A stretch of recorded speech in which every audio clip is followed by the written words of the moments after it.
Hello, everyone, and welcome back to my channel. This is Lady Freedom here, coming at you with another raw narrative. And it's so good to see you all tonight. Thank you all for being here. I have a great show planned for you tonight where we are going to get into some of the interview with Don and Candace Wells. It's a new interview where Fred and Sheila McCoy go up to Ben Hill Road and they park down at the bottom and they walk up. So we're going to start there tonight. But I wanted to pull in Summer Wells's flyer really quick because I know I have Summer up here on the screen, but there's been some age progression photos that have been done of Summer.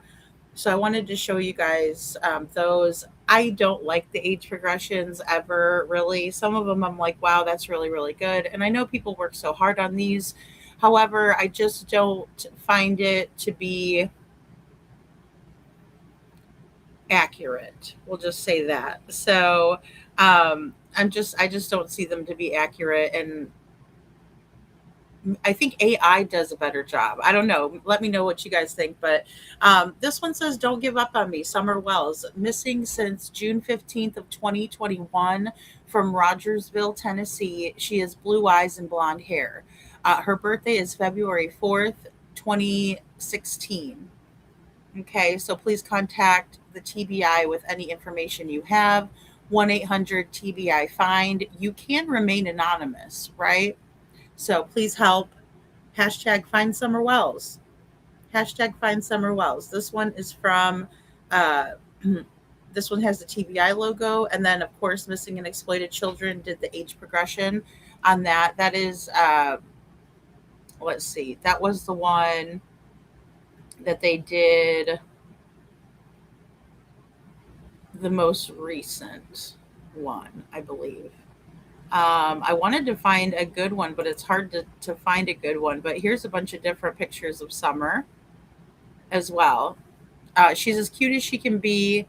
Um, and some of these, of course, we can see that she has hair, and other ones that she doesn't. But it's a very good kind of comparison that one was. Um, and then again, she's just a beautiful little girl. She needs to be found. It's sad that she hasn't been found. I'm really at a loss for why she hasn't been found, right?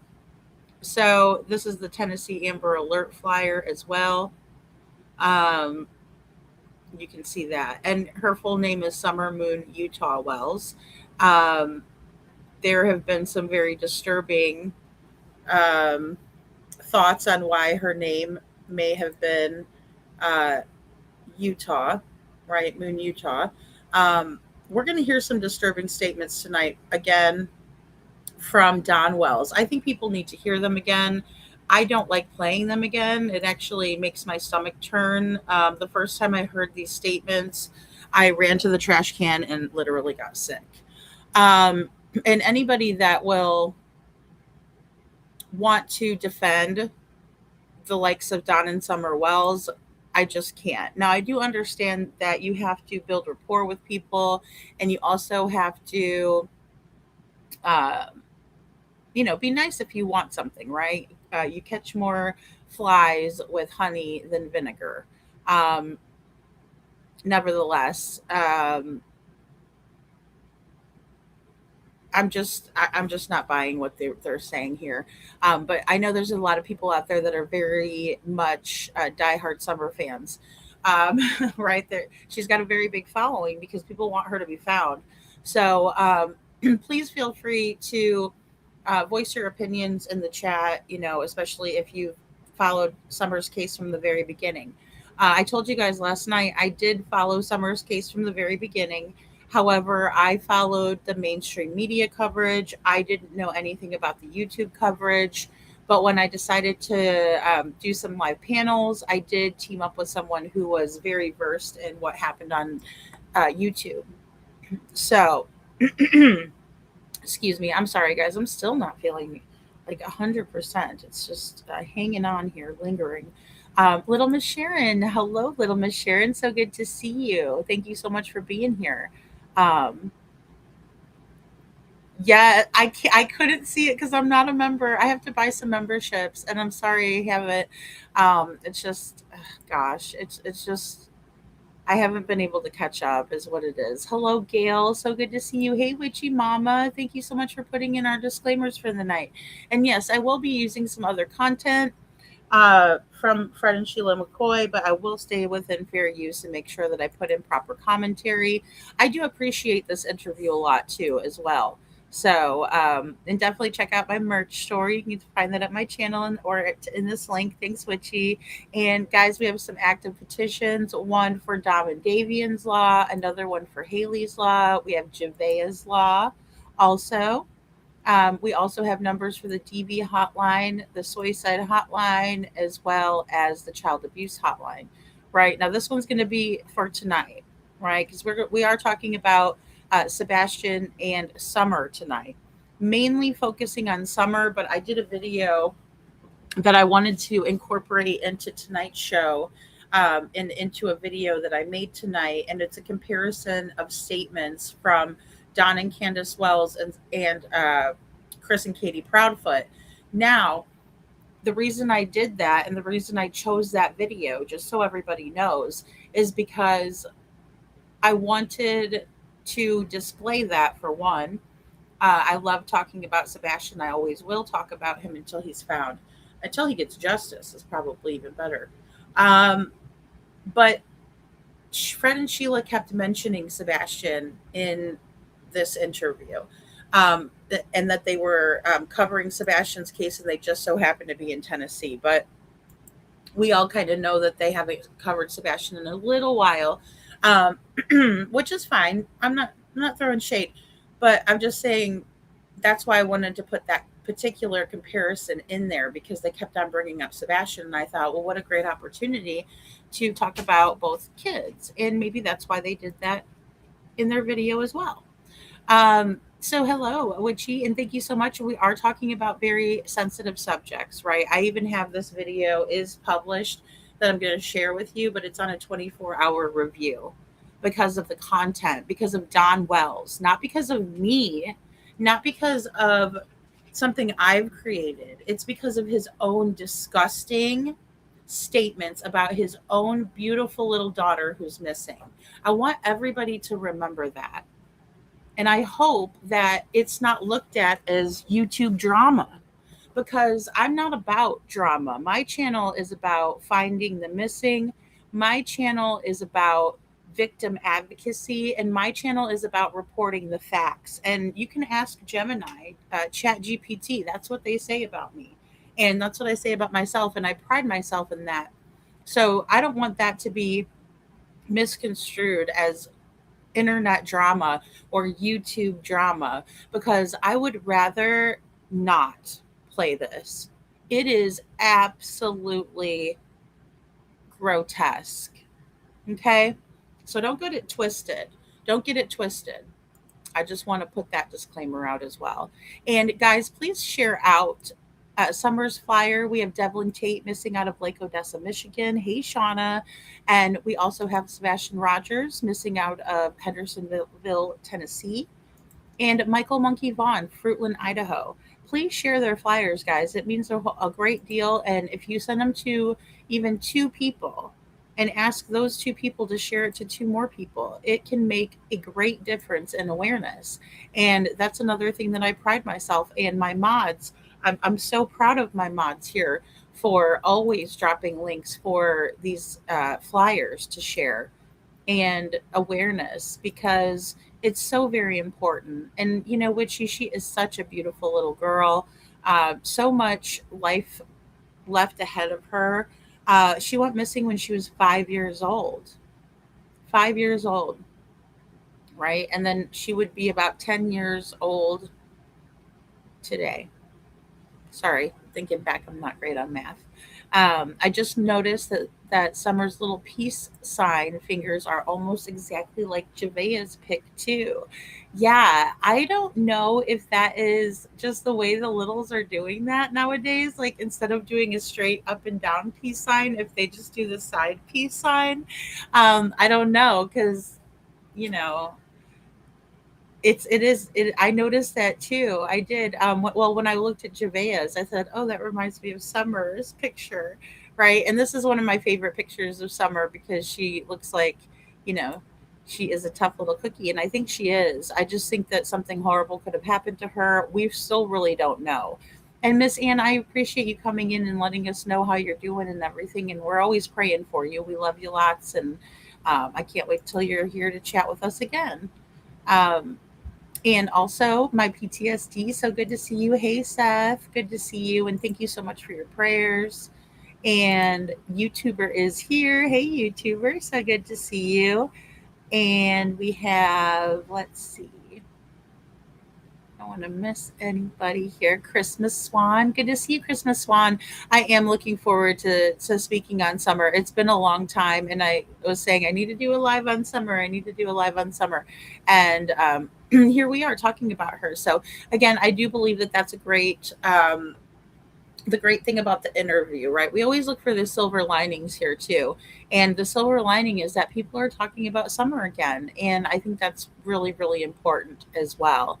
Um, I do see that Pollyanna attitude. I do. I do. Thank you, my PTSD, for gifting a Lady Freedoms Run Narratives membership. Hey, now. Thank you so much. And I think I saw that YouTuber is here, got the membership. So, welcome to the Dragon Tribe. YouTuber is here. And email me if you would like to join the Discord. It is a member perk. And so, we definitely want you to be able to take advantage of that. So just go ahead and email me and let me know if you want that link. We have a good time over there. We're sharing stuff all the time. It's a good place to connect with each other. So, my PTSD says I'm a Summer fan, but I just hate all the creepy we learn once these kids go missing. Yeah, it hurts my heart. It does. It is so. See, this is why I always put the kids first, right? Because I don't give a crap about what the parents. No offense, Seth, because I know you're always in here, but that really doesn't pertain to you. You're out there advocating for your own son, right? We're left to advocate for Summer, right? Because her parents won't do it, and that's really, really sad. And we see that in Sebastian Rogers' case where, you know Katie Proudfoot is not advocating. Do I expect it out of Stepfoot? Hell no. But I expect it out of Katie. I do, because that's his mom, right? And it really pains me to know that. So I know the Gators are still going strong, Seth. I'm telling you. And it's like I'm still coughing, and I still have a little bit of a raw throat when I wake up and stuff. But I thought maybe that was because I'm still talking. They told me rest your voice, and I'm like, oh yeah, right. So yes, he got arrested for domestic violence. My PTSD. He sure did. He sure did. They got him on drinking and driving, and they got him on that, but they never got him on Summer. So, hey, Jenny. Jenny says, I noticed that about Summer's peace sign too. Yeah, she's just such a little cutie pie. All of these littles are so sweet, cute, and they just never deserve all the things, you know. Well, and that's what I was my PTSD. I'm glad you said it because I was wondering the same thing. Well, because of course Hunter was talking about vice lords, and if for those that don't know, that is a well-known gang. I didn't realize they were in Tennessee, but apparently. And apparently they might be in South Carolina if they're doing the same sign. Hey, Jen, good to see you, Jen. Oh, I'm so glad you're here. I know I come on so late. Hey, Kiki, good to see you. Thank you so much for being here. I know Kiki covers Summer's case too a whole lot. Um, and you were also on a panel with Ernie Shell. Oh, we might have to ask you some questions about that one too. Hey, Stacey Michelle, good to see you. I know Jen, sweet Summer, and Jen has also covered Summer. I think we've all covered Summer um, on YouTube, right? And TikTok, of course. Hey, Laura, good to see you. Good to see you. And yes, please hit that like button. Thank you, Witchy. Thank you so much. Bad and TJ, I think. Um, oh, bad in Tennessee. Okay. Yeah. I mean, I didn't even know because I thought that was like more of like a bigger city type thing, and you don't think about that being so rural, out there. Um, so tonight I did want to start out with the Hatfield and McCoys. So let me grab that up and we'll just kind of play some of it out. Don B did a great video. We know Don B has covered, excuse me, Summer's case um, quite extensively, right? He's done a lot of research and done a lot of good videos, and he did a short video today. So I'm going to show it kind of when it's appropriate to this video. So just bear with me here. And again, what I think is sad, going back to the Summer's peace sign. I think it's sad that if they're learning that behavior from their parents, it's even more disturbing, in my opinion. And I don't care if you think that's drama, then maybe you should reevaluate what you think drama is, because I don't look at it as drama. I think it's just telling the truth. I think it's calling it like you see it. And some people will look at a comment that someone will make and they'll say, "Boy, you're being hateful." And I look back at them and I say, "Boy, I'm just being truthful." Right? So there's a difference between truthful and hateful. And I think it's disgusting that little children would know what that kind of a gang sign is, seeing how criminals and gangbangers will recruit young children because they don't get charged as an adult. So just think about that. Put that in your pipe and smoke it, right? Because it makes me sick and it will never sit well with me. It will never sit well with me. Right. Sammy, I'm from Chicago. So that's why I was like, there's vice lords in Tennessee. Thank you, Sammy. Good to see you. Yeah. So that's why, but I just think it's horrible, right? And the bangers are, and I'm not talking about bangers and mash. The bangers are bad and they go after the kids. They go after kids like Summer that didn't have a proper upbringing, that didn't have the love that she so desperately needed and deserved. And that's who they go for, right? Because they could say, "We love you. We're your family, but we're going to need you to get jumped into that. We're going to need you to go out and do a crime so you could be a part of our crew and whatnot." Right? So, what was on a live and lost my shit. So I do wonder what Light Cemetery going that direction is all about with Summer Story. Yeah. Oh yeah. Well, I mean, it's just crazy, right? Like there's so many unknowns. There are so many unknowns, Jen. And um, even listening to Ronnie Lawson, the sheriff, speaking this last time, I was like, oh my gosh, I cannot believe they didn't do a proper investigation here. And we all know the ties that he has, like his son. So, does Ernie do as smooth as CP does? Oh my gosh. Well, I don't know. I guess he's done a lot of weird stuff. I know that. Put that in your pipe and smoke it, Shauna. Oh my goodness. I just can't with people that are willing to give a criminal more rights or consideration than a child. So, Christmas one, hell if I know. I don't know any of these signs. I really don't. Um, it's all foreign to me because, growing up in an area like that, you just avoided, using that or wearing the colors, and you had to think about what color you wore out when you were in public, right? That was something that you would have to consider so you didn't get shot. But these people astound me that think it's cool, because it's not. To me, it's dangerous. To me, it's not the life I ever want to live. So let's see. I'm going to go ahead and play this part, and there's a couple places I'm going to stop. Hello guys, we sure hope you're doing well.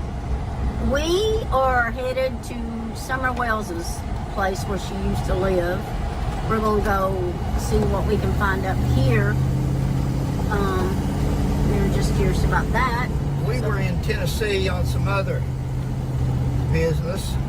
Yeah. And while we were here, we thought, or Sheila did, that we would check check into Summerwell's case and see if there's any new developments or Right. anything we could add to. So we'll be checking them periodically, but that's what we're on right now. Is we're going to take a look at the Summerwell's case, the little missing girl. Yeah, she was 5 years. Okay, and guys, it's funny. I know this looks like R2D2 down there, but that's actually like a little compass they got riding with them. I just figured I'd point that out. Old. For those of you that may not know, she was 5 years old when she went missing, and she's been gone for 5 years now. So she would be approximately 10 to 11 years old, roughly. Hey, catch you in a few. Okay, guys, we found this little thing right here. All right, guys, they got a memorial for Summer right here. And of course, I can't help but notice I look at everything. I'm over there scanning for anything I can. You know, her flyers are upside down. Now, this is at the bottom of her road, right? You're going to see why can't they just put those flyers upright? Some people might say, Lady Freedom, why can't you just let that go? Well, guess what? She deserves the utmost respect. It's about respect for me. Take those flyers and flip them right side up, please, because she deserves it. I'm glad they have flyers out. Okay, just it's not only going to be a gripe fest. This is put together, I think, by local people, but you can see it does have little like solar lights where it will light up at night, and it looks very well done. You know, it's just really sad because Summer's a little 5-year-old girl when she goes missing, right? And she's still a little. Hey, Shadow, you know. Yeah, it's an old Compass Cinderella. I was like, at first I was like, do they have like, are they riding with like a little R2D2, like one of those little? And then I'm like, oh, it's a compass. Hello, hello. So Jen says, in regard to Sebastian, I noticed some things today when Mercury in Cancer was on his vertex today. Coincidentally, another country was in the media with the same degree. Poland, Europe's genetics. Ooh, okay. Interesting. Well, I'm part Polish myself, but wow, that's interesting, Jen. Is it a fact that it's a gang sign or some silly sideways peace sign? Well, that's what I'm saying. I don't know. I don't know, Christmas Swan, but I will say it crossed my mind both ways. I'm like, is that how the kids are doing that sign today? Right? The peace sign, that is. Or is that some kind of other symbol? But I do know that particularly Hunter, who was there the day that Summer went missing, um, was throwing up gang signs, and he was saying that he's a vice lord. And I'm like, wow, okay. You know, so it's okay. Go ahead. Hey, you think I've never heard a Polak joke before? My PTSD, that's so funny. Thank you, Shauna. Don was another one tearing the flyers down. Yeah, Laura, I did hear that too. Oh, he just said some horrible things, you know. They study chromosome deletion, so it's so rare. In Poland they do, Jen? Hmm. Well, that's interesting. Thank you, Witchy, for dropping the link for Hatfield and McCoy's Museum Adventures. Right? This is who we're watching now and reviewing. So thank you so much. I very much appreciate that. I know that they're kind enough to let people use their content as long as you drop their links and give them credit for it. They said that they're just fine with it. So I think that's very kind of them. Also, bringing Summer's case back to the forefront and going right to the source. I respect that too. So we see like a little, I'm not sure what this is. It looks like a barrel. Oh gosh, I have antivirus from somewhere else and it keeps wanting me to um, uninstall it, but I haven't yet. Sorry guys if that popped up on you. Um, I'm not sure if this is where they have like their postal packages or what, or if it's packages for summer. But I found that to be interesting in this. And then there's another sign back here, where's summer? But they put out all these little pet shops, right? Because that is one thing that Summer likes and loves as little as pet shop. She also likes Paw Patrol. Okay. And for those of you that don't know what Paw Patrol is a cartoon for littles, and it's basically all of the different like first responders, police officers. But Chase is one of the characters, and he's like a little cop dog, right? He wears a little uniform, cop uniform, or whatever. He's cute. And he's like Case or Chase is on the case, right? I know that because I know some littles that, like my friend's grandson, that likes the Paw Patrol, or did when he was little. I should say it was a while ago, but is it possible Sebastian is somewhere they're studying chromosome deletion? That's what I'm thinking. That's what I'm thinking, Witchy. If yeah, most definitely. I mean, you could put a child in a clinical trial or whatever, or some sort of program where they research and study, and the parents would sign that away. Him being a minor, also maybe that's why Chris was talking about HIPAA. And by the way, Chris, HIPAA doesn't have two P's, it has two A's. Asshole. All right, moving right along. Uh, yeah, Christmas Swan. It's just speculation. We don't know. We don't know for sure. I'm not versed in all of those. Like I said, I avoided that, um, even growing up there. Oh, good, Kiki. Kiki says I'm going boots locally on the ground with Jen, Chris, and Ryan. Oh, awesome. Awesome, Kiki. That's fantastic. Europe as a whole does a study, says Jen. Unique, the Rare Chromosome Disorder Support Group, is a primary organization tracking 6q27 deletions specifically. Wow, Jen. I'm going to have to look into that too. I'm going to have to look into that too. Clinical trial, HIPAA with two P's. It's like, dude, it's a freaking acronym. Maybe figure out what it is so you don't use it incorrectly, first of all. All right, so here we go with Fred and Sheila. Here, where somebody's got something set up here for summer. As you can see, back there's a sign that says, Where's Summer? Where's Summer? And then they have these little things here that they're giving out. And The flyers, but the flyers are upside down in the casing. Kind of looks like what a realtor might put out, in the yard. But it's just one of those sign holders. But they need to fix that for her. look at the little butterflies and flowers and all the little ducks.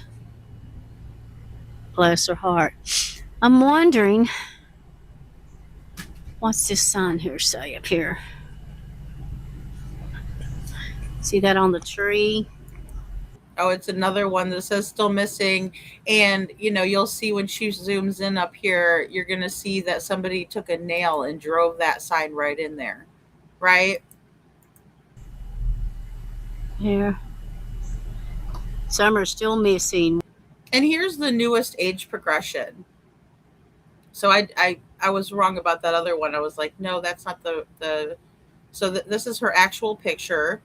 This is the first age progression on Summer, and then this is the most recent one. And I should have known because I should have known she had longer hair in this one. Um, I don't know. I just think they made her look not like herself. Especially, I really don't like this one. This is better than this one, in my opinion. And of course, feel free to vote in the chat or whatever. Tell me what your thoughts are, or feelings are on it. But I just don't like it.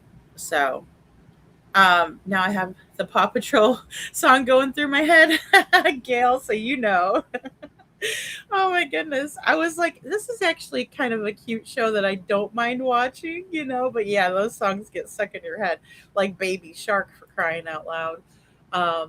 So what's up with the packages thing? I don't know, Kiki. I don't know if that is for. Um, I'm not sure if that is for Summer or if that's for just their parcel packaging. you know? So I think that that's interesting.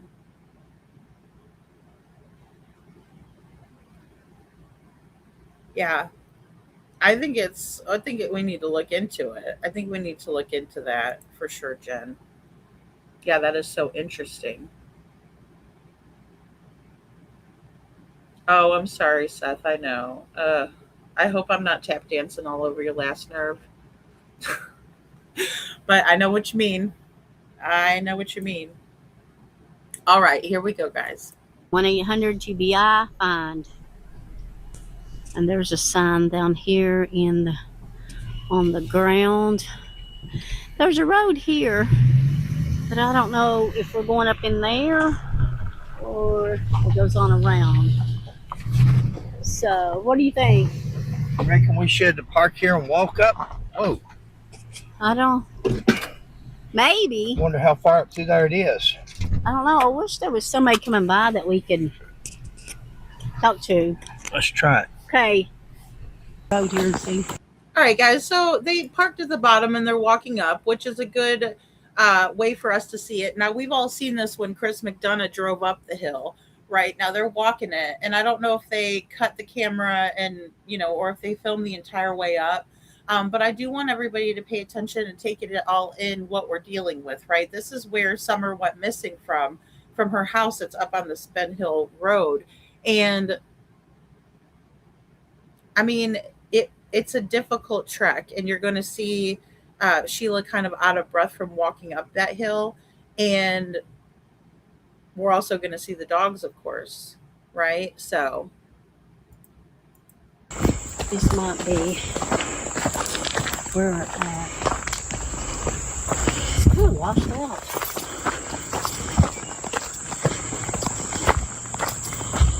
May not be able to go all the way. Yeah.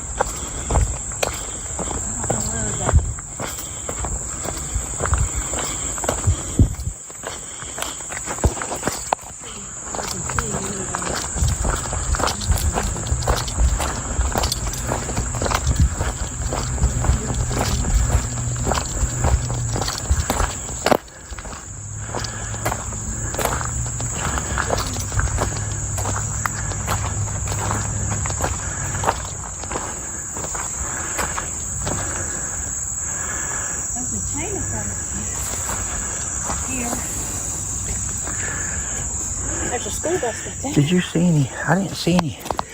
No trespassing signs, did you? That's what I was looking for. I seen. all right, guys, so we see them walking up the hill here, and there's the house, right? We all know that house because we've seen it several times. That's so cute, Jen. You're still on baby duty. Aw, little Alex, he's so cute. Margaret says, I maintain the belief that Summer's death was accidental and that her parents fabricated a different narrative.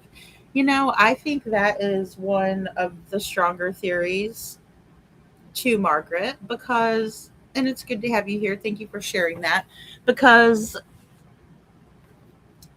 look, when Summer was laying on that milk jug, now I don't know if, I don't know how far along in the case Fred and Sheila are, but I would like to see what their thoughts are of that milk jug photo because she's lying on it. And it was very hot that day. And also, you got to remember that Candus was drinking, right? And we don't know how much she was drinking, and we don't know how much, Mary Jane she was taking in and things like that, right? So we don't know how impaired she was, but she was over there driving Summer around in Grandis and going and picking up Hunter and then letting him partake in illegal substances for his age and that sort of thing. So there could have been something where, in my opinion, when Summer went swimming, she may have gotten water in her lungs, something like that, or they left her in a hot car. There's a lot of things that could have happened there because I mean, the story just doesn't add up, does it? It's a fabrication, and I think that is such a great point, Margaret. So, Seth has to get himself some coffee.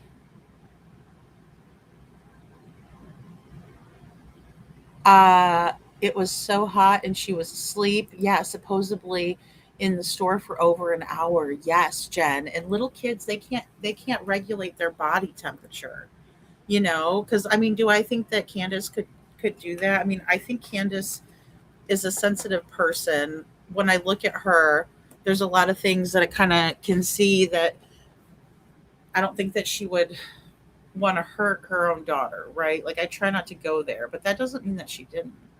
But it's hard for me to go there, especially with moms. Now, there's some moms out there that I look at and I'm like, oh yeah, they're capable, right? It even took me a while with Katie um, to come to the realization that she does have that mean streak and that she could have had heavier involvement, right? Not just scared of what Chris would do or say. Like she wanted to have it happen too. And even more so nowadays, I think that Katie, especially with these filings, that she didn't want Sebastian around either, right? And I never wanted to really believe that. But now it's like now that we have that proof, that's where I'm going to be going. I've speculated, but I think that she's fully capable of that mean streak, right? Send him away, send him off, right? So yeah, I don't think they know about it. I don't think they know about it, Miss Sharon. And again, no shade or anything. I just don't think that they've realized what all has gone on in the past 5 years, and I just don't think that they're well aware of it. I would invite them to do some research independently, but maybe the way that they approach things is that they go in blind, right? And then they don't, so that way they don't have any preconceived notions. Now, for me, I'm somebody that will, if I can research a situation before I dive in, I will do it, right? Because that way I don't miss any opportunities. And I also like to know before somebody's going to lie to me what their story, like I want to know the truth before they give me some fairy story, right? Because that way I know it's a fairy story and I can also, craft my responses to that, right? So I know a little bit more going in. I don't like to go in blind, right? But I can see value in both approaches. If she hit her head and slept after in the car, in the hot car, that could have been it. Uh, the little, or Hunter makes out like she woke up. I don't know. Seems plausible. No, I'm with you, Jen, on that because yeah, I mean, she could have hurt herself, right? And then hot car, and that's all it took, right? I mean, little kids are resilient, but then again, with the regulating her body temperature and stuff, and it looked like she was wearing too much clothes. So that's another thing. Um, it's just, yeah. I mean, I just don't really, I don't really think that Don did anything. I think it was an accident, right? Or Candace. But Don is disgusting, and the way that he treated Summer before this, I believe that, and his other daughters, by the way, um, and women in general, by the way, um, I believe that he was abusing her. And when we listen to these statements, it's going to become very clear. So, yeah, yeah. I would love to collab with you, Kiki, of course. For sure, for sure. Yeah, yeah, I could see that too, Witchy. I think they play a naive dumb to let people feel safe enough to let their guard down. Yeah. And of course, you have to build rapport for people too, or with people too. You can't just go in there and be like, well, I think you're guilty. Prove me wrong. Like, are you good? But again, it would be a more risky approach, right? I might be a little bit different too. I mean, I have interviewed family members before in different cases here, and I've learned a lot going along. So again, with them, with Fred having some experience in it, he might be using some tactics that I'm just not aware of. So I see guilt in her, but not as in purposely harmed. It may be a guilt of not watching Summer close enough. Yes, or her missing. Right, like or maybe Candace was drunk, right? Like maybe she got tipsy. Cuz in this interview, guys, I'm going to tell you, I'm not trying to judge her or be mean to her at all, but I think that she's drunk. Okay? I'm just going to put it out there. I think Candace was trashed when they got up to the hill. Okay? And you're about to see her, right? Because she is acting like very sporadic with her emotions, and that's what alcohol can do sometimes, right? That's why there's tear in the beer songs, right?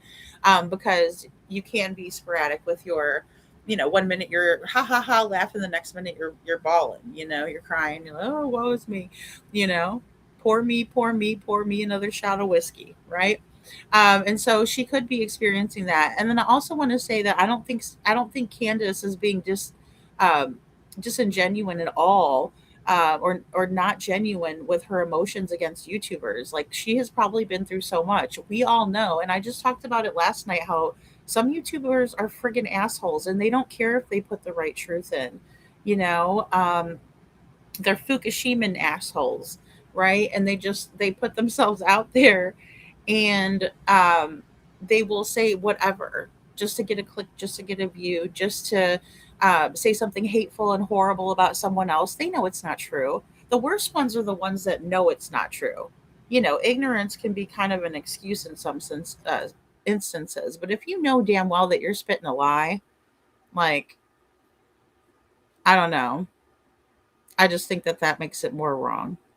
So, Christmas One says, I remember when I first saw that milk jug picture, it really got to me for the wild mind ride. It's such a strange picture to see. Well, it is, because you think that how can someone sleep on a milk jug, right? Milk doesn't come room temperature or warm, right?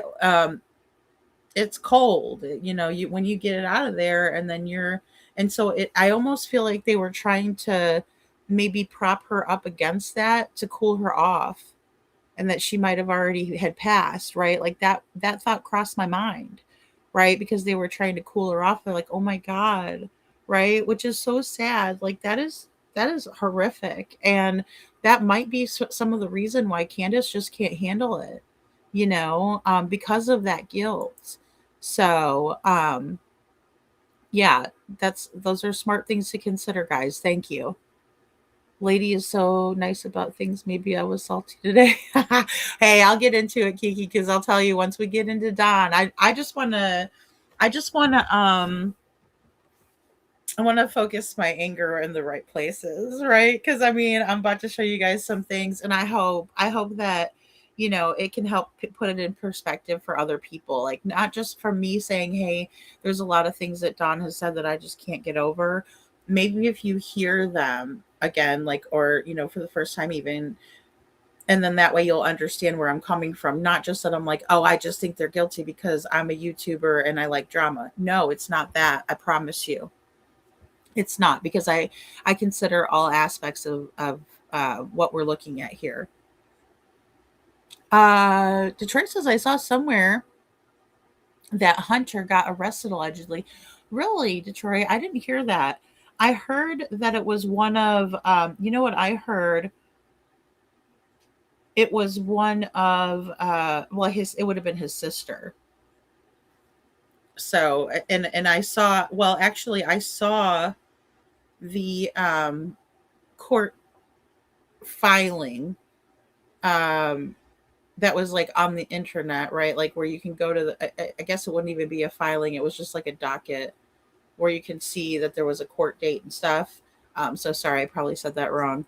Um, where his sister had lost custody of her kids is what I saw. But I don't know if Hunter got arrested. He might have. He's always thugging. He's out there thugging, or wannabe thugging.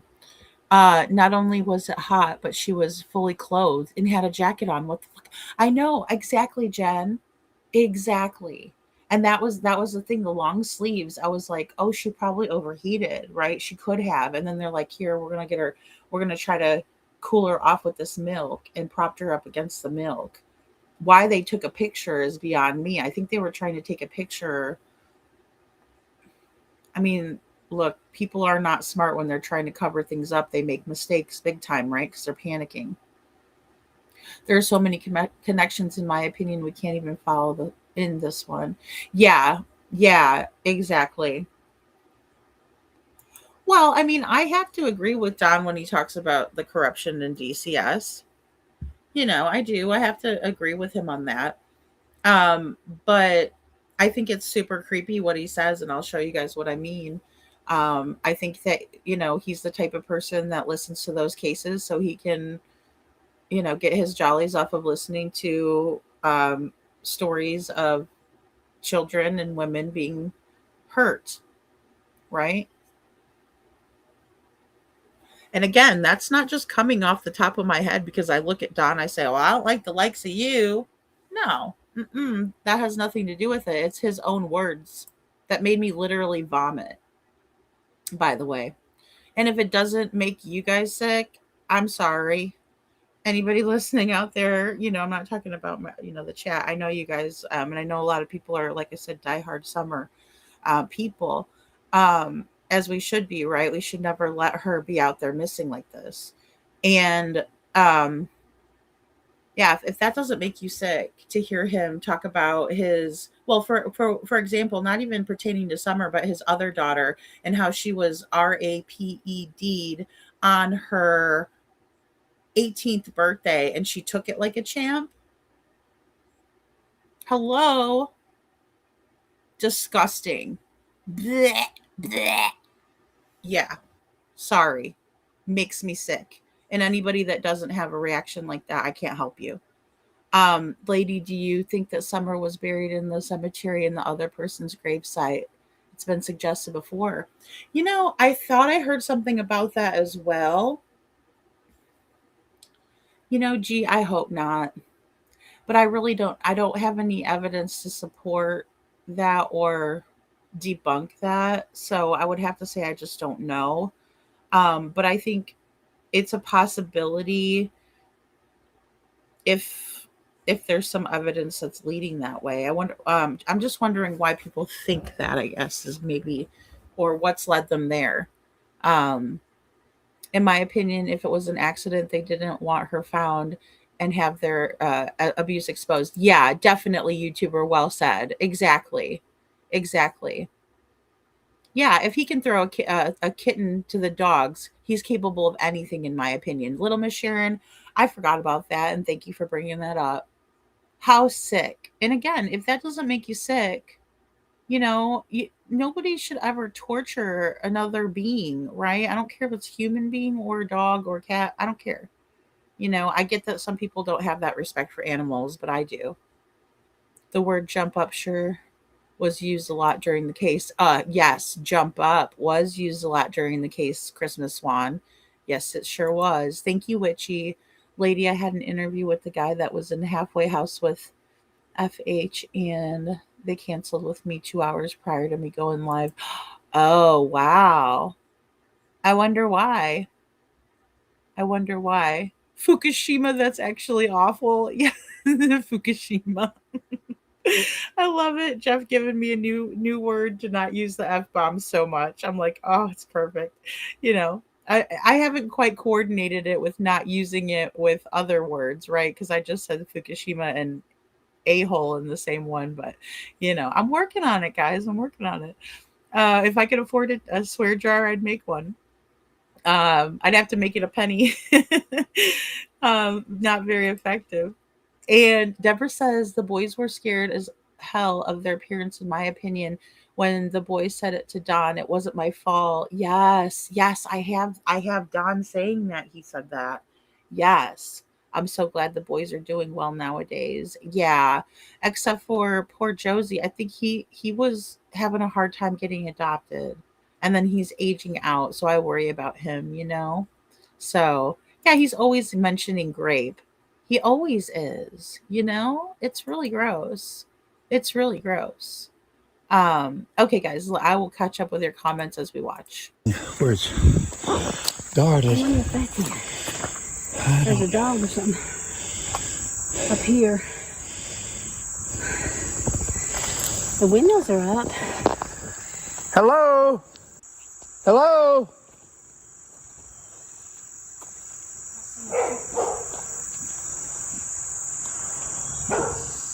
The dog is at. Hey! Do these dogs bite? Yeah. Huh? Can we come up? Can we come up? They bite? Come on, baby. Sorry to bother you.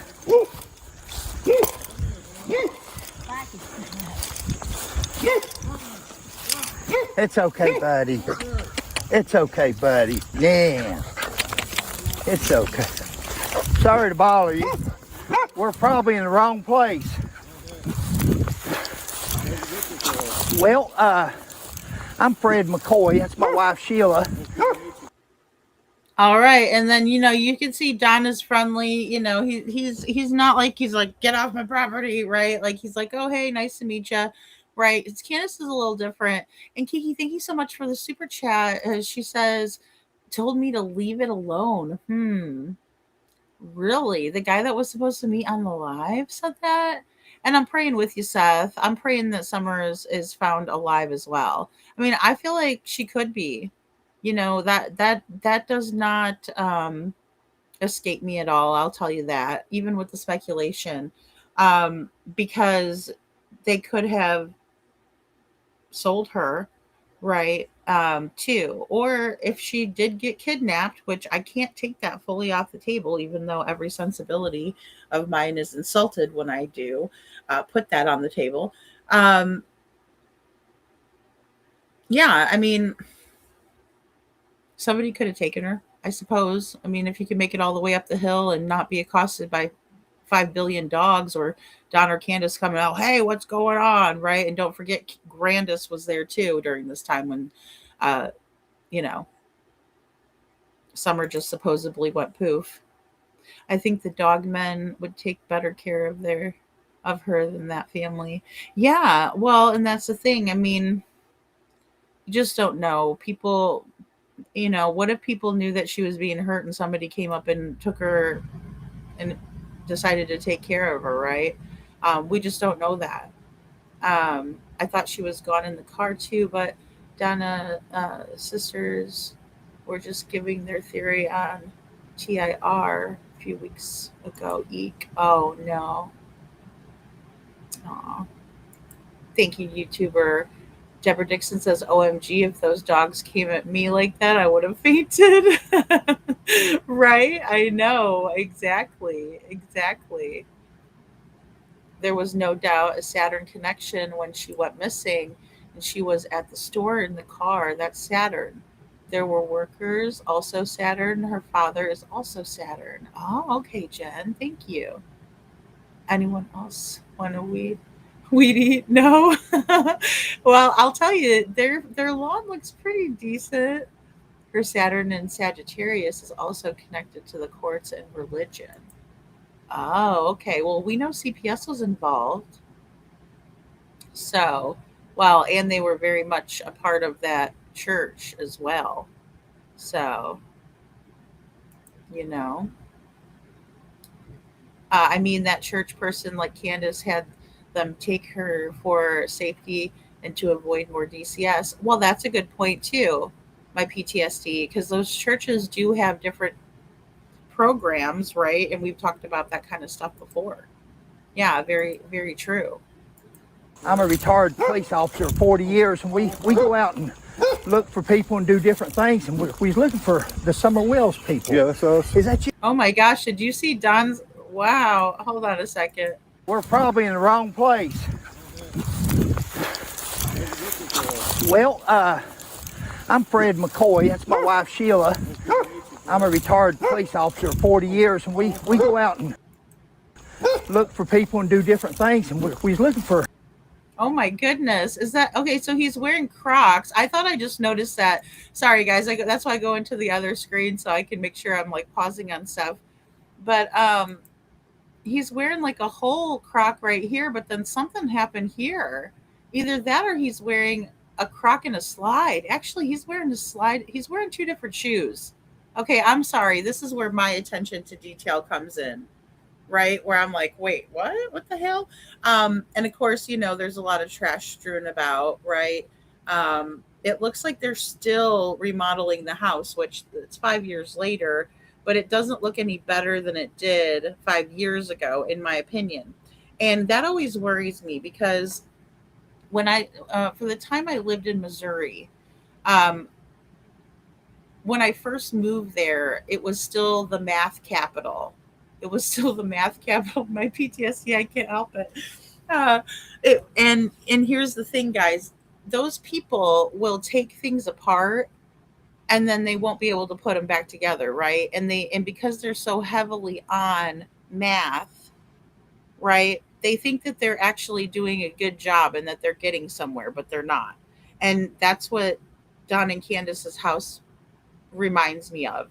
Now, I'm not trying to, knock somebody because they're poor. Please don't mistake that for me being like, oh my God, ew, these people are poor. No, because it doesn't impress me. You could be rich, you could be poor, you could live in a mansion, you could live in a shack. But here's the thing. If they were fixing their house up, they should be further along. So it really makes me think that maybe math is involved here because it's gotten worse, not better, right? And it's about taking pride in your home no matter how much money you have. Okay? So that's my take on things. But he's definitely wearing two shoes, two different ones, little Michelle. I mean, I know that's not gonna, it doesn't matter in the grand scheme of things. I was just like, whoa, wait a minute. Hello, Kylie Snail Candy. Good to see you. All right, here we go.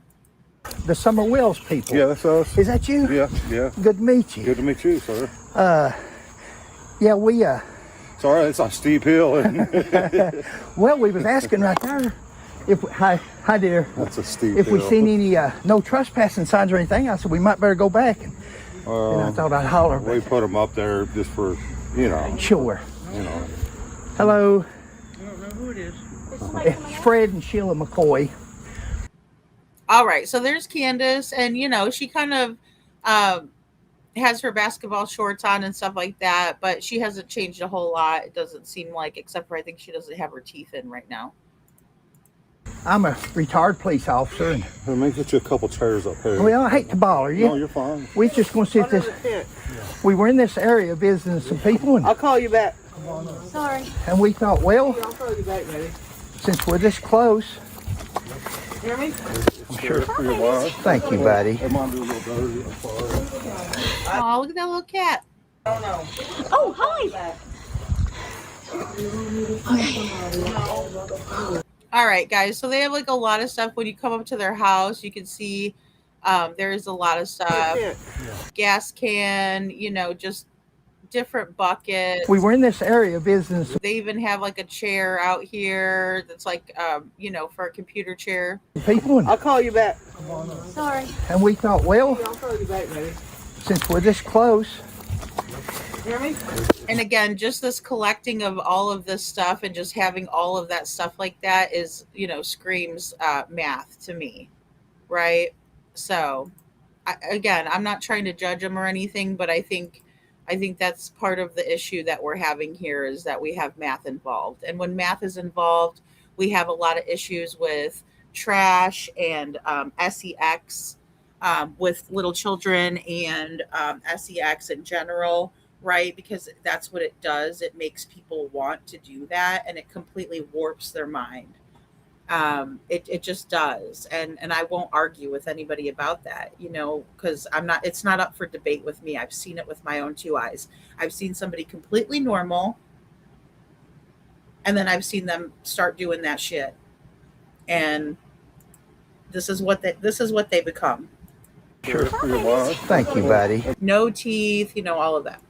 Might be a little dirty. I'm sorry. I don't know. Okay, and then we do have some sort of a commode, right? Like, I mean, and they also have like this tenting up, right? So I think they probably have parties out here, and that's why we're seeing like coolers and we're seeing big trash bins and multiple chairs and places for people to sit, because it looks like they're still having those parties that they've always had, So, um, again, I'm just trying to be as real as I can be about what we're dealing with here in Candace and Don. And this is Summer's parents, right? So again, it just really breaks my heart, and it just kind of goes to show that they're still up to no good, in my opinion. Hi. No, everything's cool. I'll call you right back, honey. I promise. I love you. I'll call you back. Oh, hon, you don't have to go to all that trouble. I can sit on a bucket. I'm from the mountains. Yeah, we're mountain people. Do Hi, oh, you're looking at me good. we That's a good sign. take your time? Yeah, guys. Walk up, didn't it? Well, you don't have to worry about people bothering you, I'll tell you that. Now, I like this. We're from Pike County originally, Okay. and this is somewhat like we grew up, both of us. So. Yeah. Okay, so again, I mean, I don't know. I'm not trying. Again, I don't want to make anybody think that I am ripping on where they grew up, right? Everybody grows up differently, right? Everybody has their own way of life, and there's nothing wrong with that, right? I'm a definite believer in live and let live. But again, for them to say their house was under construction 5 years ago, and we're seeing all of this still in just disarray and, not finished up. And it looks like they have, tents set up for partying and stuff like that. I mean, who has a toilet in their yard? Maybe that's how people grew up, with a toilet in their yard. I don't know.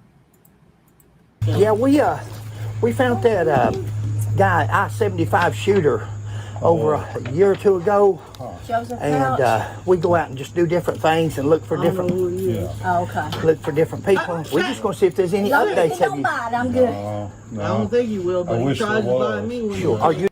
Okay, so he says we're trying to find out if there's any updates, right? We were kind of, this is kind of part of what we do. They did find Joseph Couch, right? And so he says, is there any updates? And he says, I wish there was. You know what I mean? Like, there's no, it's kind of like if somebody was to ask a simpler question, you would expect that answer. But to ask a parent of a missing child 5 years later, is there any updates, and to have no emotion or care or concern in their voice, is another huge red flag for me. The dad? Yeah. Okay. I don't think he probably won't bite you, but he likes to bite me. That's mom. He don't like me because I picked the wood ticks. No, I picked the wood ticks off him. He don't like me. All right. And so we have Candus doing this weird accent, right? And again, I don't know, it's just strange to me because she didn't talk to Chris McDonough like that. But now that she's, trying to be relatable, right, to Fred and Sheila, she's like, he don't like me, like that, just over the top, right? It's just not genuine, in my opinion. And also, there is such a thing as frontline for those dogs, so they don't have to suffer like that. I wouldn't want a tick sucking my blood and someone ripping them off me either, so I'd probably bite you too. I had a Doberman like that, and As long as it don't bite, I'm good. Come here. Yeah. That's it. Look, you got all these damn wood ticks. Oh, probably hurts. Stop! Don't bite me. Oh, go ahead now. yeah, we haven't seen nothing. We do a YouTube channel also, See what I Okay. and We don't. You do. don't you? No, not anymore because of the nature of Well- most people Why? So on they there. can judge us? That's one reason we haven't bothered you, to be honest with you. That's one reason it's taken us so long to. Why? So they can judge me? Baby, calm down. It's No. okay, dear. I'm tired of you two people. Well, now listen, I'm we sorry. can leave whenever you want. No. You- Did you? we're not here to aggravate you or harass you, or No, we you're just I'm going just to. tired. Okay, so we did hear that reaction from Candace, right? where she's just like, oh, whoa, whoa, whoa, wait a minute, wait a minute here. So let's back up a little bit. A year or two ago, Joseph and Couch? we go out and just do different things and look for I don't know different who he is. Oh, okay. look for different people. We're just gonna see if there's any updates. Don't bite. I'm good. Aw, he's so sweet. I don't think he will, but I he wish tries there to bite was. me when Sure. he Are you the dad? Yeah. Okay. I don't think he probably won't bite you, but he likes to bite me. That's mom. He don't like me because I picked the wood ticks. No, I picked the wood ticks off him. He don't like me. I had a Doberman like that, and As long as it don't bite, I'm good. Come here. Yeah. Bless Well, he looks like he likes her, but he's wagging his tail. it. Look, you got all these damn wood ticks. Oh, Buddy hurts. Stop! Don't bite me. Oh, go ahead now. yeah, we haven't seen nothing. We do a YouTube channel also, and We don't. You do YouTube. don't you? Uh-oh. So she goes, we don't do YouTube. So he's like, hey, by the way, we got a YouTube channel, right? And then she's like, we don't do YouTube. But, well, the truth about that is that Candus does have a YouTube channel, right? Candus has, done a YouTube channel. And the thing is that Candus has gotten, shit-faced on her YouTube channel. And she's, like, been smoking a cigarette and, like, ashes on her. And she just doesn't even get the ash off of her. She just rubs it into her shirt. And then she's, like, blowing the smoke out and trying to blow it off of her shirt and shit like that. I mean, look, guys, here's the thing. Anybody that's going to do that in public, on a public forum or platform, there's going to be attention drawn to that, okay? There just is. No, not anymore because of the nature of Well- most people. Why? all So they that. can judge us? Okay, so he says we don't do it anymore because the nature of the people on there, right? Now, I can't disagree with that completely, but again, it's the way that they're portraying themselves and the things that they have done and the things they have said that people on YouTube are aware of. And when you go off and do stuff like that, then you're going to be open to criticism. Look, even if you just come up here and talk, you're going to be open to criticism, right? Oh, look at that girl's hair. Look at her lipstick. Look at her shirt. Look at, oh God, her outfit. Ew. Blah, blah, blah. So it's going to happen, right? But if you have a missing child, what fucks should you give about that, right? You shouldn't care. It should be who cares? I'm trying to find my daughter. I'm trying to build awareness, but that's not what we see. And that's not what we've ever seen. So it's tough, YouTuber. Cinderella says, then he says that's where we get all our info. Yes, exactly, Cinderella. Exactly. And Candus is like, nope, we don't mess with that. We're not doing that. And it's like, well, not all of the YouTube creators are created the same, right? There are some people that really do just want to speak with them to get a better idea of what is happening here. Oh, look.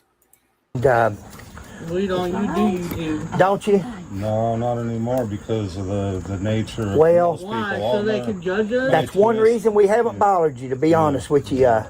Okay, so she says why? So they can judge us, right? And again, it's just going to happen. It's just going to happen. It's the nature of YouTube. But again, who cares what they think of you? Who cares what I think of you? Your daughter's missing. You need to find her. You need to spread awareness. You need to be on there talking about her, not getting shit-faced drunk and ashing all over yourself. I mean, clean it up and get on the right track. And here's the thing. When you do the right thing and people are talking bad about you, let them talk, right? You're doing the right thing. It doesn't matter what other people say. If they are, going too far with it and speaking untruths about you, you could take legal action against them, but other than that, everybody has a right to their own opinion. Hey, Saby Gamer, good to see ya. So, there's that. That's one reason it's taken us so long to. Why? So they can judge me? Baby, calm down. All right. And again, Candus is upset, and I don't blame her. I'm not saying that she's out of line or anything for being upset. I think you can definitely hear the pain in her voice, and she's like, why? So because she says it again here, why? So they could judge me. but I also think Candace has had a bit to drink already. And that's just my opinions based on her mannerisms and the fact that I've had a lot of experience on that, so. It's okay, dear. I'm tired of YouTube people. Well, now All right, I'm tired of YouTube people. listen, I'm we can leave whenever you want. We're not here to aggravate you or harass you. We just want I'm just tired of being recorded and. Well, that's what I don't. Okay, so Don is okay with it. He's like, no, it's all right. Hey, Tam. He says, oh, it's all right. It's all right. And then, but she's like, no, I don't want to be recorded. Okay. And I can understand that too. Maybe she doesn't want to be recorded. But in the same way, when you have a YouTube channel, I would rather hear their perspective, right? Coming right from Don and Candus than hearing what Fred and Sheila are going to tell us, right, about their experience. And if it was me, I would want my voice to be heard and not have a YouTuber say what I said, if that makes sense. So I think that, yeah, she's slurring a little bit the second time. And again, her erratic behavior and the ups and downs, right? Like where she's like, okay with it, then she's not, then she's okay with it. But the whole time Don's like, sure, I'll talk to him, but he's kind of always been like that, Or harass you, or we just want I'm just tired of being recorded and. Well, that's what I don't know you. So okay. Well, so you got a microphone. Yeah, I was going to say. Let me ask you this. Can I tell you a little bit about ourselves? Sure. Sheila's a retired school teacher. I'm a retired police officer of 40 years. We go out and help find people. We go out and do things.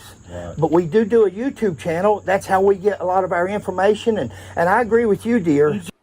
Okay, so he says we do a YouTube channel, right? This was Cinderella's talking about too. And that's how we get a lot of our information, right? Now, he could mean that a lot of people will send you information. He could mean that he's, watched YouTube videos and gotten information that way. So it kind of is, either way, it is getting information.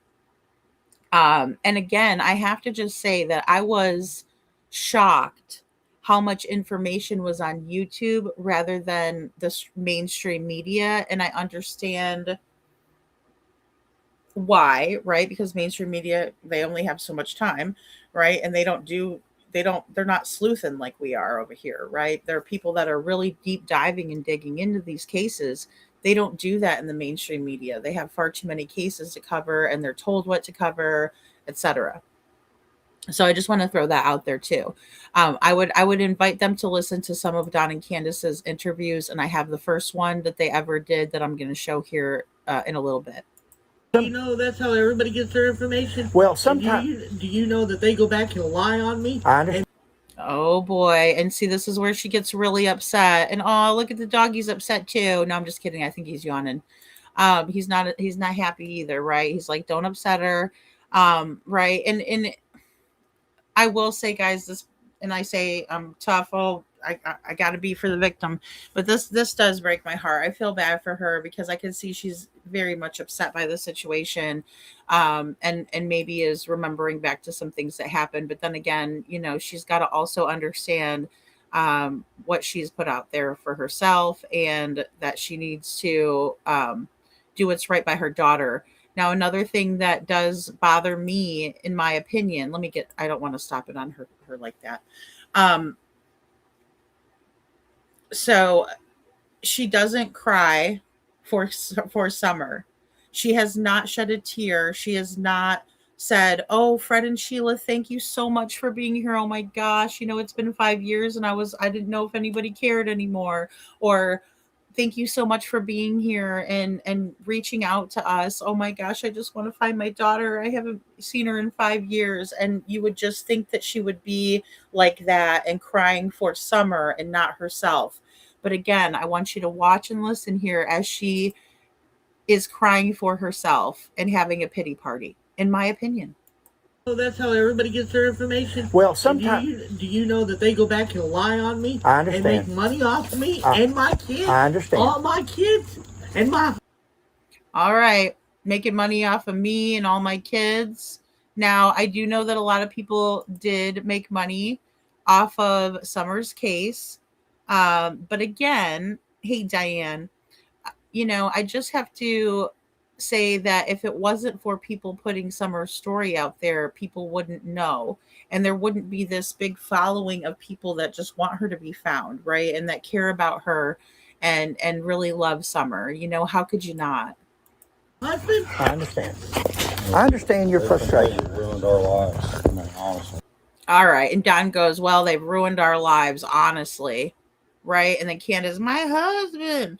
Right. But look, your husband has said a lot of shit. Okay. And you won't even talk to the mainstream media, Candace. You know that. I mean, so I kind of, again, have to be like, no. And my husband? I understand. I understand your frustration. It ruined our lives. I mean, honestly. Well, that in Hawkins County. Well, what do you have any? Our question is, I don't want to upset her for sure. We don't want to upset nobody, but our question is, do you have anything at all since? Yeah, I got all kinds of information, but nobody will listen. Sure, I know how Nobody that will goes. listen one bit. Not one. Is there anything we because can help with? It don't fit this. It don't fit the. It's not drama. Yeah, It's not it don't. All right. And then, he's saying it doesn't fit. Well, it doesn't fit. And that's why people are side eyeing the situation. Because when you're trying to make us believe that something that doesn't make sense makes sense, then people have questions and you don't like that. You want us to take your word for it. And that's not going to happen. Right. And it's not about lies and drama. You guys have we've analyzed, especially over here, your own words.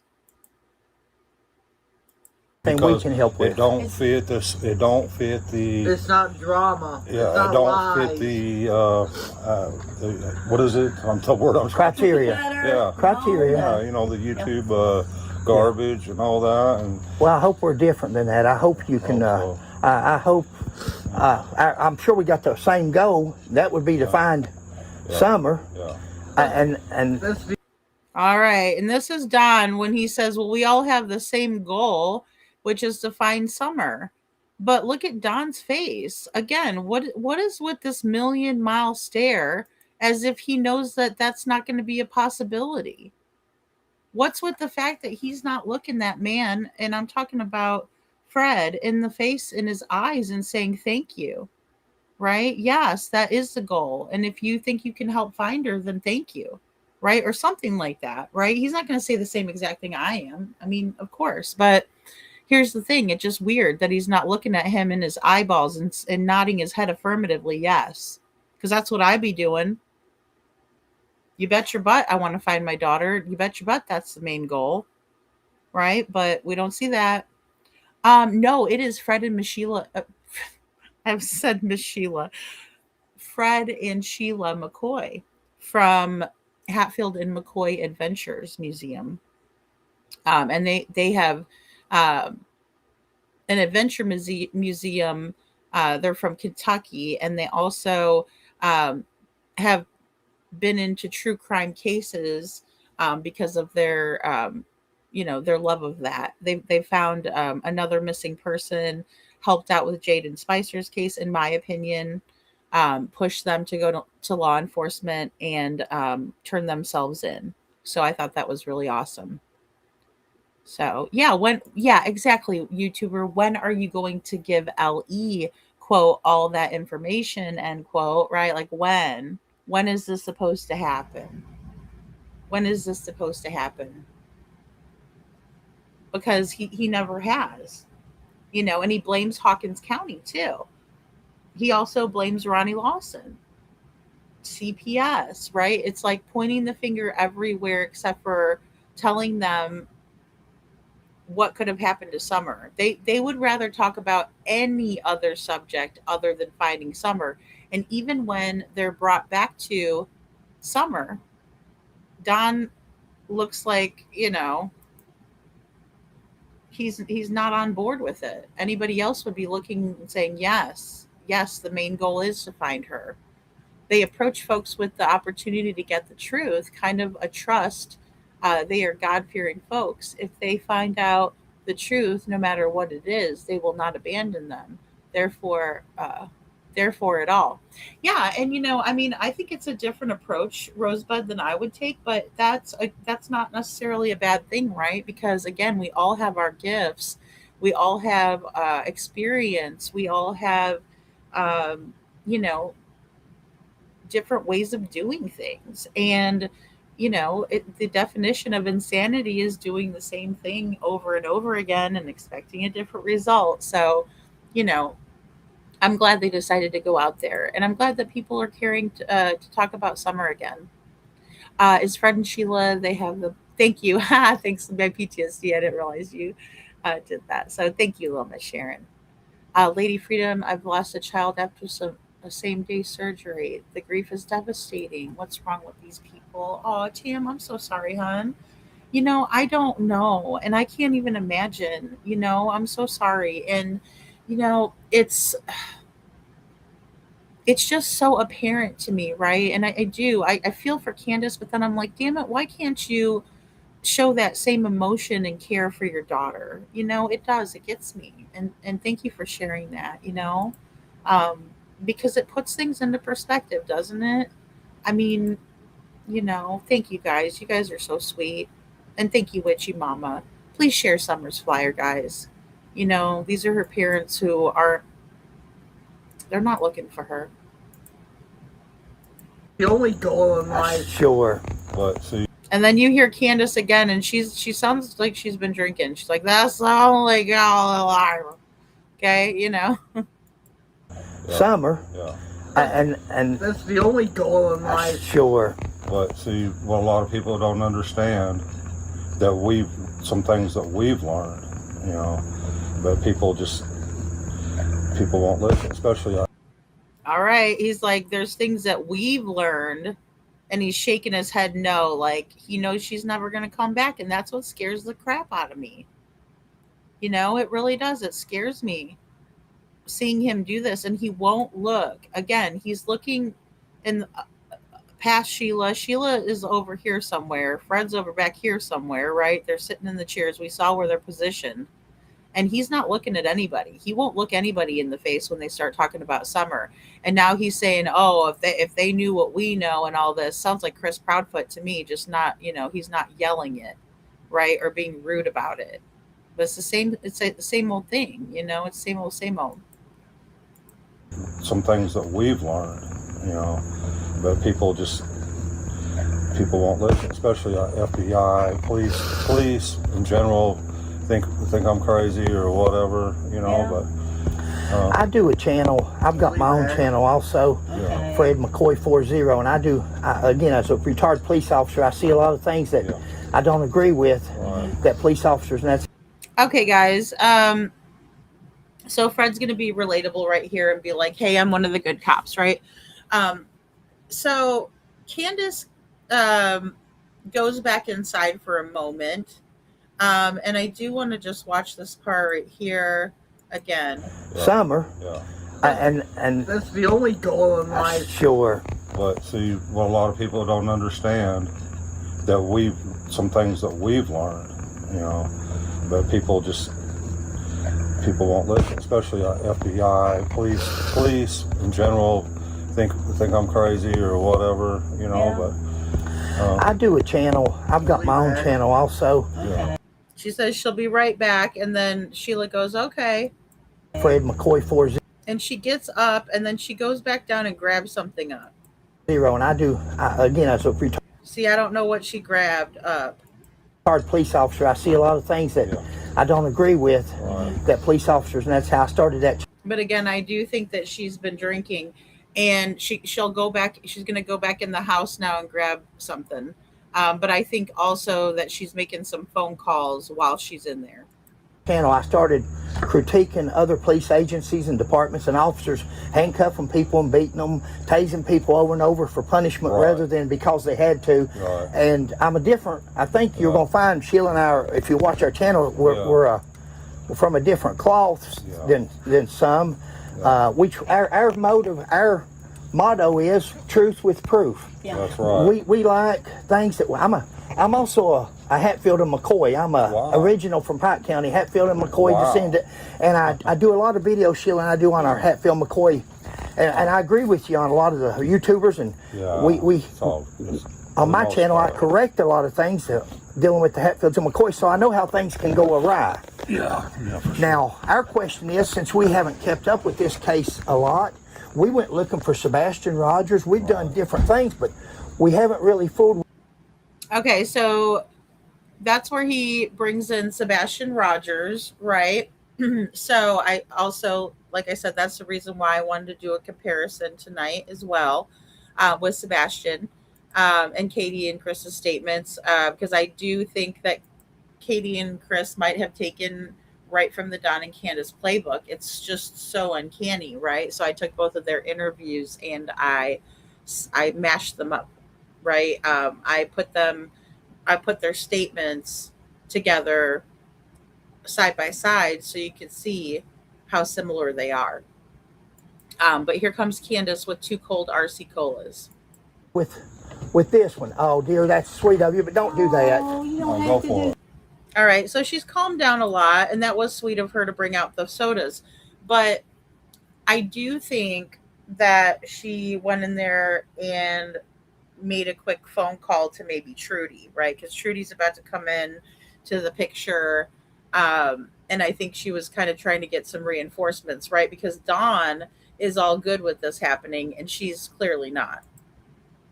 that. Yeah, we get And them. I'll RC treat y'all Cola. both a I breakfast. haven't had a RC Cola in years. There you go. Thank you. Oh, that's sweet. Thank you. Well, we ain't got nothing to. We're not going to hold you up. No, I don't want to put you all. That's No, what you're it fine. I don't mind talking about it if y'all want to listen. or We are whatever. not your traditional YouTubers. I don't believe. When y'all watch our channel, I think you'll find we What's your name on YouTube? Hatfield and McCoy Museum Adventures. I do watch Hatfield and McCoy's Museum Adventures. I do. Do you really? You seen us. Yes, I All right, so that's so bizarro because you know who else said that they saw Fred and Sheila's show? Chris Proudfoot. Chris Proudfoot said, "Hey, I watched you. I knew you were coming. Blah blah blah. You know." But Candace says that she likes to watch because of their museum stuff and that sort of thing. And you know, I can't. I'm not going to say she's lying about that. I think she probably does. have watched it. I watch all kinds of treasures and stuff like that. Sure, It's kind of like my kind of thing now that sure. I don't have kids and stuff. Well, Okay. So she says it's kind of like my thing. I watch treasures, you know, and I'm thinking like it makes me think of like Antiques Roadshow or something like that, right? Which I also enjoy. But she says now that I don't have kids and stuff, and then like look at her face, like there's no pain in her face. There's no pain about losing her kids, guys, and she's had a lot of kids taken from her over the years. It's not just the boys. And then Summer who's missing. Okay, so that has to be recognized. And again, no emotion. But you talk about a YouTuber, and she breaks down, and you could see the genuine pain. Where is the genuine pain for Summer? Where is it? Because she's crying for herself. And thank you so much, Tam and Kiki. Yes, we have the best mods. We just have the best community, guys. Everybody is one. We have wonderful people here. Rosebud says some of the things Don Wells has said in this interview makes me think he's aware of the litigation Seth has filed. He strongly blames DCS, police investigating incorrectly, and he wants that to be their story too. Ooh, that's a very interesting thought. And I can't disagree, you know, and I can't disagree with some of the things Don says about that, which is, you know, that's fine, you know, but I just don't think it translates to this case, and I know you don't either. But I think that's so interesting. I wonder if he has read, you know, or if he's aware of or has listened to, right? Like maybe he listened to Chasing because she read the whole thing, or maybe he listened to me. I don't know. But, you know, And there's other YouTubers that have been reading it, right? Like Smiley did a great job. I've been trying to share out her videos too because she's doing it in parts like I did. Because it is a lot. It's a whole lot. Um, Especially when we put on our commentary, right? But I love hearing that. Um, yeah, that is very interesting. Yeah, kids and stuff. What stuff? Yeah, little Miss Sharon, that's a good question too. You know, maybe because they feel like they've just had their whole lives ruined because of YouTubers and Hawkins County or something. Um, yeah, good thing. Yeah, or good thought too. Made me think of Oak Island, right? Would she? But yeah, it's just really weird not to see that same sort of when she's talking about losing her kids, because that's when I would break down. Wait. Well, listen, I thought, am I wrong or did y'all have another child? We have 4. We have Oh. 4. They took all 4 of them. Oh, they took. Oh. Well, no wonder Summer you're went upset. missing, and then the DCS took the boys. Oh, Okay, really? well Yeah. let me play something out for you. So we don't have no family in this area. Okay. All we had was just us and our 4 kids. Bobby, have you hear me? And the only ones that was You in better our lives respect. was What CPS. happened to your ear, baby? They started coming up here, and I thought, well, I have nothing to hide, so I started talking to You them. go away. Well, the way CPS works, I See, know Mama you're Dog probably don't not bite familiar like with you do. CPS at all. Oh God, guys, and it just—I'm sorry, I'll rewind it, but she just pulled a tick off and threw it. Ah, golly, and it's like there's no like she's you could tell she's like a caring, she's got that caring thing in her, right? Otherwise maybe she wouldn't pull the ticks off, she just let them, be there. But just the way she is, like, dude, she just took a tick and just like what it just went sailing like boom, right? Like what the heck? I'm sorry, that is just so bizarro to me that's just how it is. Only ones that was You in better our lives respect. was What CPS. happened to your ear, baby? They started coming up here, and I thought, well, I have nothing to hide, so I started talking to You them. go away. Well, the way CPS works, See, I know Mama you're Dog probably don't not bite familiar like with you do. CPS at all. Who, me? Okay, so Donna's trying to tell this story, and I know there's a lot going on here too, right? In this right here, because Candace is doing her own thing. She's talking while Dawn is talking. We're trying to focus on what Dawn is saying, right? So Dawn is saying that he didn't have anything to hide, and so he allowed for CPS to come talk with them, right? But then he's like, you don't know anything about DCS, do you? Instead of just telling his story, he wants to over convince. And that's a big red flag for me too, because he should have just told the story, right? So exactly. I was wondering if they were about to get down on some spaghetti in a dog food bowl, Tam. I was wondering the same thing myself. I was. Yeah, Oh, family court. I'm for social service is what it's called in Kentucky. Yeah. I was a police officer in Kentucky. Right. So, of course, yeah, I'm familiar with them. CPS Oh, and family oh, court yeah, are please, the most corrupt entity. Oh God. And then she's saying there's nasty fleas and wood ticks, right?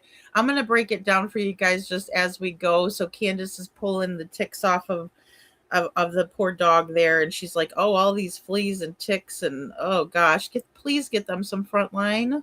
Please don't make them suffer like that. I feel so bad. All right, so here we go. Let's listen to what Don says. Not familiar with CPS at all. Who, me? Yeah, Oh, family court. I'm for social service is what it's called in Kentucky. Yeah. I was a police officer in Kentucky. Right. So, of course, yeah, I'm familiar with them. CPS and family court are the most corrupt entity in our country right now. All right, now this is where Don is looking into Fred's eyeballs. Okay. I can see him looking into his eyeballs, right? He's not looking over here, 1,000-mile stare. He wants Fred to know. Now, he didn't have the same energy when it was our same goal is to find Summer, right? No, he was like, well, based on what I was told, and nobody wants to listen to me. We're going to hear him say that again later when he's talking nasty about Summer. So we'll just keep that in mind. But again, he's looking at him and he really wants him to know this. Now, he didn't really want him to know that he wanted the number one goal is to find Summer, in my opinion. But he wants him to know how corrupt DCS is. And this is going back to what Rosebud was saying earlier, and I agree. Yeah. Why you And, do that? and during the Biden administration, more You're so especially. weird.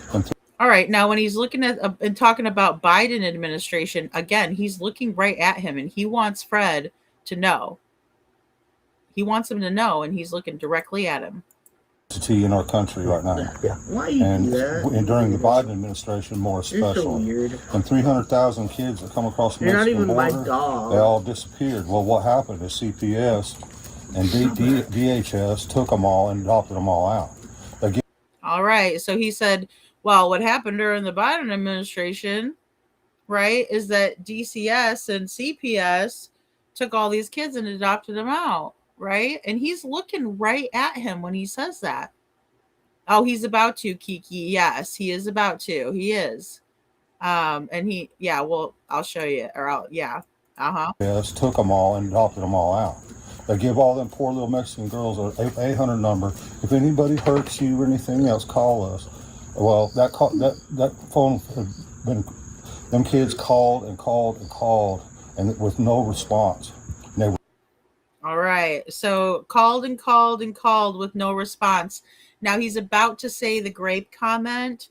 So watch his face. It's so disgusting. It is absolutely gross. And again, you know, the fact that he's saying this and also it seems like he's enjoying talking about it as well, because we know how Don is. That phone had been, them kids called and called and called, and with no response. And they were raped. One girl reported she was raped like 600 times or something like that. Wow. So he talks about the little girl who was raped over 600 times, or something like that, right? Little Mexican girls. Yes. Yeah. So we go from cornbread mafia to Mexican mafia, because he is going to say that. And I'm like, what the heck? It's so weird. The ticks are flying, Deborah. I mean, she's just pulling them off. Boom, there they go. Don at least, hey, lover girl, Don at least came up with a plausible theory for what could have happened, which is more than Chris and Katie have ever done, in my opinion. I agree. But you know what, though? He has said that, he said that Summer could have ended up in a basement, just like Katie Proudfoot. Yep, told Chris McDonough that, and I'll show you guys later. Like I said, I got a packed show for you guys because I just can't allow for this. It just bugs me so much, and no shade at all. It's Don and Candus that I'm focused on, right? That they're the ones that are annoying me, right? Just the fact that they're trying to get over on people is something that I'm just, but yeah, he's weird to bring this up, lover girl. He is. But they're always talking. It's always about sex. It's over, sexualized. And, yeah, Gail. And it's the same thing with the Proudfoots. They do this too. They do the same thing. Let's talk about anything other than Sebastian. Let's talk about anything other than Summer. Yeah. Bless your heart. Yeah, it's crazy. So they take them kids, stealing from them, and then they traffic them out. They sell them to the highest bidder. It's called adoption. We worked a case up in. Well, I will say that we have done our own research into that subject, and they do that. They have auctioned kids off in Tennessee, and we know that, right? I need a bigger screen. I can't see him that well. I know. To see his facial expressions. Yes. And I had to zoom in earlier, Christmas one, because I was watching on my phone. It is. It's burnt all the way down to the butt, and he's still holding on to it. I think he's about to toss it, though. They just toss it in their yard. They don't even have like a bucket. They have, with all the buckets they have around, they don't even put it in a bucket. They just throw it in their yard. In Jackson County, or it was a little boy. if she's watched our channel, she's probably familiar with it. Jaden Spicer. Jaden Spicer come up missing and end up being the parents, of course. And but the grandmother, the little boy had been sent to the grandmother's house, and the mother died. The grandmother died, and they gave the little boy back to the mother. She killed the little boy. Wow. Yeah, and we end up. And then because of stuff like that. Oh, yeah. And because of that other case where that girl was convicted of murder, her daughter, because of stuff like that, they look at us like they, But I think honestly, my thing is, I believe Hawkins County and DCS played the whole thing out. All right. So he says, my thing is I think Hawkins County and DCS played the whole thing out. And he's about to get into the fact that DCS was involved with Summer. They come up here a day before Summer's disappearance. They brought the welfare lady brought her supervisor up here. And as I was talking to her, we walked around the back of the house and she was looking around. She looked up at the eaves of the house and she come around this way and I'm talking to her, running my mouth the whole time. Sure. She looks up here at the eaves of this house and something told me to take a mental note. So I did. And I totally remembered it. But, and then they said, we're closing the case. Everything's just great, hunky-dory, and we'll see y'all later. And then 24 hours later, almost exactly to the hour, Summer was gone. I was at work. All right. He says, Summer was gone. I was at work. Summer was gone. I was at work. But I don't know if he was at work. And again, he's trying to convince Mr. McCoy, right? He's trying to convince Fred. He is looking into Fred's eyeballs right now, right? But when he talks about Summer, he can't look at him. He can't look him in the face. He can't look him in the eyes. That worries me. That would be a huge red flag if somebody couldn't look me in my eyeballs. Don't you be putting sunglasses on and trying to fool me, right? I like to see people's eyes. I've just always been like that. It's because I was taught like that. And, and then they started coming up here with all the cops was up here and everything. And all these teams around here treating us like shit. Sure. We let them search our house all they wanted to. They searched it 11 times in total. Sure. Wow. And who else's house did they search 11 times? Sebastian Rogers. They searched their house 11 times too, guys. Interesting. So he also says in the next one that the boys was on the phones and Candus says the boys were watching TV. Yeah. Well, that story has changed too. And they have always tried to blame the boys, and make them feel terrible. Well, they should have been watching Summer. It's like, no, that's not their responsibility. Grandis and Candus were both supposedly there. If they're both home, why is it the boys' responsibility? They should be able to be kids and watch their TV show or whatever they're doing, play. Destroyed everything. They had us in Hawkins County. They was questioning us. We passed lie detector tests, which I'm surprised they give us a pass because I don't trust them. All right.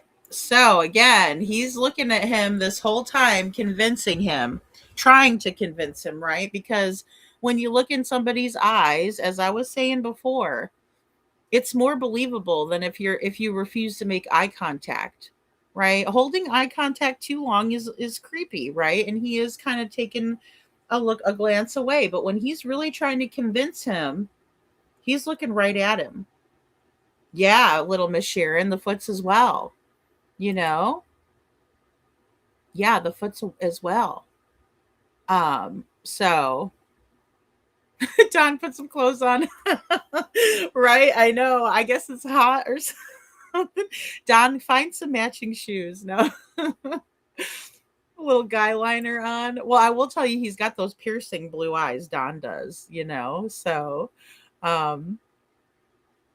yeah. Yep. Allegedly. And I don't think he passed either, Kiki. And I was going to say, I don't think he passed. But then he's like, but I'm surprised they gave me a pass because I don't trust them. And it's like, Well, they don't just, I mean, again, I know it is Tennessee and I know there's a lot of corruption there, right? But I'm going to go out on a limb here and be like, no, I don't think that they would give you a pass just to give you a pass, right? And I don't think they're going to give you a fail just to give you a fail, just to be fair there too. You know? Wow. So while we was going through all that and this, all the turmoil and house being tore apart, and we was bringing food up from down the road and everything. And he goes, and the house was tore up. How was the house tore up for what? That house was already toe up from the flow up. Come on now. That house was toe up. Okay. Didn't Don try to sell his daughter and his sister stopped him allegedly? That's what I've heard. Detroit, good to see you, Detroit. You know? So, and again, I just find a lot of what's being told to Fred and Sheila, mainly Fred because he's talking mostly to him, is a ploy to convince rather than what he's saying is truthful. In my opinion, I don't think he's being truthful. So it was stacking up in there. There was a lot of chaos going on. And he's like, damn those neighbors for bringing us a meal train. They just, all these neighbors just stopping by, bringing us food. Well, that's what people who care will do because they think who has time to eat when they're looking for their missing child. That is, assuming or presuming that you're looking for your missing child, Don. Well, all that food was just piling up in there. Well, you had a hoarder's paradise in there before all that. So what are you talking about, bro? So, I mean, it was so bad. We had people down there, YouTubers coming down there, just all kinds of stuff. People coming up in the middle of the night. I understand. That's why we hollered. That's why we was looking for signs. We're not them people. I'm sorry, and I know that people are. We don't want to be those people. No, I hope we're don't not. And like I said, anytime you want us to leave, we'll leave. No, you're fine. I don't see nothing. Our concern, and I'm sure it's yours, is where is Summer? Well, see, and he won't look at him. He's not looking at him in the face. He goes, and I'm sure your main concern is where's Summer. He's not looking him in the face. But no, when he's trying to convince him, he doesn't have any trouble with his piercing blue eyes staring right at Fred's eyes, right? But now he's saying, oh, I'm sure that, Fred's saying, oh, I'm sure it's your main concern, right, to find Summer, and he won't look at him. You would think he would be looking at him exactly in his eyes and saying, yes, sir, of course, yeah, fully, can you please help us, right? But he's not. And it's okay, Tam, I don't mind if people, mention another channel in here. I'm not strict like that. I think that's kind of egotistical in my opinion, that people that do that. But that's just my opinion. I'm very up for sharing other people's stuff. So Jennifer Coffindaffer said tonight that she knows what happened to Sebastian. She is retired FBI. Huh. I know. I didn't know she said that. That's interesting. So if she knows what happened to Sebastian, why isn't she calling Seth and letting him know what happened to his son?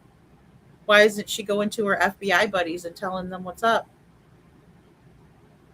That is really crazy. Wow. I'm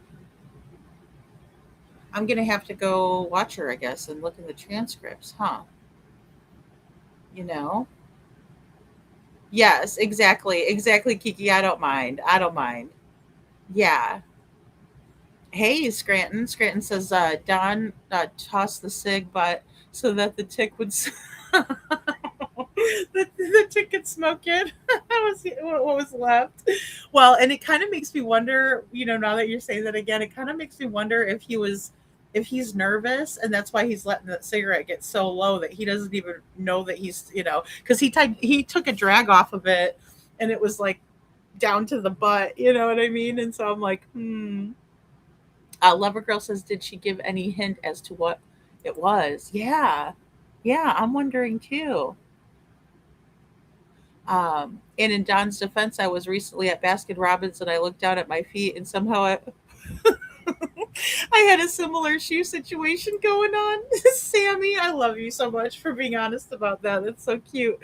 I don't know half of what I made out of the house like that. That's hilarious. Or how the sorry. She said, I don't know how the fuck I left it out of the house like that. That's so funny.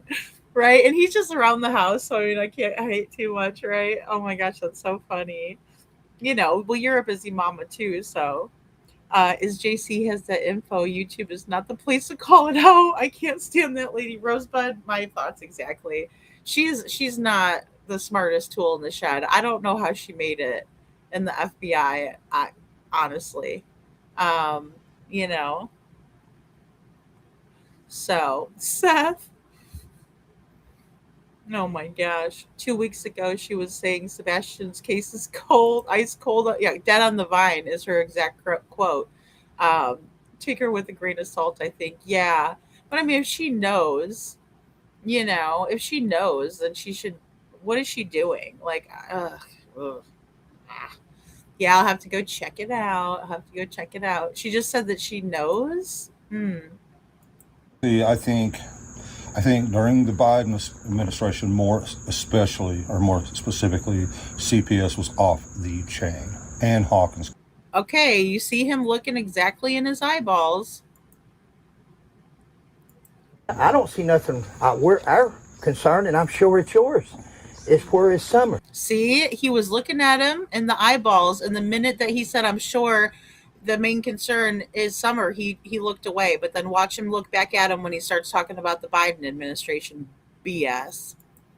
Well, see, I think during the Biden administration, more specifically, There he goes, looking at him. There he goes back to looking at him.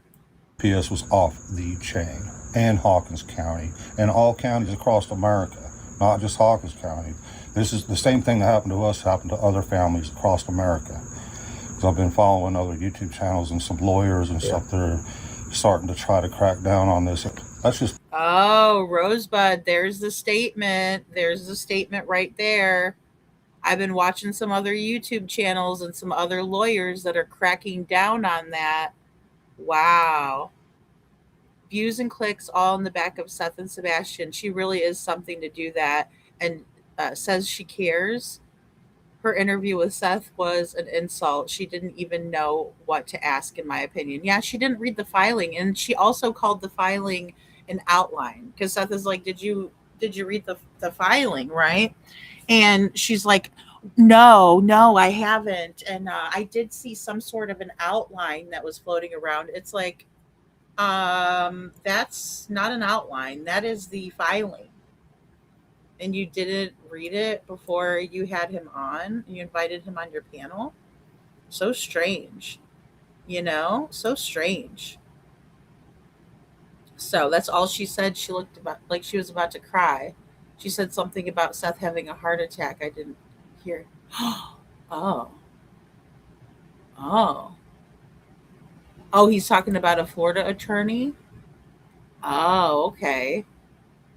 Wait, what? I need to watch that live later. Seth, I hope you're okay. Yeah.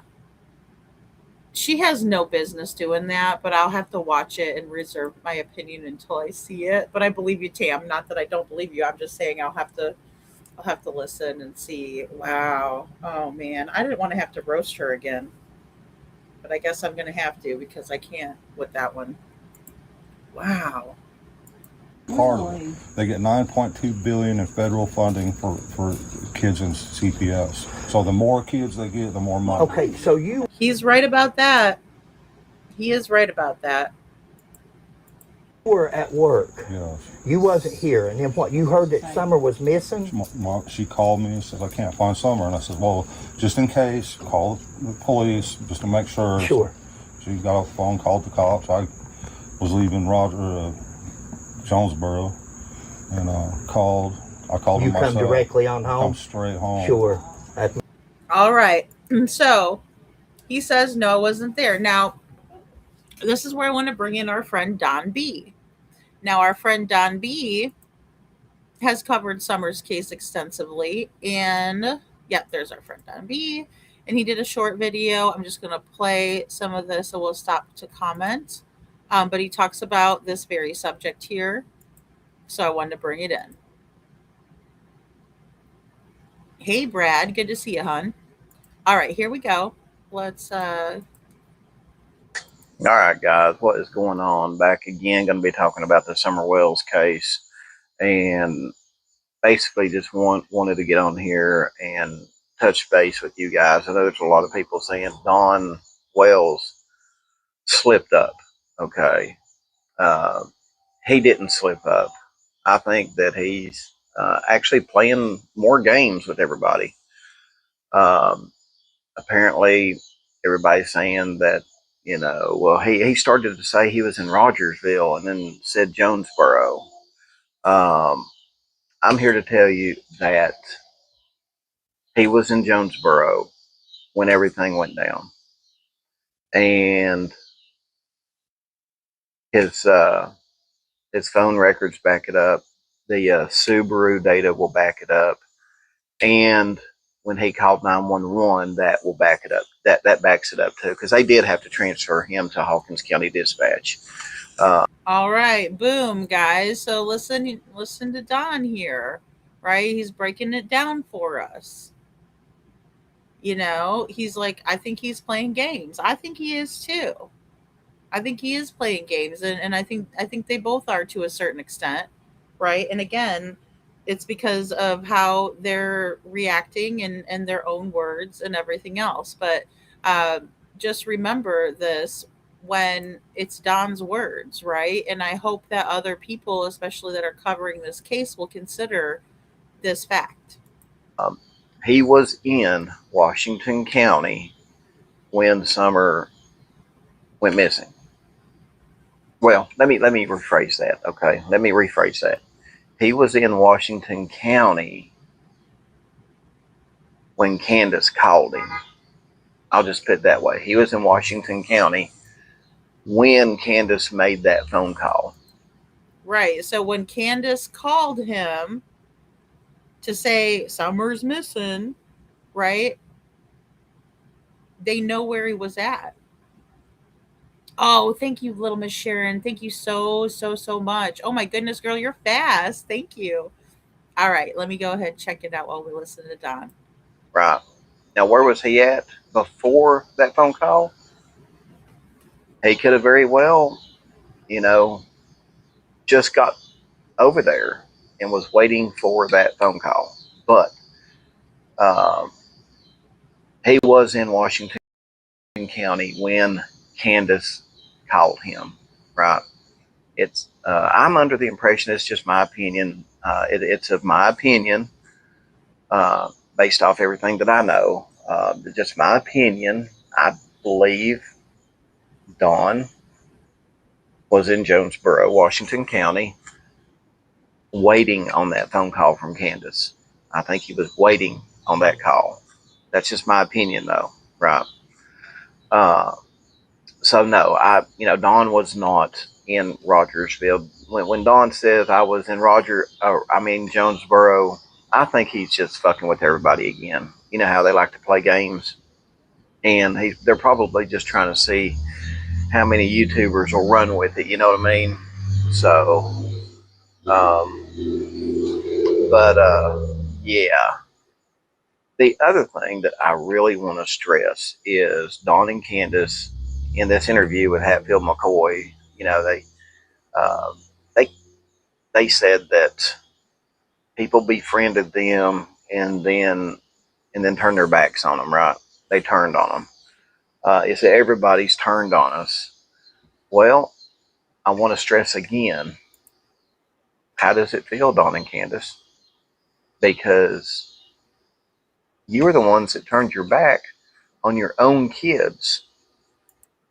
Yes, you did. You turned your back on your own kids and basically, in my opinion, refused to even try to get them back. Right? You can say what you want about CPS. I know all about, yeah. Yeah, CPS and law enforcement, and the other thing that I want to hit on too in that interview is Dawn did say that he believes that Hawkins County will try to set him up or something like that. Oh yeah. Oh No, yeah. Oh, Don said no. Sorry, I should have let it go. I shouldn't have paused it right there. He goes, no. No. Mm-mm. Hey, Bo, good to see you. No, not having it. Don's not having it. He's not having it, and I'm not either. Um, here we go. Let me go back. Let me go back. something like that. No, law enforcement ain't going to try to set him up. That's his excuse for what's coming down the road. Oh, it's his excuse for what's coming down the road. And I have to agree here too. And, and I also agree with the fact that, the police aren't going to just grant you a pass on a polygraph test. So, yeah. That is Don Wells' excuse for what's coming down. It's getting close, ain't it, there, bud? Mhm. So yeah, I think he's trying to get out in front of everything. Now I don't know when, but I think Don's going to go down. Don't know when, but I think he's trying to get out in front of it. Especially with that search warrant and everything going on at Van Hill Road and all the other evidence that they have. They just got to have a rock solid case against them. Absolutely. And you have to have a rock solid case anytime, right? You only get one bite at the apple. You had better make sure that there is proof beyond a reasonable doubt, right? Yeah, absolutely, Don. Absolutely spot on, as usual, as per usual. Right. I mean, if they arrest Don and Candus and Grandis, they've got to have a rock solid case, um, especially if there's no body, right? Um, Exactly. And no body cases in Tennessee. There's actually a high rate, conviction rate in Tennessee for no body case. However, you have to have enough evidence, right? And it's absolutely true in my opinion. So yeah, I don't know what the heck she's talking about. Seth says, "Wow, I have not had a heart attack." Oh Lord, Lordy, Lordy, I need a 40. No, I'm just kidding. These people drive you to drink. I'm over here talking about Candace and the YouTubers and people make driving her to drink while I'm right there with her. I stand corrected. I mean, you want to have a one hell of a case, no body Hmm. case, when you take this to court. So anyway, guys, yeah, I can see why Don really hates CPS. They're going to be a very big role in the prosecution of this case. So anyway, guys, that's it. Let me know what All right. So go over there and show Don some love on this video, please. He did a great job. It was just a short video, but right to the point. I have not mastered that art yet. My videos are always long. But he did a great job on that. I really appreciate his comments there. Okay, so let's go back to keeping all of this in mind. Let's go back to the Hatfield McCoy interview where Don is uh definitely trying to convince Fred and Sheila. Makes sense. That's what a good dad would do. But it's my belief that CPS definitely has something to do with it because they were using like Mexican mafia people to do their dirty work and everything else. All right. And again, when it comes to let's find Summer, not so much eye contact, but the minute that he wants to convince now about the Mexican mafia, you know, it's like now he's looking right into Fred's, soul, like where I think the window to the soul is the eyes. And he's convincing. Bo, okay, I need to come over and do a shot. We have to make a martini or something. Oh my goodness. I'm telling you. It's like, Yeah, Don is flicking the bait around. Oh my goodness. Well, and I mean, I'm with you, my PTSD, and that's why I'm not afraid to expose the corruption that is within DCS, and I would have to agree with some of the things that Don is saying, and I mean, I think it goes deeper than the Biden administration, though. I mean, I think it's been going on for a long, long time, so.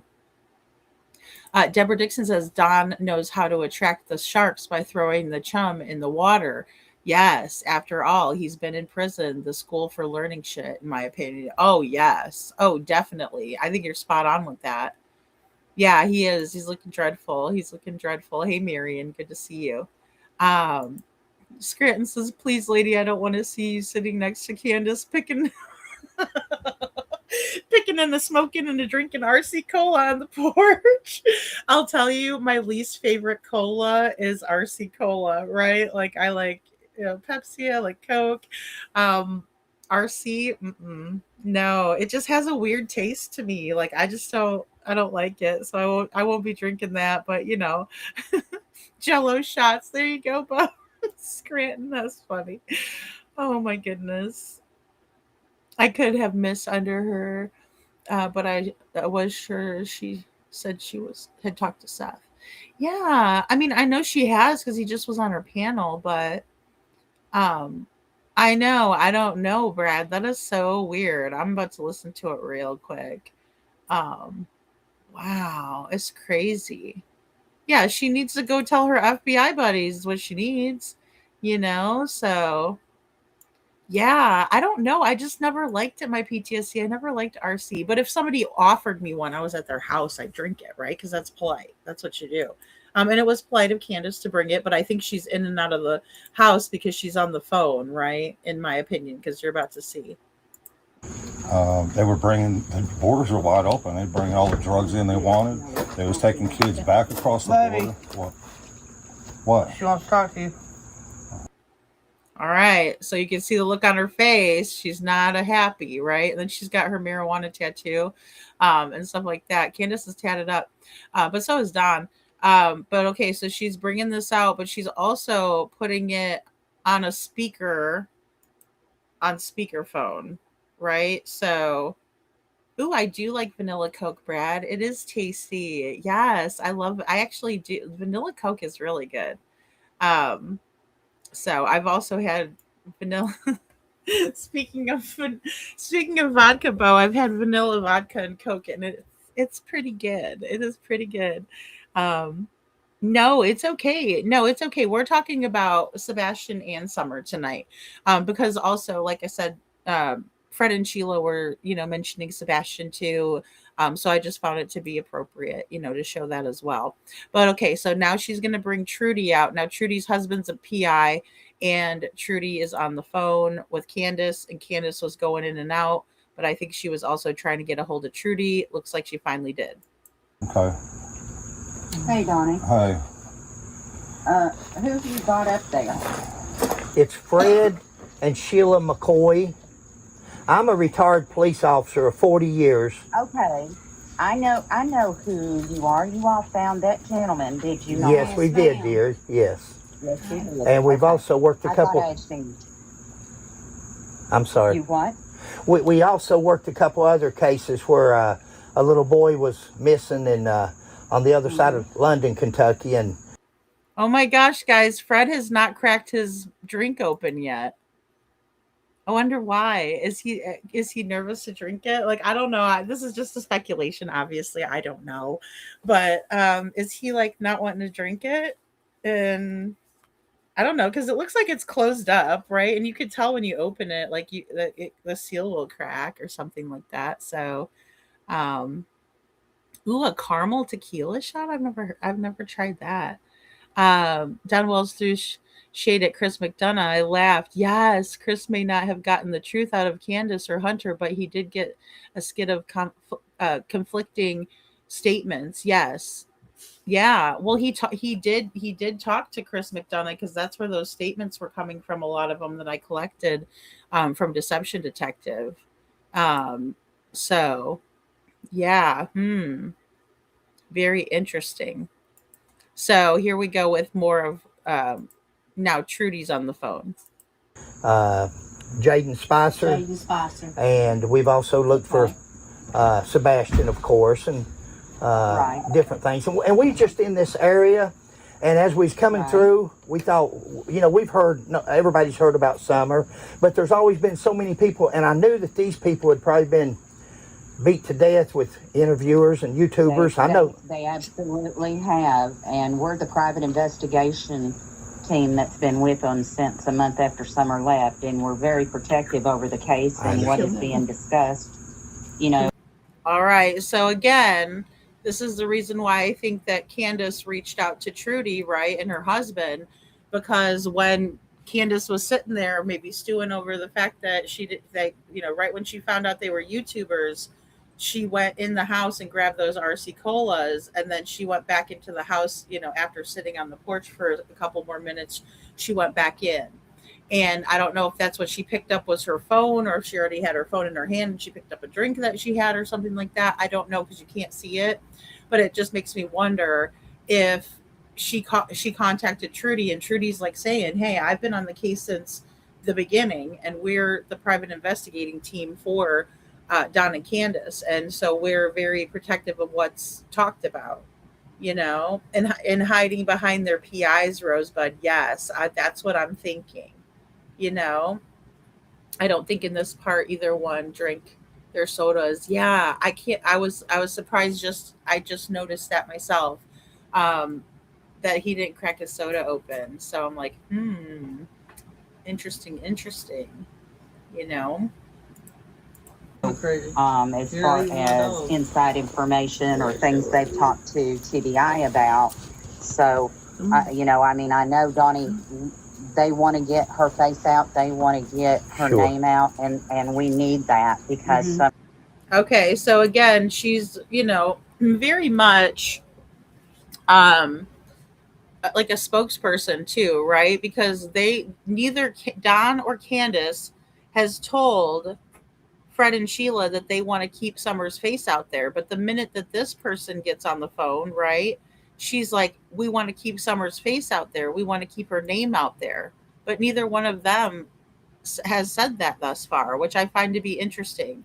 And this is, about 25 minutes into their conversation, right? Give or take. We'll say 20 minutes. But for 20 minutes, and this may have been edited, right? I have to allot for that as well, actually. And so nobody has said that except for Trudy. Just wanted to point that out. That is a huge red flag for me. I know Donnie, they want to get her face out. They want to get her Sure. name out, and we need that because Summer does need to come home. Sure. But, as far as trying to dig into, what's going on with law enforcement or what's been said and things, I'm sure you've seen the mess and what we're dealing with Ernie Shell right now in Hawkins County. We're just really... Oh, look. And then the minute you see his face go to a different thing, and he's like laughing. He's like laughing about Ernie Shell. Aw, thank you, Kiki, for your super chat. She says, "Lady, look above what I said." Jody Sue says, "No, I'm at 20 straight, Mountain Dew." Uh,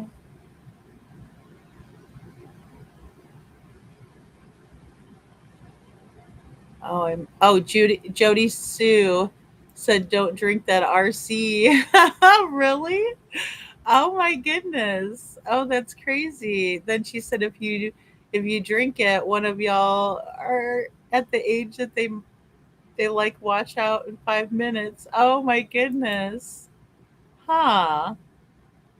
Maybe they've messed with the recipe, Gail. Cause yeah, I just don't like it. Cause I had one not too long ago.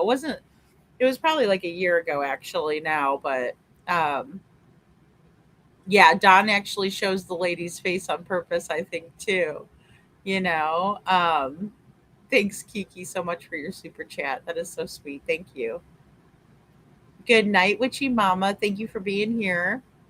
Candace flipped her nay nay with the phone and speaker for and speaker for Don. That's so funny. Oh my goodness. That's hilarious. Oh my goodness. Marion doesn't like the tequila. It's called tequila. Oh my goodness, that's funny. Yeah, so very interesting. So all this stuff with Ernie Shell that's happening, he says.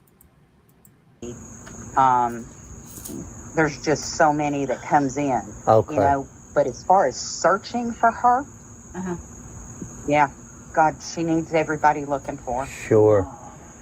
She And does. you're a private investigator yourself? My husband is, yes, and I work with him. Great. That's the way Sheila and I are. Like I said, we're both retired, and we started this as a hobby, and then we, with a 40-year career in law enforcement and everything, and I'm also a Hatfield and McCoy descendant, and we do. I thought so. We- I followed you all when you found that gentleman because, you know, again, I was very impressed. Well, And thank you. I would not mind for Dawn to give you my husband's phone number, and, you know, we would not mind to, you know, talk or do whatever. You know, Great. we're not on YouTube and refuse to, and we, you know, anything that we would say or do, we'd prefer not to. We stay in the background. We work for free. That's We sweet. All right, so she's giving off the stipulations. Hey, Holly. So she's saying, look, I don't mind if you take our phone number and we talk, right, or anything like that, but I don't want to be on YouTube. Something tells me that Candace told her that these people are YouTubers because she was in the house for quite a while and then she came out with the little, you know, boombox type looking speaker thing, you know, with the handle on it and, you know, it's attached to the phone and all. So, you know, this is where the interview is going to go south. for we've been on this 5 years, and you know, we're very protective over Sure. what is known. Does you being a police officer We understands probably that. know as little as anybody Yeah. about this case. Again, we live in central Kentucky, and Okay. we were just down here we didn't get involved when everything happened, and it seemed like this was YouTube. Everybody was, Yeah. and we didn't want to. We do YouTube. We do that, but at the same time, we try to reach a. But why would you want to do YouTube on a little pretty girl that went missing?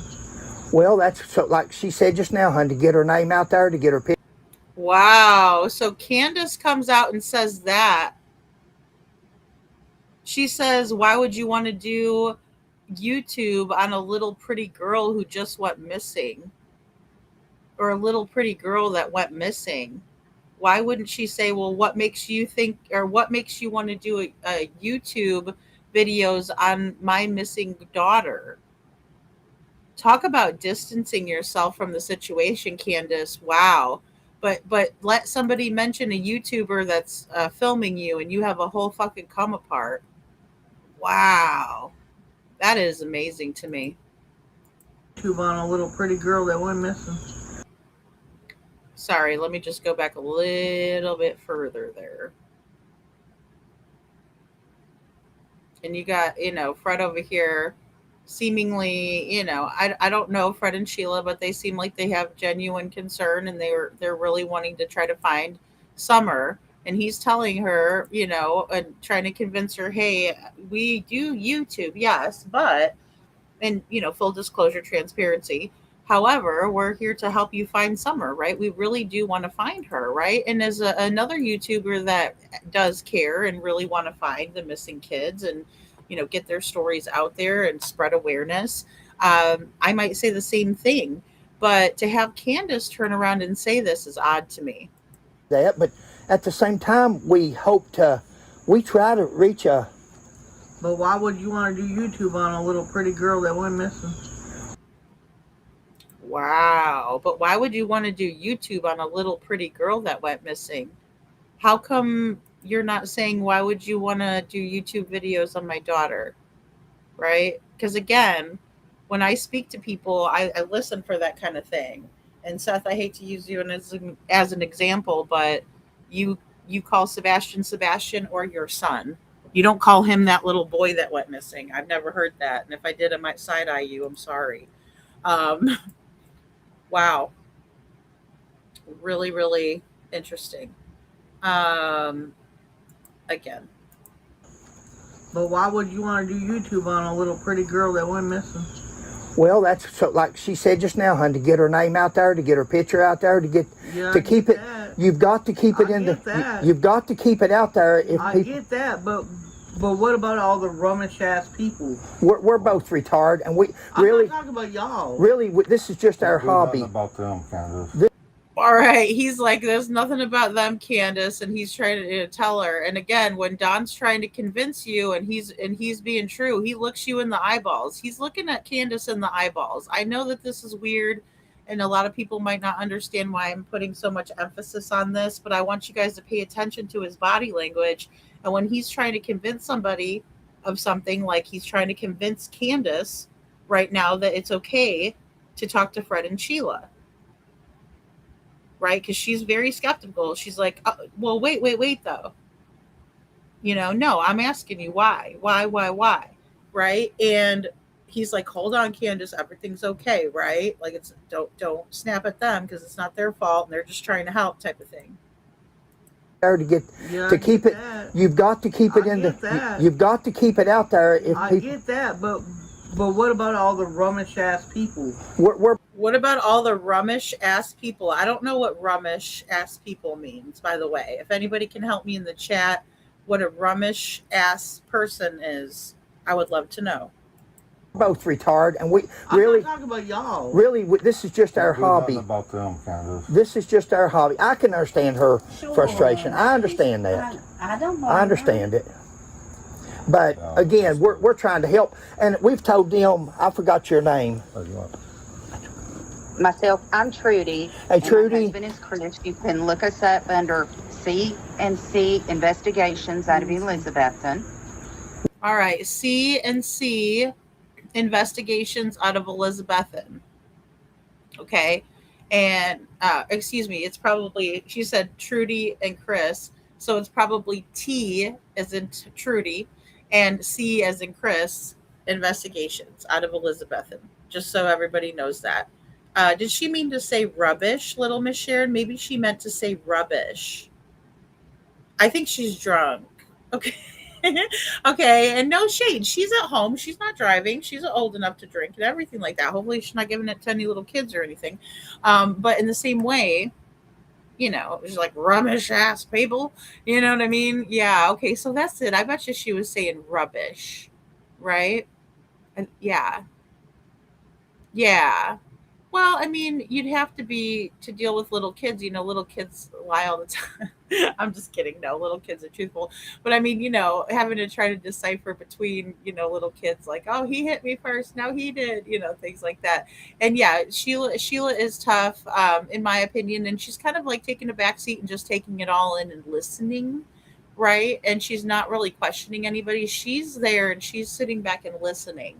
And I think that's what makes Fred and Sheila a good team, right? Is where he's, talkative and he's very personable, and then she sits back and listens and watches, right? She might say something here and there, maybe have a question, but she's more reserved and she just sits back and listens. From what I've observed of the two of them, that is, in Jaden Spicer's case as well as Sebastian's. And look us up under C&C Investigations out of Elizabethton. We have told them we don't care. We even hollered at the bottom of the hill. We don't care to leave at any time they want.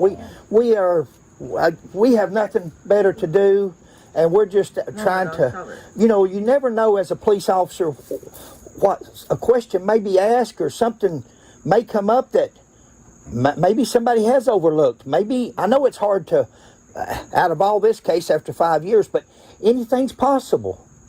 That's what I keep saying. And that's what you would hope for. Wouldn't it be something if I always say that. If she was to turn up and come home? Listen, that is our biggest goal. We have spent 5 hard, long years. We've had drone operators. We've brought in EquiSearch. We have worked our asses off on this case. There are Sure. a lot of people that's we turned on work- us.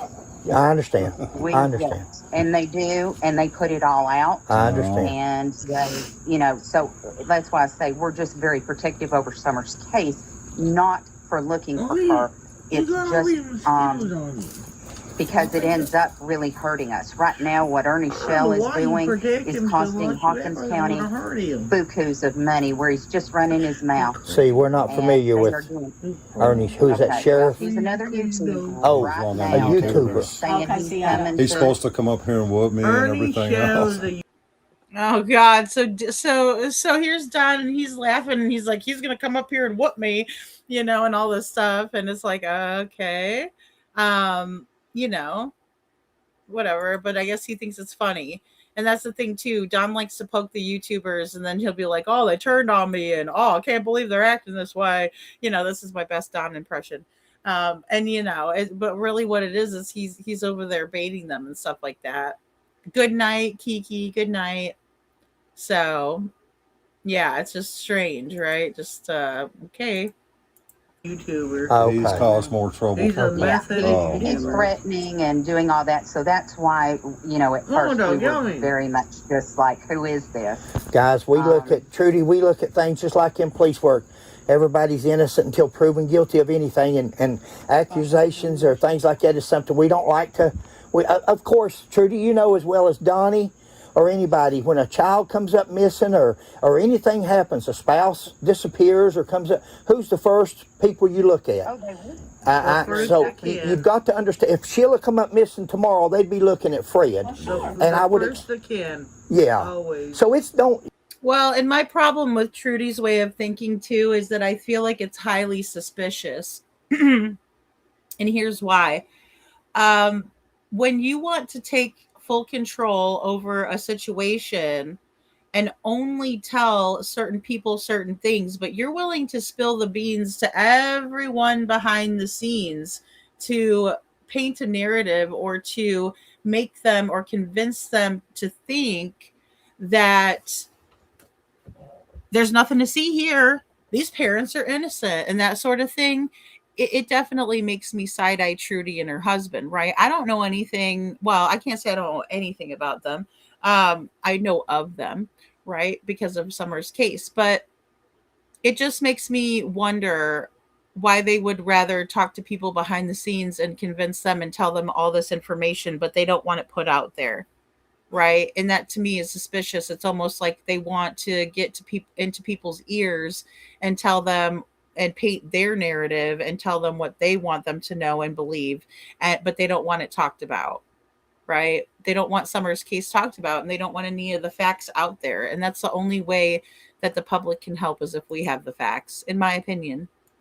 I know it's hard to say don't take it personal, but at the same time, it's what good police. You got to rule people out. Once you rule them out, then you can. No. Yeah. But this is the whole thing. There was 119 Oh, no. agencies on Summer's case. Wow. What is it? 119 agencies. 119 agencies. Half the country was here. Wow. That, Are when you it serious? first happened, that's how many. So what is that? What is the point, though? Let me tell you this. There was 119 agencies. Well, what the hell does that mean, Trudy? That you didn't make a point at all. Well, let me tell you this. So you want us to give up, is what you're saying, right? You don't want you to. I mean, 100. That sounds like Sebastian's case. Well, we had all these agencies out there, and poof, he's a ninja. No, that's not how it works. Why do you want to keep it so secretive? And why is Don laughing? Why is Don so jovial about 119 agencies that weren't able to find his little daughter who's missing at 5 years old? Obviously, she's older now because she's been missing for 5 years. Doesn't make any sense. This is a whole hokey pokey shit show that I don't like this. I don't like it. It stinks. Let me just back it up just a little bit, just a hair more. Take it personal, but at the same time, It's what. Oh, sorry guys. Let me just back it up. I just want to get right before what Fred is saying. Here we go. As well as Donnie or anybody, when a child comes up missing or anything happens, a spouse disappears or comes up, who's the first people you look at? Oh, they would. So you've got to understand, if Sheila come up missing tomorrow, they'd be looking at Fred. And I would first they can. Yeah. Always. So I know it's hard to say don't take it personal, but at the same time, it's what good police, you got to rule people out. Once you rule them out, then you can. No. Yeah. But this is the Well, whole your thing. phone's There looking was at me, that's why I had to 119 ask. Oh, no. agencies on Summer's case. Wow. What is it? 119 agencies. 119 agencies. Half the country was here. Wow. That Are when you it serious? first happened, that's how many that they had working across the United States on Summer's case. Do you think, Trudy? Hey, I gotta look at y'all. Do you think that they- y'all are recording us? I'm sorry? You got your phone pointed at Donnie, and she got her phone pointed on me. All right, here's where Candus goes off again. And look, guys, they've been recording the whole time. Since they came up, they had microphones, right? And they have like the ones that everybody's using, right? Like they're like the ones that clip onto you, or you can hold it and it's a teeny tiny little mini mic, right? But it's got like gray and black hairs on it, right? And we're going to see it when we do a part 2 on this. Tomorrow, but yeah, so but I know a lot of you will know what I'm talking about with these little microphones. It also has an indicator, a green indicator light that it's recording, right? It's in use. So what is she doing? Because Trudy's over there saying there was 119 agencies, and by she I mean Candus. Look at her, she's having a fit again. 119 agencies, and then Don's like, oh yeah, 119 agencies, ha ha ha. And I wish that Fred would have let her talk a little bit longer, because I was waiting for her to get to the point. What does that mean, right? What does that mean? There was 119 agencies, so what? And they still didn't find her? And that's funny to Don. Don's having a great time. He looks like somebody just told a joke. I mean, come on, get real. Listen, that PI may not have squat, more like moral support for the Wells. Seems in their eyes, yeah, it's cold in my opinion. Yeah, I think she's more of like a person that's just tries to smooth things over, and then also someone who, because even though Don and Candus is gonna, shut it down right now, it's hard for them to say no to people. Don's just like, oh, yeah, come on, and everything, even though, and maybe he's just bored, right? Maybe there's nobody partying at the house today or something like that. Or maybe they're waiting on a party to happen later or something. I have no idea. But, he's willing to talk. Candus, on the other hand, is like, no, right? But she's not. She's got Don over there saying it's okay. So Fred and Sheila are staying. And she keeps saying no, no, no. So in my opinion, again, that's why I think she got Trudy in the mix. So then that way, because also Trudy is about to shut it down when she hears Candus have this little come apart again. So I just want to kind of preface that really quick. But let me know what you guys think. Summer's case. Wow. What is it? 119 agencies. 119 agencies. Half the country was here. Wow. That Are when you it serious? first happened, that's how many that they had working across the United States on Summer's case. Do you think, Trudy? Hey, I gotta look at y'all. Do you think that they- y'all are recording us? I'm sorry? You got your phone pointed at Donnie, and she got her phone pointed on me. Dear, I don't think when you see our video, I don't think you're going to disapprove of anything we do. But you're recording us. For YouTube, but we Yeah, can. but no. Do you want us to turn it off? No. I think you might. See, but like she's already done this once in the interview, and now here she goes again. So I'm like, what? Why though? Why is she freaking out? All of a sudden, out of nowhere, nothing was said. As a matter of fact, I think because there was a camaraderie that was kind of building, or a rapport, more like, between Fred and Trudy. And Trudy was kind of okay and still talking even after she found out, that they're YouTubers. Now Candace is like, wait a minute, I need to see your phones because look at the dogs. Aw, they're so cute. But anyway, sorry, I just noticed the dogs when I'm talking. I'm like, aw. But either way, she's over here like, I want to see your phones because you're recording now, right? Or you have been, right? But she accused them of recording earlier, knew that they were recording. They have not been dishonest with her. And now all of a sudden it's no, no, I don't want you recording me, type of a thing. So, but you're going to hear Trudy now. She's going to go off. And I think Candace just wants them to get the hell out of there. She doesn't want anything to do with Fred and Sheila, even though she gave him the RC. Donnie, and she's got her phone pointed on me. Dear, I don't think when you see our video, I don't think you're going to disapprove of anything we do. But you're recording us. Oh, quit playing the victim, Candace. For YouTube, but we can. Yeah, but no. Do you want us to turn it off? No. I think you might. You all said y'all weren't recording. Are you now y'all recording me recording. at this time? I think that's I'm recording this. Look at Don's face right there. Oh my goodness, Okie Granny, you hit the nail on the head and said it simpler than I could, right to the point, right? Because I kind of went on and on about it. Okie Granny says, Don looks like the cat that ate the canary. Yes, he has that duper's delight, right? He certainly does. He's like, all those agencies, haha, can you get a load of that? And he even looked, now that was the one he looked over at Sheila and made eye contact with her. Good to have you, Okie Granny. That is so spot on. He looks like the cat that ate the canary. Well said. We can. Okay, I have a disclaimer. I am going to hang up. I do not allow this to be recorded. Trudy, how are we going to get? Okay, so now Trudy goes, wait a minute. Hold up. I got to tell you, I'm out. I'm out. Right? She doesn't tell them to shut it down, but she's like, I got a disclaimer. I don't want to be recorded. I don't want to be on YouTube. So here, we'll watch it again. Of anything we do. But you're recording us. For YouTube, but we can. Yeah, but no. Do you want us to turn it off? No. I think you might. You all said y'all weren't recording. Are you now y'all recording me recording. at this time? I think that's I'm recording this. We can. Okay, I have a disclaimer. I am going to hang up. I do not allow this to be recorded. Trudy, how are we going to get any help if nobody talks, hon? No, we got to. y'all lied to us. No. He never said he wasn't recording. Thank you, Donnie. He never said that. She did. She's And I'm not. Look. Kindest calm down. For Listen, what's her name? Candus. He called her Candus. He said, Candus, calm down.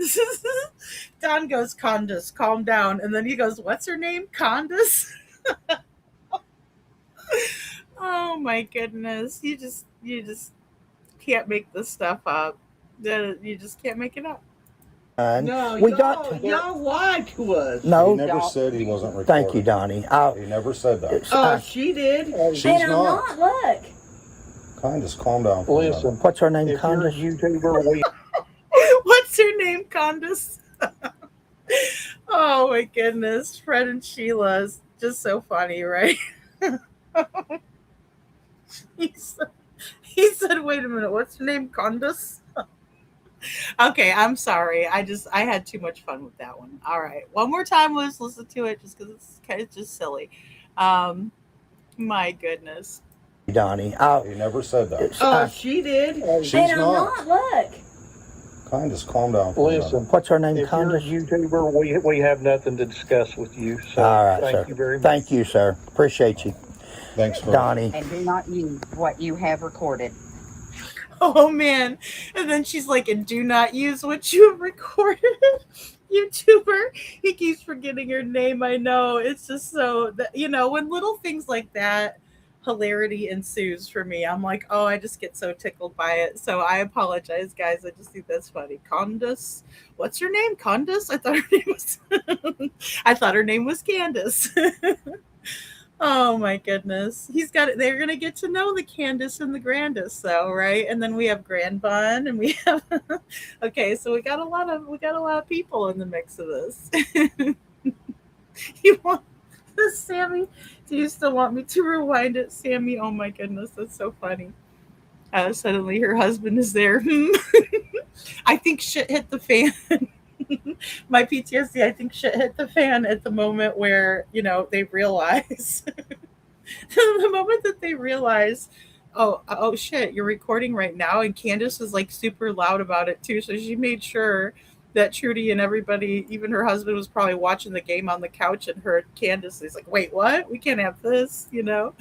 Oh my goodness. Okay, so I'll just rewind it just back a little bit too, just because I know Sammy was asking. Allow this. Oh, and also, guys, too. So Tennessee is a one-party state, so like they're fully within their rights to be recording. And I'm sorry that I stopped on Candace's face right there like that, because I'm not trying to, I don't like to like antagonize her, right? Like that doesn't make me happy at all. It really doesn't. I just want to, you know, I'm hoping that something good can come out of all of this, right? But I'm also gonna be real with my commentary because it's just my personality. But Candace is Candace is beyond pissed, Deborah. And I can't blame her, because like if I was sitting there and I was telling my husband, like, okay, I don't want them here. Like she tried to be nice about it. Like there's nothing more annoying than when you want somebody to listen to you and you're trying to say it nicely and then you have to keep on saying it. Like she's aggravated to the max right now, right? And I don't blame her, because he's over there like, no, Candus, it's fine. It's fine. And she's like, no, it's not. And she's getting pissed again. And so it's like, she was all right with it, but then I think she's getting nervous that he's talking more and more he talks, the more nervous she's getting. And then here's Trudy, and Trudy's not having it. And it's like, oh boy, the interview goes south. So, oh, Scranton. So it is like a Bluetooth speaker that he's listening to, because like I need one. Actually, when I saw that, I was like, my iPhone is very low, and sometimes even when I have people on speaker, it's too low for me. It's probably because my hearing is going or something. But either way, either way, I need one of those. But yeah, it's just like a Bluetooth speaker. And so when Candace came out, she had given it to Don like that. Like, so she handed him the phone and the speaker. Now he's just like straight chilling with it. So you can tell they kind of do that a lot, or use it. And I would too. So yeah, they're fully within their rights to be recording, but they're gonna freak out. You might. You all said y'all weren't recording, you now y'all recording me recording. at this I time? think that's it. I'm recording. Yes, we can. Okay, I have a disclaimer. I am going to hang up. I do not allow this to be recorded. Trudy, how are we going to get any help if nobody talks, hon? No, we y'all, got to. y'all lied to us. No, He never said he wasn't recording. thank you, Donnie. He never said that. She did. She's And I'm not. Look. Kindest calm down. for a minute. Listen, What's her name, if you're a Candus? YouTuber, we have nothing to discuss with you. So All right, thank sir. you very much. Thank you, sir. Appreciate you, Thanks for Donnie. And do not use what you have recorded.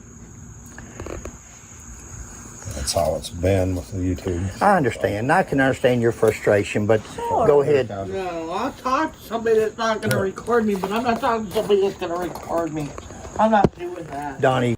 All right. So, and again, I have to go back to Chris Proudfoot after, he was telling Smiley about the CPS reports. He said, and this is how it's been. And then here's, Don saying the same freaking thing. I mean, not that we don't all do that, right? Like I'll say the same phrase as Rosebud, right? Deborah say the same phrase as me, whatever it is. And you guys, I just see you in the chat, and that's why I'm shouting you out, because as an example. But so I'm not saying that. I just think it's like eerily weird. So when I hear it, I'm like, well, that was weird, right? So I'll point it out. But nothing that was said by the PI had revealed any info, right? Exactly, Rosebud. She didn't even get to her point, like, at all, right? she's like 119 agencies, and I'm like, well, what's the point there? And then there was no point to it. Um, my PTSD be carrying a boombox on her shoulder. Her lady would be and her iPhone in her next. That's hilarious. Next panel. Oh my gosh. Oh yeah, because I'm telling you, like when I saw that, I was like, "Ooh, that's such a good idea." All I need me, and I like how it's got a handle on it. So if I need to go somewhere, if I'm on the move, it's for the YouTuber on the go. Candace has zero social skills. Yeah, I will agree with that too. Well said there. Um, she's not very good at talking with people, and I think she gets nervous. I do think she gets nervous, and she's more of like a quieter type of a person, right? Where Don is like, sure, I'll talk to you, and I think like he must enjoy being on YouTube. I mean, I'll just say that because, and again, I mean, I enjoy being on YouTube. Obviously, I wouldn't be here. But what I'm trying to get at is, you know, he likes to be interviewed, right? Like Chris Proudfoot does. Like give him a chance to get on a panel and he's going to do it, right? I mean, in my opinion, it's only because his lawyer probably advised him, strongly against it, is that he hasn't been. And that's my opinion. But he loves being in the mix, right? But he doesn't want to talk about his missing child. And again, excuse me, and again, what bothers me, excuse me, what bothers me about this is that they don't have that same energy and that same sadness, and I'll say maybe more so just Candace, for Summer who's missing. It's about, I don't want to be on YouTube, right? But he already told her earlier he was. But again, I will say she was protesting it quietly, and then she had to get louder, right? Because nobody's listening to her, poor thing, right? And I will say that. Um, maybe Condis, maybe Condis is a nickname Don calls Candace to pick on her when he starts getting amped up. Oh, no, oh yeah, to calm her. Condis, Condis, calm down. That's hilarious. I love that. I wonder if they have air conditioning. I don't know. I didn't see a window unit, I don't think. I was trying to think actually when you said that. Oh gosh, it's got to be so hot as hell. Maybe that's why they're hanging out outside. Well, with friends like Trudy, I'm sure Candace is scared to talk. Yeah. Well, that's true. That's true. And I know a lot of people have probably exploited her on YouTube. I can't overlook that too. I mean, I got to be fair with that. Because a lot of people don't have good intentions, or they will get close to you just to stab you in the back. It's sad, but the PIs could have refused to talk at all to them if they didn't want to be known that they are attached to the Wells as their PI. Yeah, that's a good point, Rosebud. Well, it's just like it's so strange to me how they were willing to spill the beans in private, but more so to convince people who are searching for Summer or inquiring about her, because they knew they were YouTubers and stuff, just not that they were being recorded. The minute that she didn't want to talk to them anymore is when they found, Trudy, that is too, was then when Candace said, hey, stop recording. You guys are recording, right? I didn't know you were recording, stuff like that, but she knew. And, but yeah, I mean, so it just, to me, it's like they want to paint a certain picture, or put a, bug in their ear, plant a seed that, we know the case since the beginning, and I'll be your go-to information person. Don't listen to the other YouTubers, their drama. There's vultures out there, these horrible people, blah blah blah blah blah, right? But in reality, she just wants to get her claws into the Hatfield and McCoys, right? Fred and Sheila. Um, but yeah, that's my opinion. Otherwise she wouldn't care if they're filming. She wouldn't care, to do an interview as a PI, right? If she's seen them before, she's like, hey, you also found that couch guy, right? Oh my gosh, yeah, I watched you guys. And Candace says, hey, I watch your antiquing stuff, and your museum stuff, and treasures, I guess she called it. But so in my opinion, I do think that, you know, it was more so that she didn't, she just wants to get in their ear. You know, oh, a new person following the case, you don't know anything about it, but I know who you are. Well, I'll be your go-to for information. Don't listen to anybody else, type of a thing. Hello, Justice for Noog. Um, that freak skins are dirty, in my opinion. Yes, I think so. I think so. Justice for Noog. Oh, definitely. Well, and I mean, it's just the way they act. It's just the way they act, you know. And wasn't that on? Wasn't a shot? Ashley Banfield doesn't have air conditioning, and I think that is absolutely crazy. Just looking from a view and making me hot. Oh yeah, I'm here to tell you, I can't without air. I mean, I'm just like warm blooded as it is, you know, like especially if I'm sleeping and stuff like that. Oh yeah, I have to have it. Um, you know, so yeah, I do get grumpy too. It's irritable when I'm hot. You want me to turn it off? I'll do whatever you want. I think that, have you said anything so far that would be incriminating or anything that you want, we would care for anybody? See, I haven't neither. Sheila has it, and I don't think she's settled. She's brought us a couple of RC Colas, been nothing.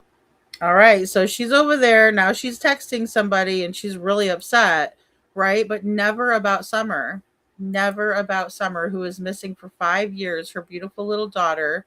Never when it came to her kids. When she talked about all of her kids being gone and she has time to watch Sheila and Fred's shows about their museum stuff, it was like, yeah, I don't have any kids anymore, so I could watch stuff like that. Wow. And she was smiling. But now because she's being recorded on YouTube, she looks like a little baby in the corner.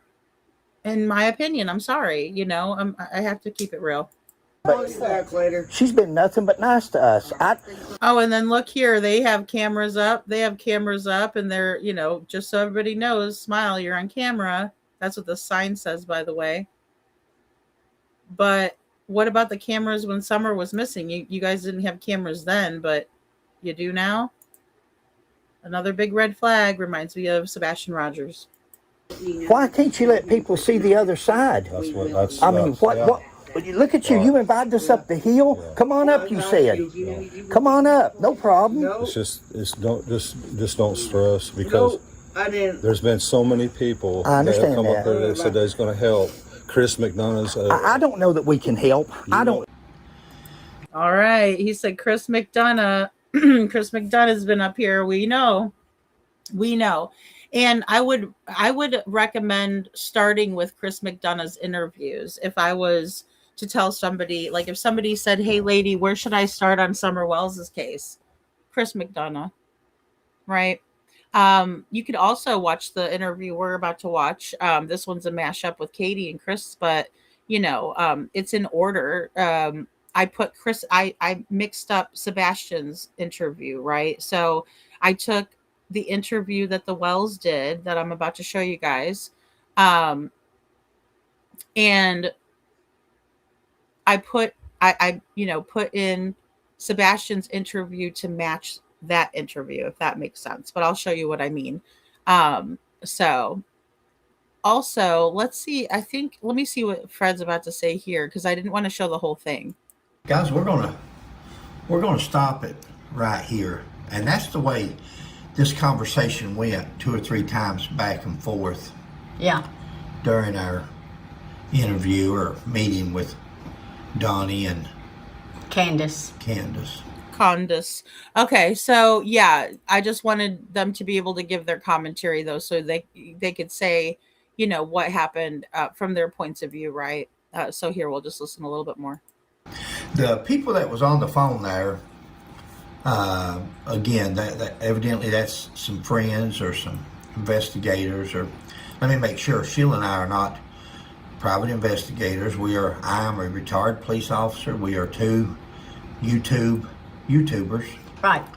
And this is our hobby. This is what we do. We try to see if we can help, and we make YouTube videos.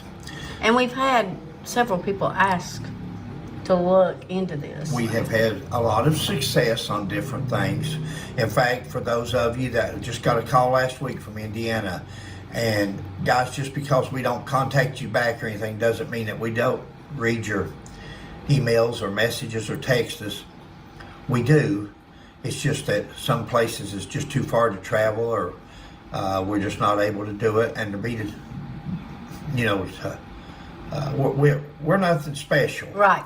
Pray about it. Let God is in charge of everything, and it's up to His. We may not have any bearing whatsoever. That's in right. this case.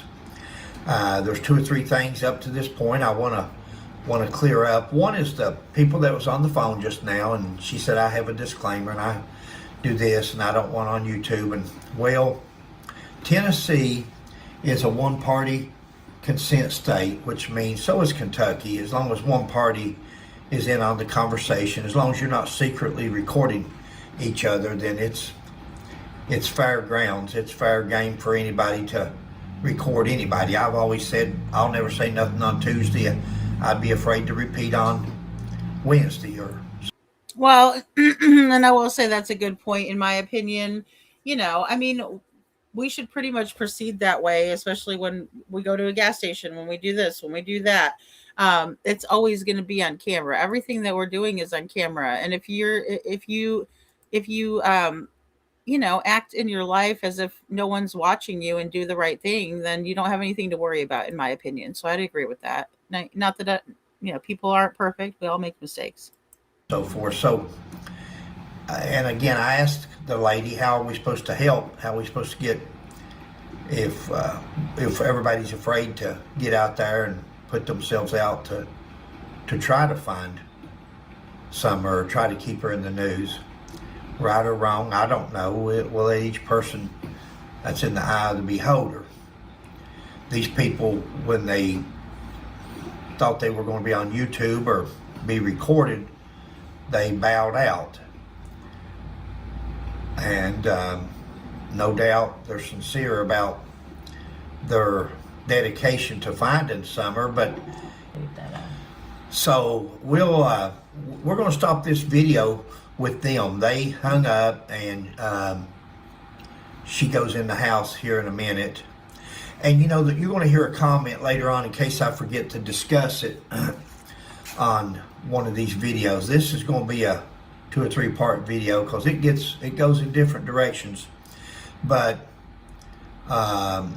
she says, quit filming me, or you've got me in the I can't really tell what I've got in frame, to be honest.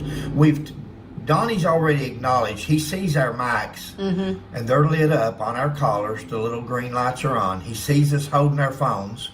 Well, Sheila's not recording there at that time, but anytime I turn my phone, at one time, Candus wanted to see the recording that I'd done, so I told Sheila to go ahead and start recording. And I do this so there'll be a body cam, more or less. If you're not afraid of breaking the law or doing anything wrong, then you're not afraid to be recorded. So I'd rather have the recording and not need it is need it and not have it. And like I explained to Candus, the reason when I was showing her the video of what we'd taped, Sheila started taping at that point.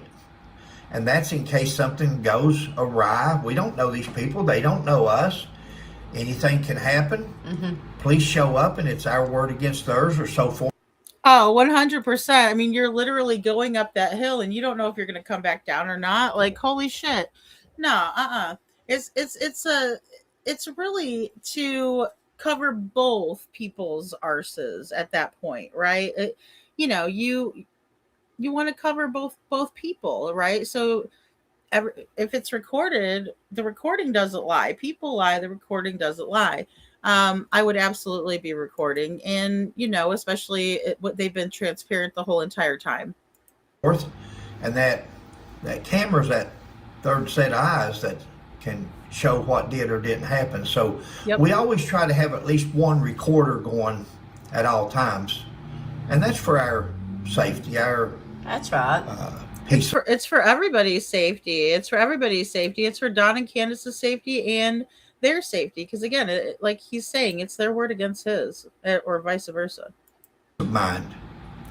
You know, guys, if it was so bad there, and we're going to discuss little things on these videos. We're going to try to take it up to an hour long, but Okay, so this is where he starts talking about like a little bit of their commentary, and I would like it if you guys would go over and watch the whole video over at Fred and Sheila's, right? Because I do want to get onto this a little bit more, and I appreciate what they've done here. So let's go on, and because I just wanted to really get Candace and Don's what they were saying, but I watched the whole video and it was good, right? Okay, so here's a video that I dropped tonight. If you'd like to watch it without the commentary, please go over and check it out.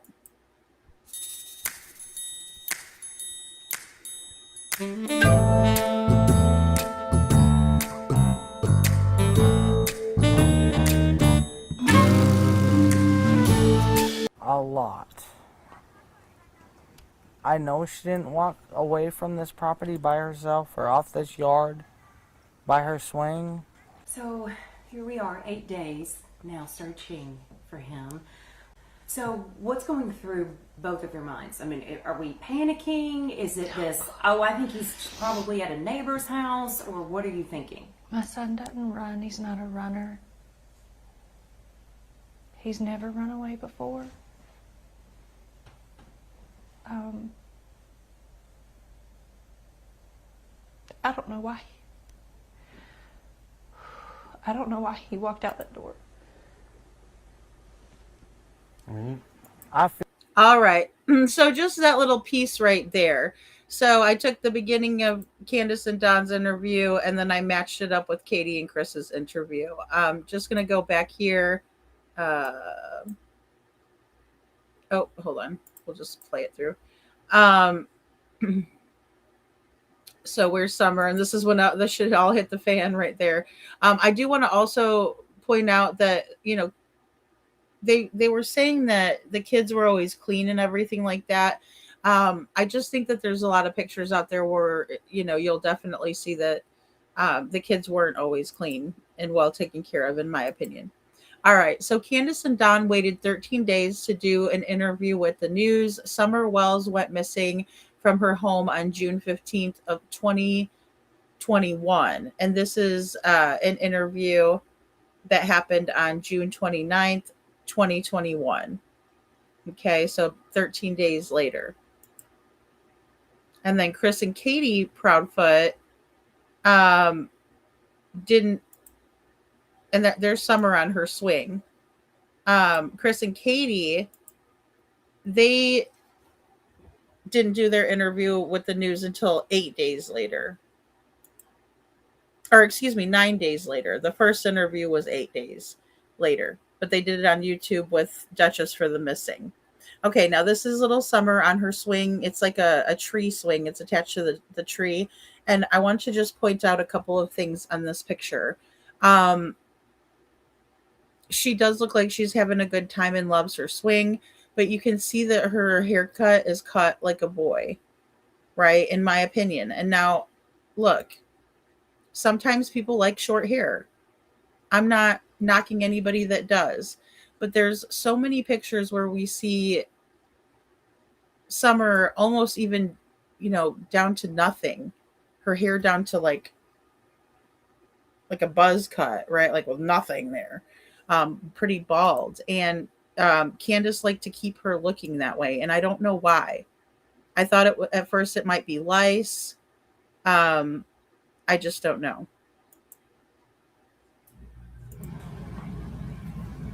I know she didn't walk away from this property by herself or off this yard by her swing. So here we are, 8 days now searching for him. So what's going Oh, okay. Sorry, guys. They did the interview with Duchess on day 7 and 8 days here. I'm sorry. I had it right the first time. through both of your minds? I mean, are we panicking? Is it this, oh, I think he's probably at a neighbor's house, or what are you thinking? My son doesn't run. He's not a runner. He's never run away before.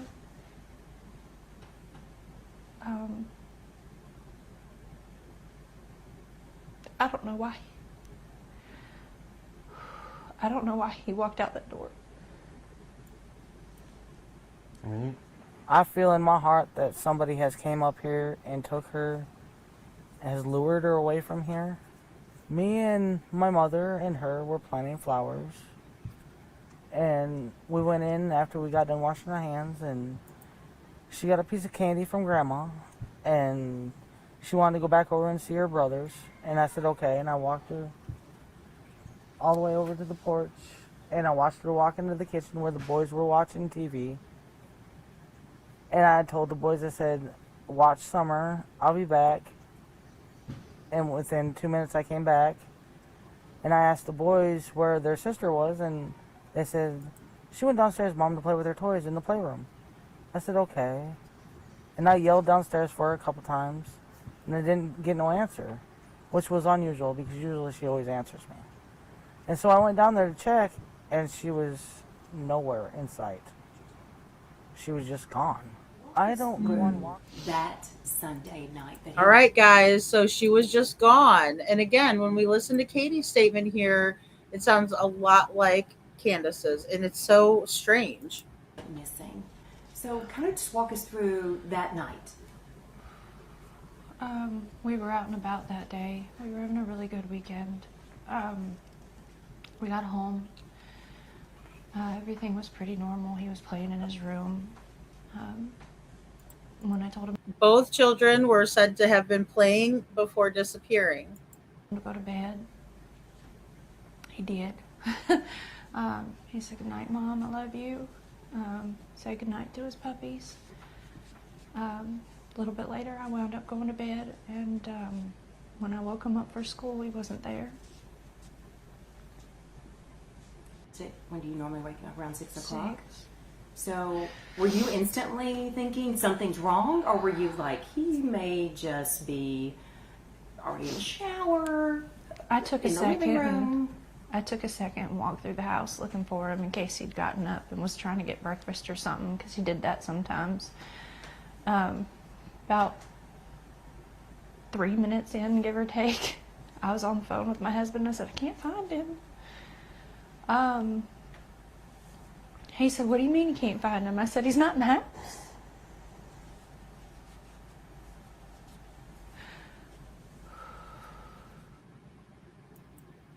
All right. Okay, so this is going to be a statement from Don's interview, right? And both of the men of the household claim they weren't home when their children went missing. Was at work, so, but from what my wife has told me and stuff, you know. You were on the phone with her, so you were not home. No, ma'am. Okay. I was at work. I'm a tower crane operator. Oh, sorry, guys. Let me just back that up a little bit. Times News interview with Don Wells, father of missing 5-year-old Summer Wells. And this is going to be on June 18th. So that would have been 3 days after she went missing. Don did an interview. Imagine that. Don's talking before Candus will, right? But he did do this interview 3 days after she went missing. I was at work, so, but from what my wife has told me and stuff, you know. You were on the phone with her, so you were not home. No, ma'am. Okay. I was at work. I'm a tower crane operator, and I was working in Memphis at the St. Jude Project. Okay, and we always hear Chris Proudfoot, excuse me, we always hear Chris Proudfoot stutter when he says he was in Memphis, right? Because he knows he's lying because his camper was in Tennessee. Or excuse me, because his camper was in Mississippi and Memphis is in Tennessee. So he's trying to say that he was within the state, but he wasn't. His camper was not parked in Tennessee. So I just want to point that out too.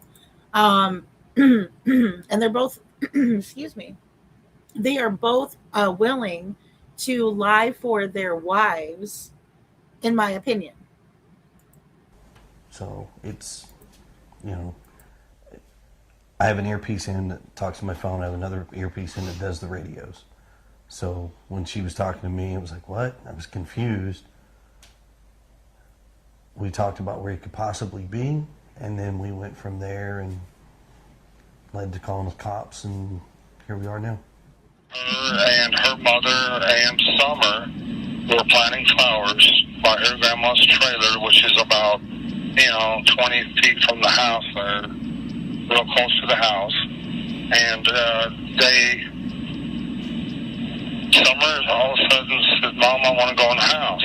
Because she loved to be outside all the time. That was her, unfortunately, her downfall. Because a lot of times the boys would be inside and we'd be like, "Where's Summer? Why'd you leave her out there alone? Go get Summer now." And that's happened over and over again. And we'd come out and she would always be close by, but we was always coming up. She had to be outside. She was an outdoor person. Right, but that's her downfall because she likes to be outside. I like to be outside too, but that's not my downfall. She should be able to play outside in her own yard and go to her swing and do whatever she wants to do without anybody preying on her or anything like that. So it's not her downfall. It's not her fault. Just like it's not those beautiful little boys' fault. Don, you guys are the parents. Candus was there. Grandus was there. So no, it's not anyone's fault. And if you're going to start placing blame on anybody, you might look in the mirror. She'd love to be outside. Yep. Oh, sorry guys. Go ahead. Oh, well, good. Maybe they didn't ding me for Don's disgusting comments. Thank God for that. She's fine, and her brothers were in there watching YouTube. And so she watched her walk in the door and went in there, and then she went in there, and her brother said that she's going to go downstairs and play with her toys. So she went downstairs, and then Mom come in and says, "Where's Summer?" Well, she's downstairs playing with her toys. And she had that hollered for her, and there was no answer, so she went down the stairs, and she was nowhere to be found. So at that point, is that when you call 911, or what's going through your mind? While we were on the phone, and it was like, is he on the other side of the bed? The normal places he may be in the house, and he wasn't. So I was like, okay, well, hold on a minute. And immediately after that, we called the sheriff's department and made the report. I ran all over the house, outside, inside. I looked in every closet. Within minutes, they were here. They responded within minutes, and here we go. She went out the basement door. The door was unlocked, but she's never left there. She might be on the other side of the house, because I went out there before and called for her. She come out from behind the house because she just has to be outside. She's an outside type of person, Gosh, so just eerily similar. And again, like I said, I kept the interviews in order. I had to mix the one with Katie and Chris up to fit, what was similar, right? So as you can kind of see here. But they're both sticking to a script, in my opinion, especially when Don says something like, she walked out the basement door. Well, how do you know that if you weren't there? Right? But again, it's a script. It's all scripted. It's not true, in my opinion. So this big question mark is vanished. Yes, ma'am. And no one can figure out where or why. All right. But she was gone, buddy. And my wife called me, and I said, "Hang up for me and call 911 right now." And I was at work, and I called 911. Threw all my tools that I could in the vehicle, and from Jonesboro, I come out. I made it out here before anybody because I was freaking out, And when I got home, I drove to the bottom property, and I realized that all my neighbors and stuff were combing the woods looking for her, and I realized. All right. So again, we have Don working and Chris working, but they both called to report, right? I should have said the sheriff's office /911. But so that was my mistake there. Nevertheless, they called law enforcement, right, and alerted law enforcement, even though neither one of them was home, right? Because Candus and Katie are so alike in that way that Katie muted herself and was on a three-way call with Chris. Candus is just like, I'm not even going to call it in. Because they're cowards, in my opinion. They're both cowards, Katie and Candus. To go outside, was there anything that came to mind? We've been combing over that day and even the weeks before he left, and I hadn't been able to figure it out. And I realized right then and there that she was not there. I knew right then and there that she was gone. Within minutes, there you're at the home. Yes, ma'am. It was rapid fire. They had cars. They They had lined cars from here down to the main road, as far as I could tell. One of Summer's favorite songs was Godzilla, and they say, and they're jumping all over me about past tense was, well, I'm sorry about that. It's just. She also liked the song by New Breed. It was called House. All right, so both sets of parents here, I use parents loosely with Proudfoot, but nevertheless use past tense, and they have trouble using present tense when speaking about their missing children, right? And this is right after they've gone missing. Was, well, I'm sorry about that. It's just. She also liked the song by New Breed. It was called House. My House. She sung that a lot of times when I play it on the TV. She loved to dance. She liked to think of herself as a princess, and and all that, like all young girls do. And she loved Frozen. She loved to be that Elsa and.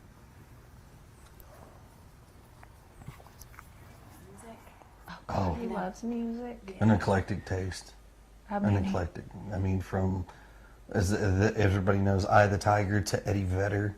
Oh yeah. Oh yeah. So we got Pearl Jam on one hand, we've got Survivor on the other over here, we've got Taylor Swift, and he's got a big crush on her. I mean, country, rock, no classic. hip hop. We don't allow the hip hop. Well, he doesn't really get into it anyways. Rap and things. There's always going to be haters, and You were saying that there are a lot of people who are harassing both of you. And both sets of parents played the victim, and we still see them both playing the victim to this day. Instead of focusing on their missing child or talking about their missing child, the only time that we see emotions being, evoked from these parents are when they're talking about themselves and what they're going through, not what their missing child might be going through. Again, I do want to just bring Seth into this and say that when he talks about whether Sebastian is cold or whether Sebastian is being taken care of or if he's eating enough, things like that, you could see and feel the pain, right? That he really doesn't know, and he's very much concerned about Sebastian. We do not see that from these four. In my opinion, that's a problem. What of any of that do you want to address? What do you want to say to any of these people? Just that you don't know. And I don't wish you to ever know. Right. But when in reality, these parents, their own words and actions or inaction even has caused disdain, right? It's caused people to say, this isn't right. And I'm sorry that you guys feel that way, but that's my baby, and nobody would ever treat her like that as long as I was around. Ever. It's always going to be that way in this world, and we just want to focus on the good friends and Christian people that are trying to help us and praying for us and praying for Summer. What do you all want to say to the community? Thank you. With everything from the bottom of our hearts. I would not have imagined how far this has gotten, but there's no way to repay the gratitude, the love that we've felt from the community, the prayers. But thank you. But from don't the bottom of stop our hearts. looking. Yeah, please. My son is somewhere. This ain't over until he's home. And we thank them from the bottom of our hearts, and that's the kind of people we try to relate with and socialize with. I would say it like this: everybody has an opinion, you know, and it's perfectly okay to have that opinion. But you're not in this situation. You don't quite understand. I wish people would step back, take a different, wide open view, and not assume what they know. It's just better to stick to the facts. If they have questions, all they have to do is ask. And I pray genuinely that no one ever goes through this. I'm sorry that you feel this way about us, but we love our children with everything we have. We've never went without, thanks to Summer's daddy and my husband. He's always provided for us and has worked as much as he could and can and still is. Just be kind to people. I mean, it's real simple. We don't know anything about, no red truck, or we hardly know many of our neighbors. I mean, because we just try to be around good people. I mean, and we do have good people in this area. We found out since this has all happened. We got some real good neighbors and good folks everywhere. But Who have been talking, because I know this is part of the harassment. Is there anything you want to address about this child custody situation with the previous? So I have a current case that is ongoing in another state. We've requested that case to be sealed because there are some individuals who have taken it upon themselves to put stuff out there that they don't quite know. Yeah, yeah, Chris. But what about the 5 CPS reports that you have in Tennessee? Doesn't mention that, right? Doesn't mention that. Just blames everybody else. So Chris's custody battle versus Candus's missing sister. All they have to do is ask, I'll tell you. But because of that, it has nothing to do with our son. It has nothing to do with the situation. I just people would respect that and then keep an open mind. Yeah, and look how Chris is looking at Holly Thompson's face and lying to her, flat out lying through his teeth at her and looking right at her when he does it. Wow. I wonder what a psychiatrist or psychologist would say about that. It's totally different. When my sister came missing, I was in between Arkansas and Tennessee. I don't know all of what happened or what did happen, but I hope that they find her too and bring her home safely too. Well, yeah, there's nothing. I mean, she disappeared without a trace. They haven't found anything, haven't found a body, nothing. And when you see cases like that, that's why I lose hope on Summer. I want to keep hope, but sometimes I lose hope. Lose it. And I think, well, maybe we won't never see her again, so I start thinking in past tense, sorry. But I'm trying to keep hope up. I'm trying to keep my prayers up and all that. He's, that morning he was laughing, he was joking. Everyone we were around that day agreed that he seemed like he was in a good mood, he was behaving. It'd make more sense if we'd been fighting. Or you'd been in trouble, but he hadn't even been in trouble. So, I mean, the $1 million question, why did he go? And the other $1 million question is how. What about And she loved everybody in that church, or she loves everybody in that church. I should rephrase that because tear that apart is past tense, and I apologize again for that. Damn. I hope she gets to come home, and I hope she gets to be with our church family again. Our best friend in that church was Robin. She loved her to death. Yeah, she looked up to When women that were. she come to that church, she went looking for Robin. That was her favorite person. She looked up to people, to women that were what, Don? Don has a very warped view of women. So let's deep dive into these and many more like comparisons, right? So I'm just going to put this down. So both had CPS involvement, both have alcohol abuse, both have a toxic male role model, and that's in quotes because they're horrible role models, in the home. Toxic male role models and domestic violence. Okay. Interviews with behavioral panel and deception detective, Dr. Phil versus Nancy Grace interviews, Candus versus Katie, Chris versus Don, and much more, right? So lots and lots of topics, and we have discussed them here. This is an older video, like I said, but I wanted to incorporate it in because these topics are coming back up. Both of these children are still missing, right? Both of these children are still missing. And this is Sebastian Rogers, and this is Summer Wells. Limited evidence, no persons of interest, no arrests in either case. No justice for Sebastian Wayne Drake Rogers, and no justice for Summer Moon Utah Wells.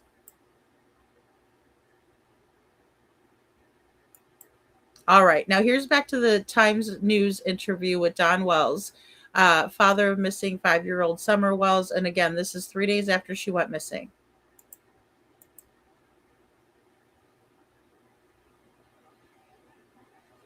I would be interested in knowing what happened that day.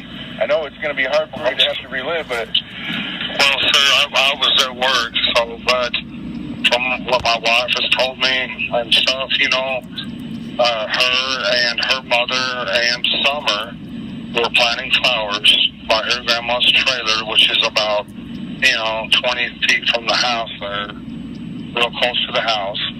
And Summer all of a sudden said, Mom, I want to go in the house. So she said, fine. And her brothers were in there watching YouTube. And so she watched her walk in the door and went in there. And then she went in there, and her brother said that she was going to go downstairs and play with her toys.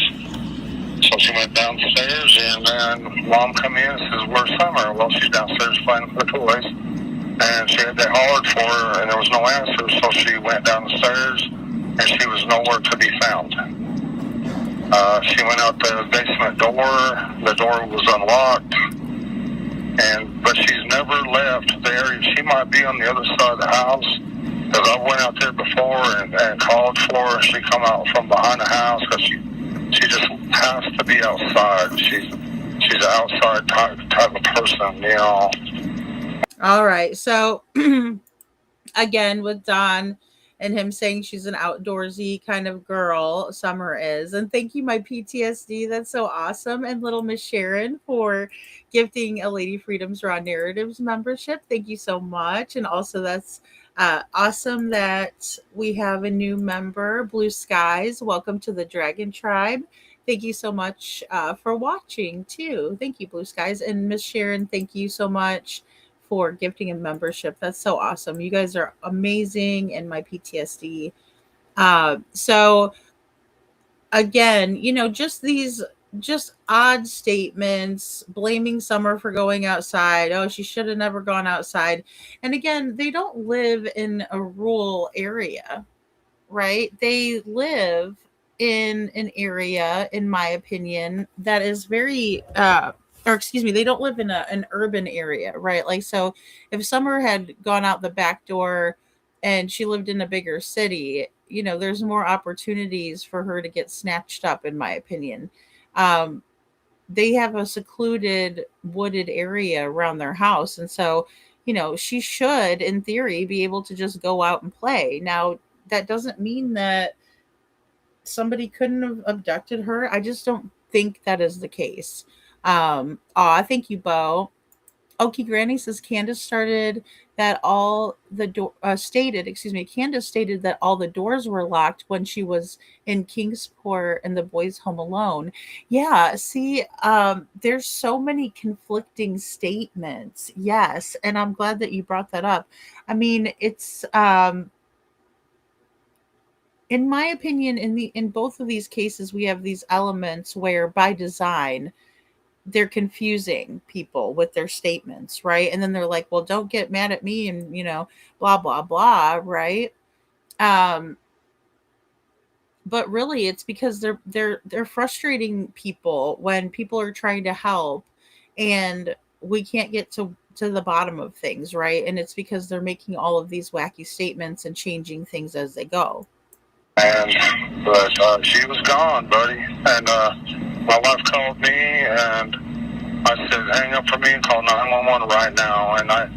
And I just think it's weird too. I think it's so weird how he's like, she was gone, buddy. Right? Like, who says that? Who says that? She was gone, buddy. Like, no, you're like, oh my God, this is 3 days, guys. This is 3 days after Summer has been missing. And he's like, oh, she's just gone, buddy. Right? Wow. No emotion, no concern, no urgency. Not like, oh my gosh, we got to find her. I couldn't believe she was just gone. No, it's not like that. She was just gone, buddy. What? And went in there, and then she went in there, and her brother said that she was going to go downstairs and play with her toys. So she went downstairs, and then Mom come in and says, where's Summer? Well, she's downstairs playing with her toys. And she had that hollered for her, and there was no answer, so she went downstairs, and she was nowhere to be found. She went out the basement door.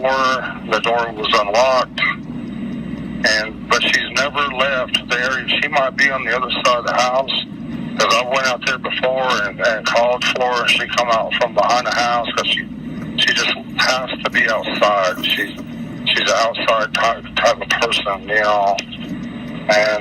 But she was gone, buddy. And my wife called me, and I said, hang up for me and call 911 right now. And I was at work, and I called 911, threw all my tools that I could in the vehicle, and from Jonesboro, I come out. I made it out here before anybody because I was freaking out, And when I got home, I drove to the bottom property, and I realized that all my neighbors and stuff were combing the woods looking for her, and I realized right then and there that she was not there. I knew right then and there that she was gone. I just, because she would never leave there on her own. Somebody had taken her out. That's what I was going to ask you. Is she capable of going through? They've covered miles of area to search. No, she would never leave because for one thing, we have bears and wild dogs, and we got druggies that, come around other people's houses and stuff. All right, he's admitting that they have people who are on rugs and that they're coming around to their house. They're always coming around.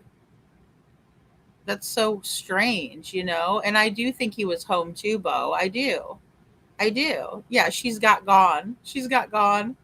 Nobody in, nobody out, she said. I mean, it's just so strange. And the dogs would have alerted for sure, Deborah. It's just crazy, Yeah, no one in, no one out. Ugh, yikes. All hours of the night, but this was like at 5:30 in the evening, which makes me think, someone was laying in wait. I've heard. Okay, so he says this all happened at 5:30 in the evening. It makes you think that people were lying in wait, right? But again, how does he know what time it happened? If Candace's story is correct, which he obviously says he wasn't home, but again, just for the sake of the conversation here, Candace is saying, they got home from the swimming hole and stuff like that. And she went over, was planting flowers, got the candy from Candus, right? And then she decided to go inside, and then she decided to go downstairs into the basement and play, right? It just doesn't make any sense. And how would Don know that? I mean, Candace says she doesn't even know what time Summer like took off. And that's what they're telling people, is that she went out the basement door. But how does he know it was 5:30? Somebody say that these people track kids down on Facebook. Oh, sorry. Hold on. Let me just back it up a little bit. That, you know, come around, look to other people's houses and stuff, you know, all hours of the night. But this was like at 5:30 in the evening, you know, which makes me think, you know, someone was laying in wait. I've heard somebody say that these people track kids down on Facebook and find them, and, you know, I've heard that story. I mean, I don't know, but all I know is she's definitely not anywhere around there. I think somebody's abducted her and took her out of the area. Wow. Well, have you noticed anybody suspicious? No, and, you know, and they've done such a good job. They followed every single lead possible. They have tracked down all kinds of people. Yeah, they've tracked down everybody. They even, you know, had me in there, you know, lie detector tests on all 9 yards. They have to rule out every possibility. Yes, absolutely. You know, so it didn't bother me to do it whatsoever. I understand that. And a lot of times the parents are responsible, you know. It's recent history that's been the case. Or like a family member. Right, absolutely, yes. But, you know, we don't associate with all them people. We try to associate with church people and stuff like that, you know. And Summers, they got a lot of friends in church. They just love her to death, you know. Where do y'all go to church? Seventh-day Adventist, right across the street from Walmart, there in Kingsport. Oh, okay. You know, we was going to the Baptist church, you know, but when I found out the true Sabbath on Saturday, I wanted to go to a Saturday going church, so I thought I'd go check them out one time, and we've been there ever since. Oh, wow. What have you all been doing while this has all been going on? Just trying to cope. Just trying to cope with everything. Yeah. I'm talking to the police. I can't be alone right now for some reason, and so if I have to, I'll go down there and talk to the police and just hang out with them, you know, because I just can't be alone right now. I don't know. You know. I find it funny that Chris Proudfoot was also talking about hanging out with the police. Okie Granny says purposely skewing the timeline. Pretty sure Candus got home at 3:30. Yeah, I'm pretty sure too. And I think that you're right with her, him deliberately trying to, you know, skew the timeline over, like make it a little bit later. She was reported at 6:30, if I'm not mistaken. So, you know, they made it seem like, you know, they also reported her more quickly than they did, you know, more quickly as soon as they found out about it, type of a thing, rather than them getting home at 3:30 and it matching up with Candus's timeline on those details. So, and that's always going to happen, especially if you're just trying to stick to a story, right? The truth is a lot easier to remember. How are Summer's brothers doing? They're coping with it better than me and their mother are. I don't understand that, but I mean, when they really think about it, they're upset, but they're coping with it way better. Especially the youngest one. It's like I don't know. It's weird to me, but maybe it doesn't seem real to them. Yeah. But me, you know, the most I've done is watch the news a little bit. I can't focus on nothing. Originally I'm from Utah, and I met my wife in Arkansas, and we come out here to help my mother because she got sick, and then she ended up dying from, I can't remember what it's called, but anyways, but she left us that property, and we've been there ever since. Okay. We've made Tennessee our home. There's a lot of good people here. When did y'all move here? Well, about 13 years ago from Arkansas, I was about to help my mother because she was in need. So your kids, this has been their only home then? Yes, sir. Born and raised? Yes, sir. Well, except for my oldest one, he was born in Arkansas. Oh, okay. Yeah, but the rest, I think, the rest were all born here, yes. And does your wife have a Wisconsin connection? Yes. Well, her sister, my wife's sister come up missing, like, I don't remember how many years ago it was, but they never found no trace of her either. Where was that? I don't know. I really don't know. All right, and again, we hear about the sister going up missing, and there's no trace of her, right? Candus' sister, no trace. So all of these people that are so close to them, what are the odds of that? I just think that, without a trace, never to be seen or heard from again. So strange. They never pay attention to any of that part of it. Do you know where she grew up in Wisconsin? I sure don't. I'm sorry. Well, I have a criminal history. I do, when I was in Utah, when I was younger, but I've turned my life around, doing my best to be a commandment keeper, for sure. Okay. Me and myself, they can do whatever they want to me as long as my kids are safe, that's how I feel. Yeah.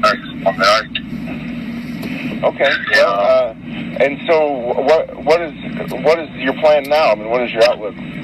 Well, my only plan now is just, no matter what happens, either way, I'm stay in church, be a commandment keeper, and wait for the resurrection day, buddy. Yeah. That's all we can all do, Do you have hope for Summer being found? Well, I have hope, but, statistically speaking, or looking at it, you know what I'm saying? Yeah. Wow, that is so strange. And we're going to hear Deception Detective's take on that a little bit later. I left a little bit of his commentary in there.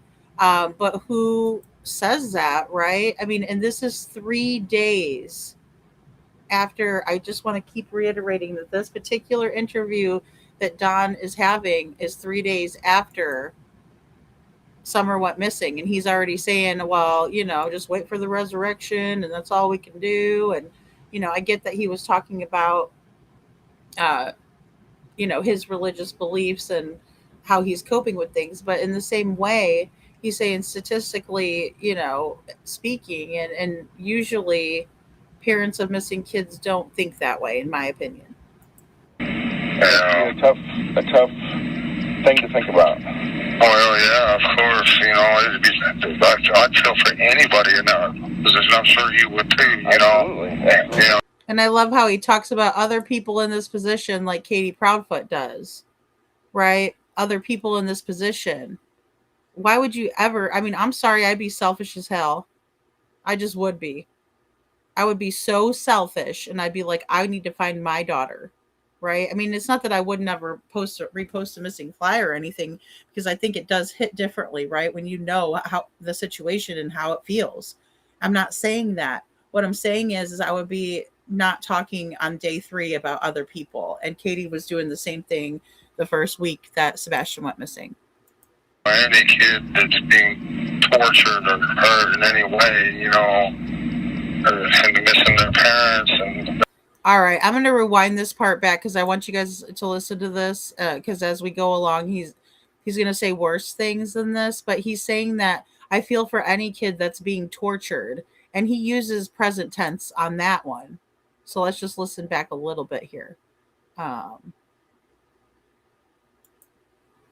Anybody in that position, I'm sure you would too. Absolutely. Any kid that's being tortured or hurt in any way, and missing their parents and their good friends in church and stuff like that, just unimaginable what she's going through. Yeah.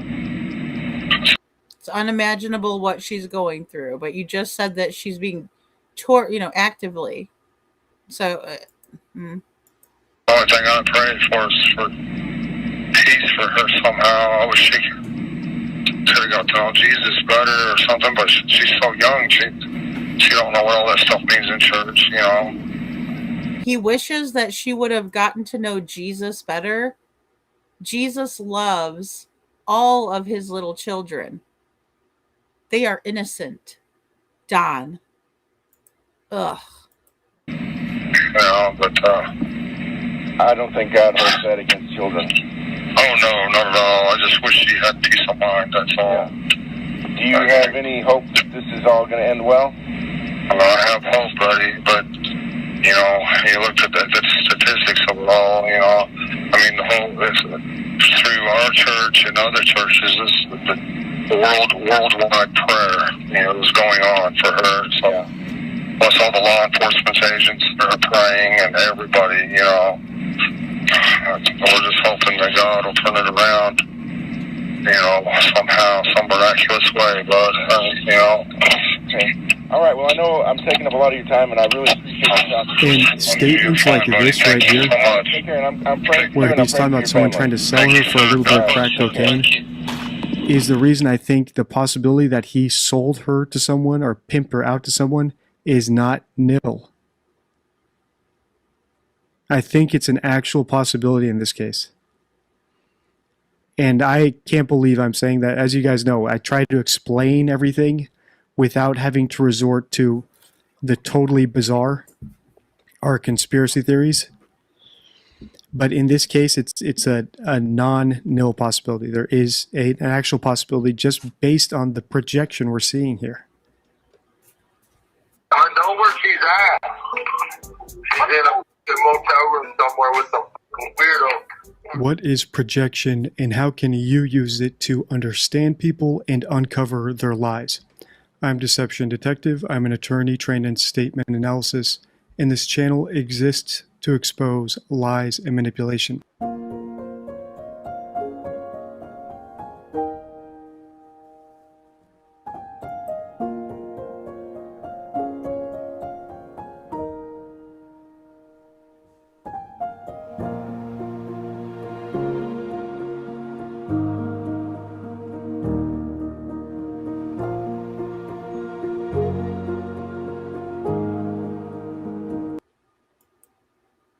Okay, guys, so I do believe that it appears that Summer is being called over, and I took the audio out, and I think it got overlapped a little, so I apologize for that.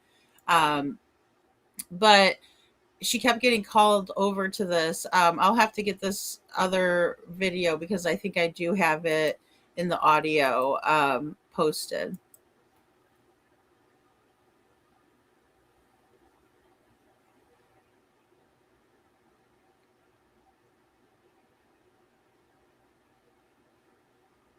We're going to look at a compilation made by YouTuber Criminal of the top 10 most disturbing things Dawn Wells has said in interviews about Summer Wells. These are some disturbing things that he says here, some very strange things he says, and I'm going to point out how they are projection and what we can learn about Don Wells himself from what he says. Number 1. Giving props to his now adult daughter for not complaining about getting raped on her 18th birthday. As soon as she turned 18, he raped her on her 18th birthday. Jesus. Yeah, because he knew once she turned 18, there wasn't a whole lot she could do about it or whatever. Because he's talking about one of his daughters here. His oldest daughter apparently got sexually assaulted when she turned 18, and he's actually congratulating her for not complaining about it. So imagine the negligence this man and his wife probably had, the negligent attitude they had towards Summer. On her 18th fucking birthday. Pretty crazy. Things she do, but she didn't go crying. She don't go crying and for all attention and blah, blah, blah. She dealt with it. I got to give my daughter props on that. Number 2. All right, guys. So he said that she didn't draw any attention. She didn't go crying, blah, blah, blah. How disgusting is that? Anybody that sticks up for Donnie, you need to rethink it. Detroit says dancing in front of that barrel says for sale is very disturbing, and in my honest opinion.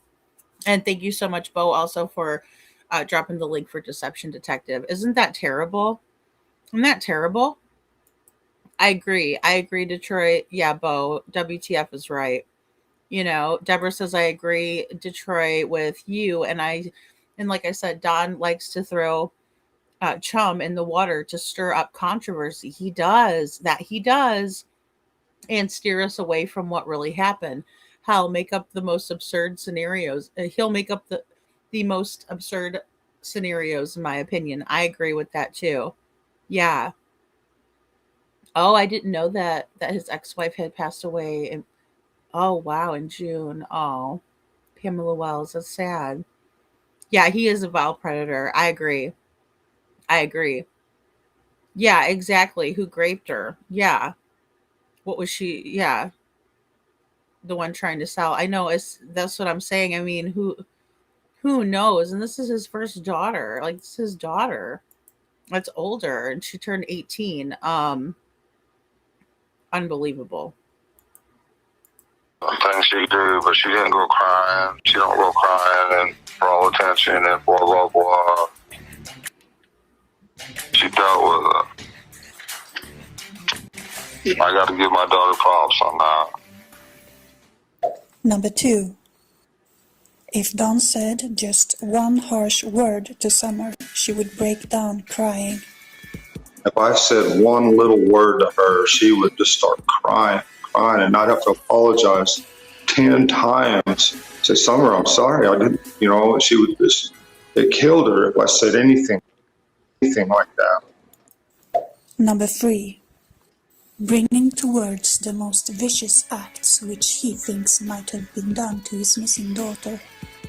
Somebody has hurt her, probably sexually, maybe beat the fuck out of her. Which he thinks might have been done to his missing daughter. Oh my gosh, guys. And again, brace yourselves for this. Oh, thank you, Okie Granny. Yes, his daughter Margie is who he's talking about. How awful is that?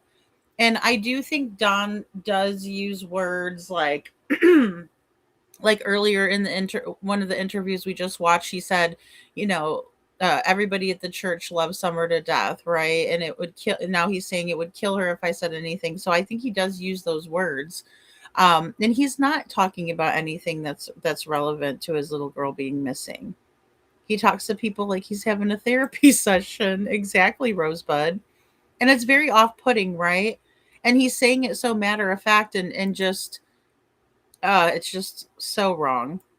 Somebody has hurt her, probably sexually, maybe beat the fuck out of her, probably killed her. Oh my goodness. Oh my goodness. This is so just, I don't even know that there's a proper word for it. I don't know any father that says something like this. His daughter's missing and he's giving a theory and he's so graphic and vile in explaining this theory.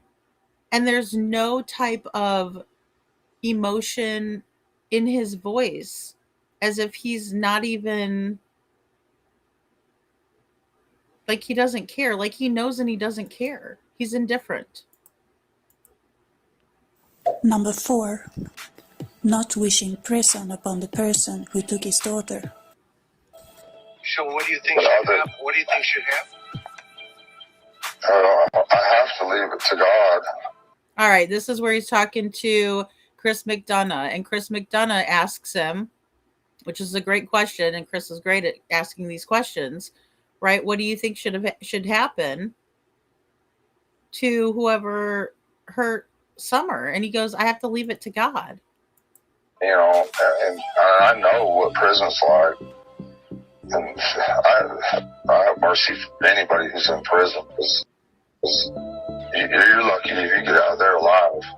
Yeah. Anyway. So would you want to see this person in prison?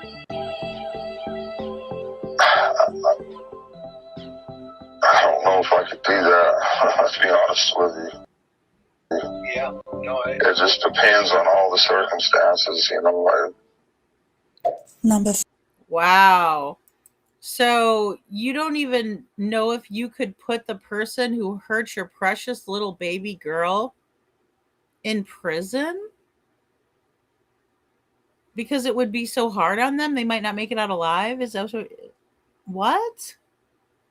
No. That is not normal. 5. Going on and on about how much Summer loved him instead of the other way around. Yeah, she had to be by me. She just had to be by me. That's her personality. Yeah. No. Yeah, she loves me to death. We had such a great love for each other. She loved me, and I don't know why I've never had someone love me that much in my life. Yeah, she had to be by me. She just had to be by me. That's her personality. Yeah. No. Yeah, she loves me to death. We had such a great love for each other. She loved me, and I don't know why I've never had someone love me that much in my life. And so it's been awesome, you know, between me and her. And Ew, he sounds like he sounds like he's describing a relationship to one of his buddies who asks, how are you and your girlfriend doing?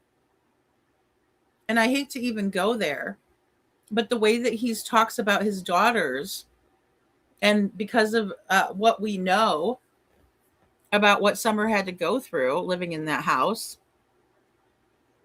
it just really is disturbing to hear him say something like that and to put it that way. so it's killed me. She didn't want her mother. She only wanted me. I just couldn't believe it, you know, that she only wanted me. I've never had anybody love me like that. Says, but Daddy. Ew, I've never had anyone love me like that. Again, that is so disturbing and disgusting. I mean, that is not normal. It's not normal. I just couldn't believe it, you know, that she only wanted me. I've never had anybody love me like that. Says, but Daddy, I just want to be with you. Number 6. He always knew something would happen to her.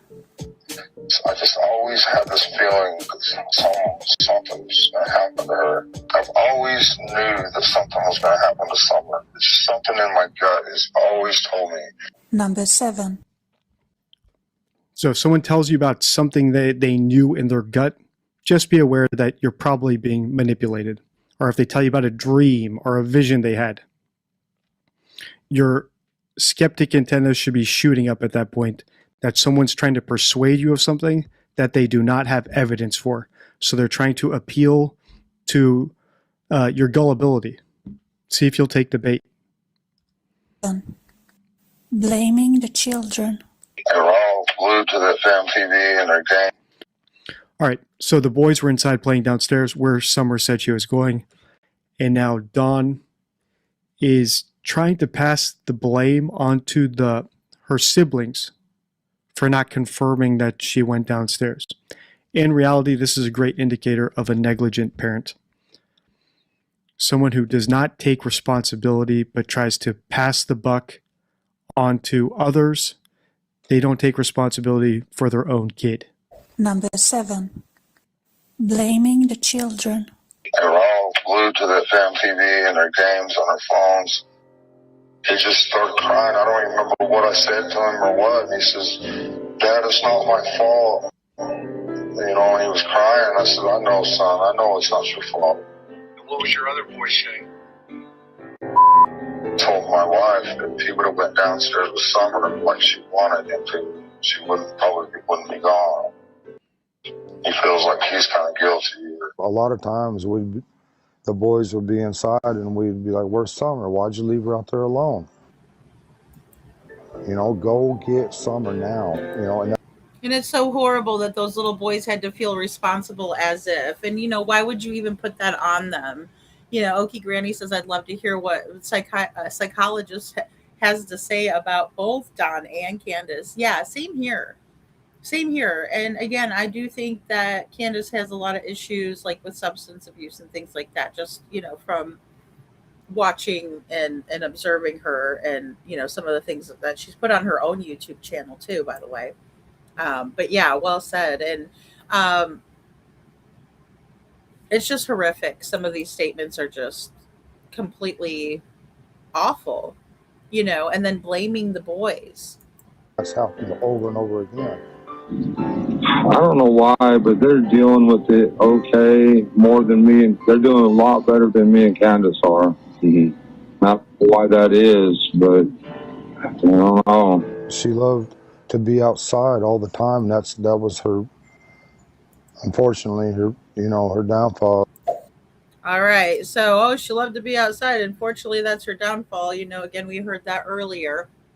Um, it's blame everybody but themselves, right? When somebody's pointing the finger everywhere else and refuses to take any responsibility, again, I'll say it like I said it about Chris and Katie Proudfoot.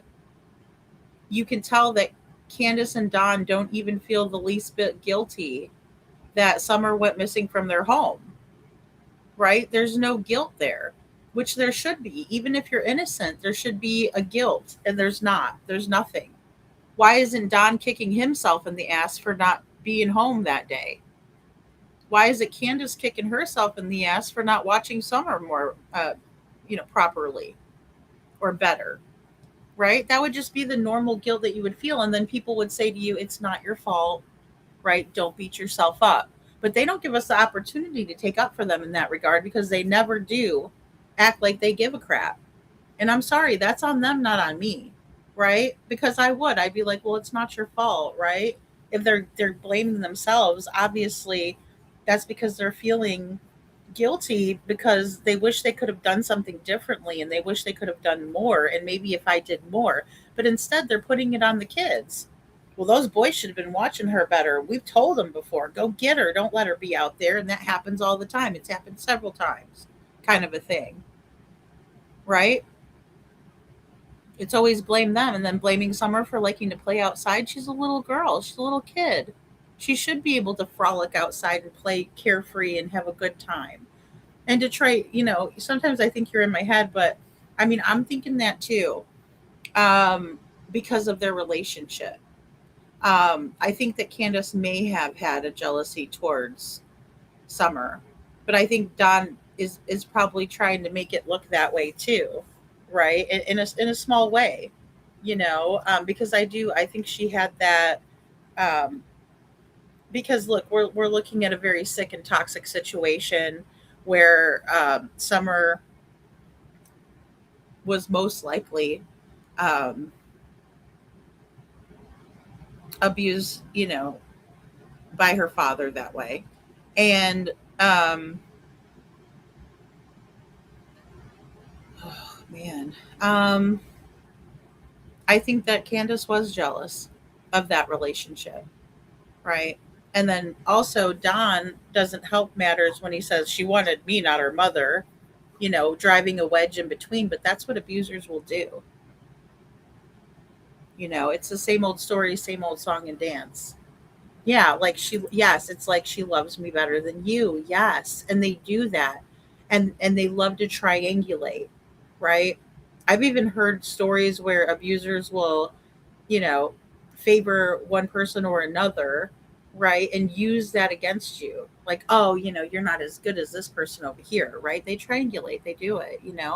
No, I am too. No, no, don't be sorry. It's definitely a vibe. And I don't know 100%, to be honest, I don't. However, I'm definitely picking up on that. And it's a pattern of that happens in abuse. um yeah, it's so sad, Deborah. It's so sad. And I was thinking the same thing, Detroit, when he was saying things like that. um he drove a wedge. And even more so, there's a very sick, and it's sickness, and it is. I don't know if I could even call it like mental illness or anything. Again, I'm not a doctor. I don't know. um but there are cases, and there are times where I've heard of this, where the mother will get jealous of her daughter because her daughter is getting abused by her husband. And that's all I'm going to say about that.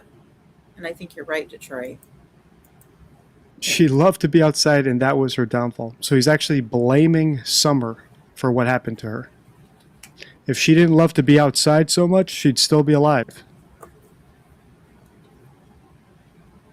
Number 8. Sexualizing a 12-year-old. That little girl right there, I think her apart.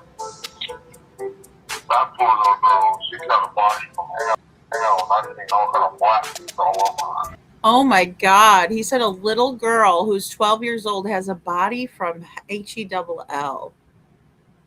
What in tarnation is happening here? What in the world? I mean, it's like it is too crazy to even think about that he would say something like that.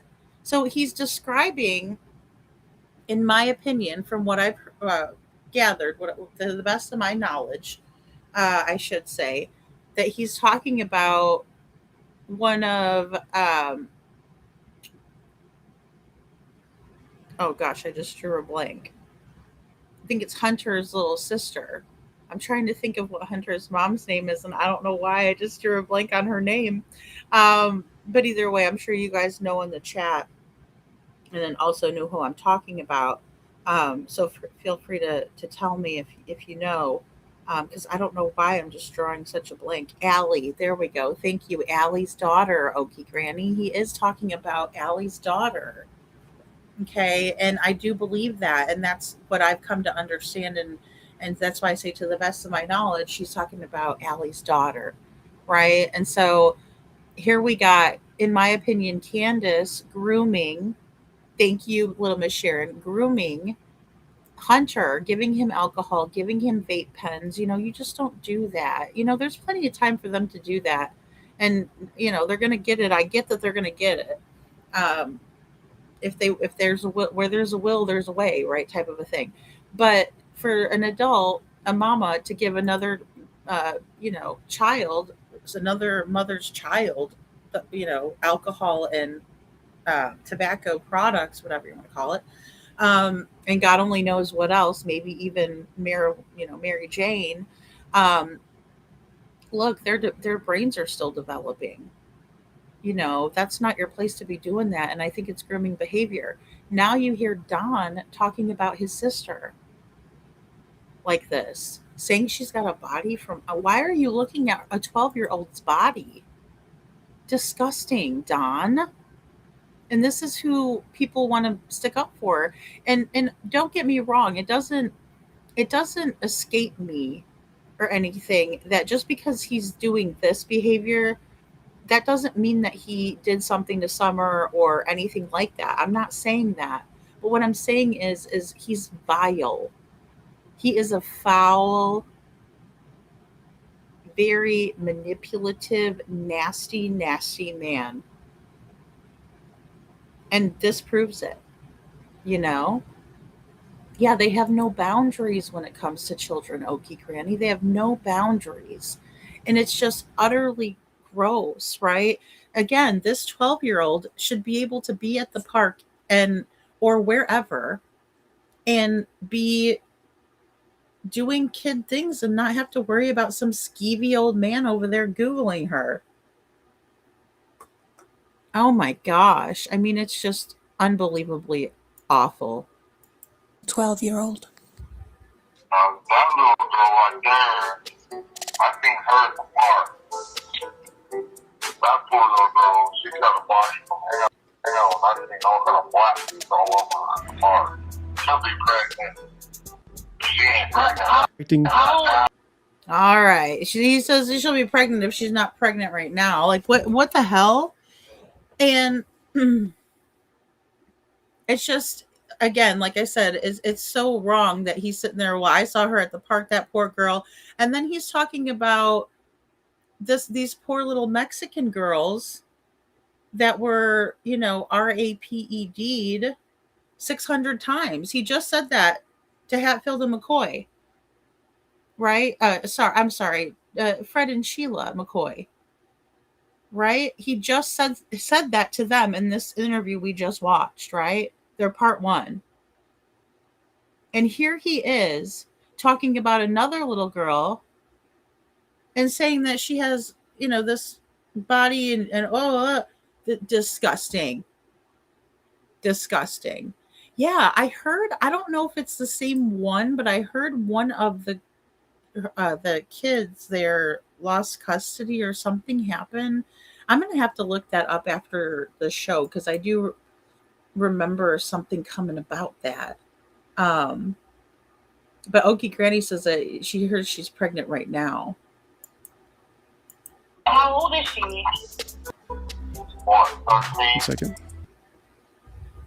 He's projecting his inner monologue and thoughts about what he sees onto other people because to him it's so obvious. Exactly. He's projecting that outward and he's telling everybody what his actual thoughts are.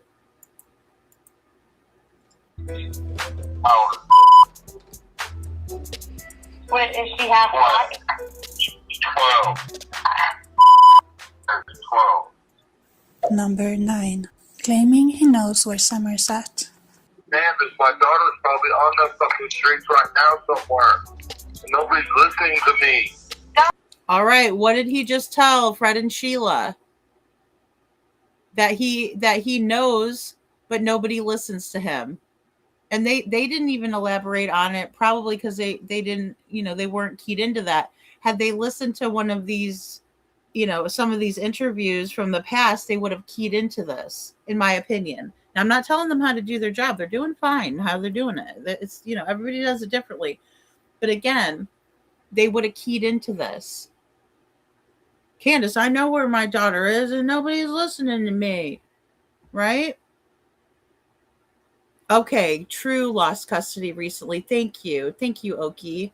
Okay, his sister, Hunter's sister, True lost custody recently. I was just thinking, I'm like, I know I saw the court document, not the actual proceedings or anything, but just that they were in court, for that matter. So thank you for that. Yeah. So again, it really pays to kind of be prepared, in my opinion, coming into these interviews with these ultra manipulative people like Donnie. 9. Claiming he knows where Summer's at. Candus, my daughter's probably on the fucking streets right now somewhere. Nobody's listening to me. Donnie, we can't do anything. I know where she's at. She's in a fucking motel room somewhere with some fucking weirdo.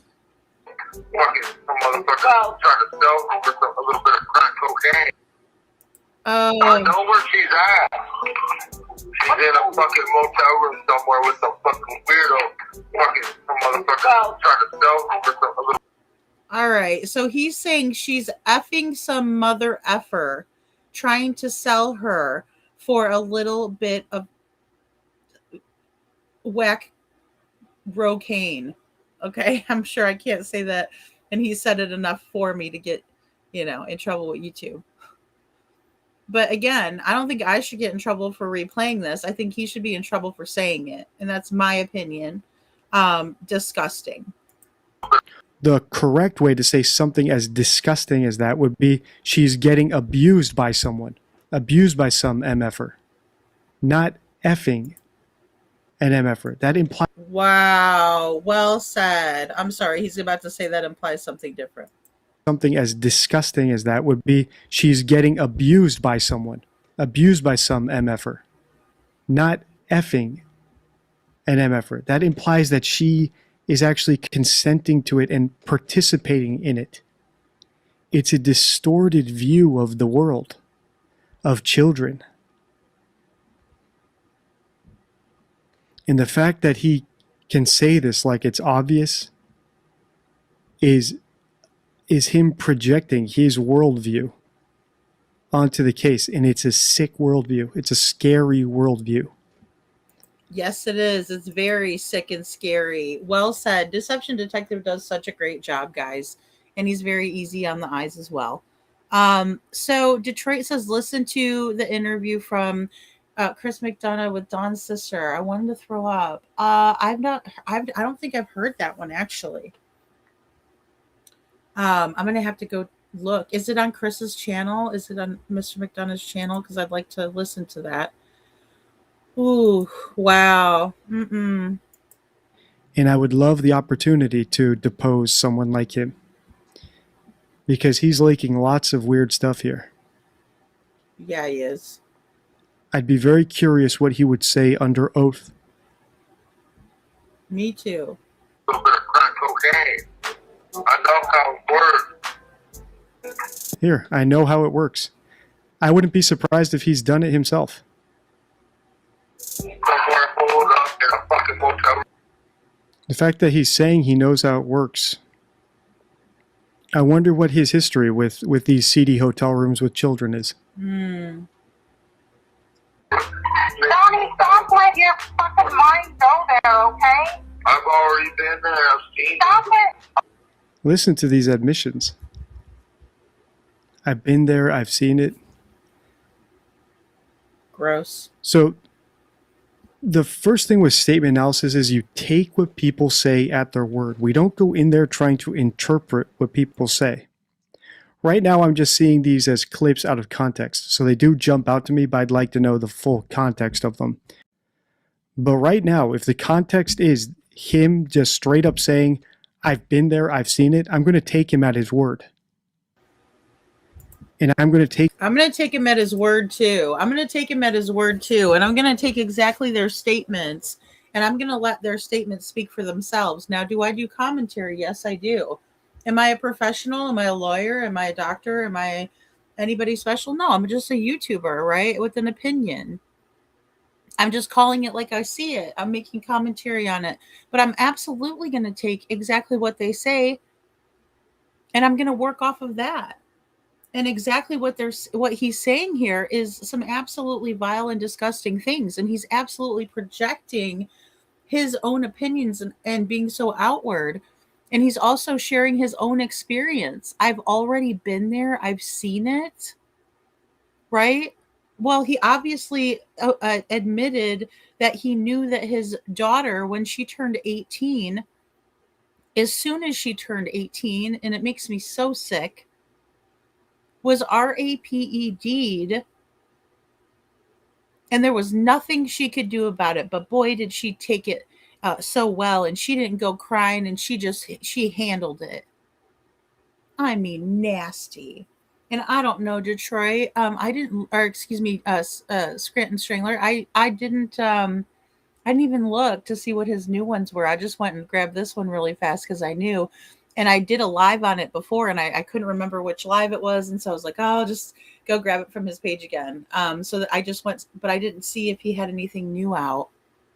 Because I hate to think that he doesn't do it anymore. He does a great job. that as an admission that he's done this. I'm just telling you what I'm telling you what I've seen with my own eyes. I believe that you have seen this. Number 10. Again, more disturbing ideas on what might have happened. And remember, these statements were made just within a couple of weeks after Summer went missing. I don't want to think she's dead, but it's a possibility. Well, I'll see her in the resurrection. As long as I keep the commandments and I do what I'm supposed to do, I'll see her in the commandments. If that's the case, you know. My biggest fear is, you know, her being tormented or locked in a dungeon or basement or something. All right. And Katie said this too. When Heather, the PI, asked Katie Proudfoot, what do you think happened, or where should I be looking? I'm trying to help you find your son, right after she was screamed and yelled at for trespassing, when I don't think she trespassed, but that's neither here nor there.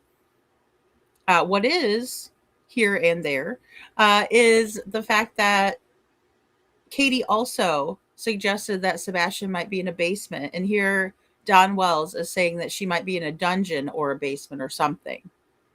right? Or trafficked. And he said that too, but in greater detail than Katie. Katie said, check the dark web.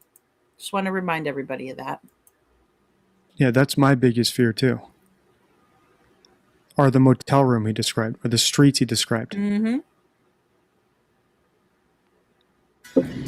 Statistically speaking, I mean, there's a good chance she's already. Once again, statistically speaking, there's a good chance she's already dead. Parents of actual missing children do not, they think that their circumstance is the 1 in a million. They don't care about the statistics. Already dead, if you look at it statistically. These were the most disturbing things said by this man which came to my mind.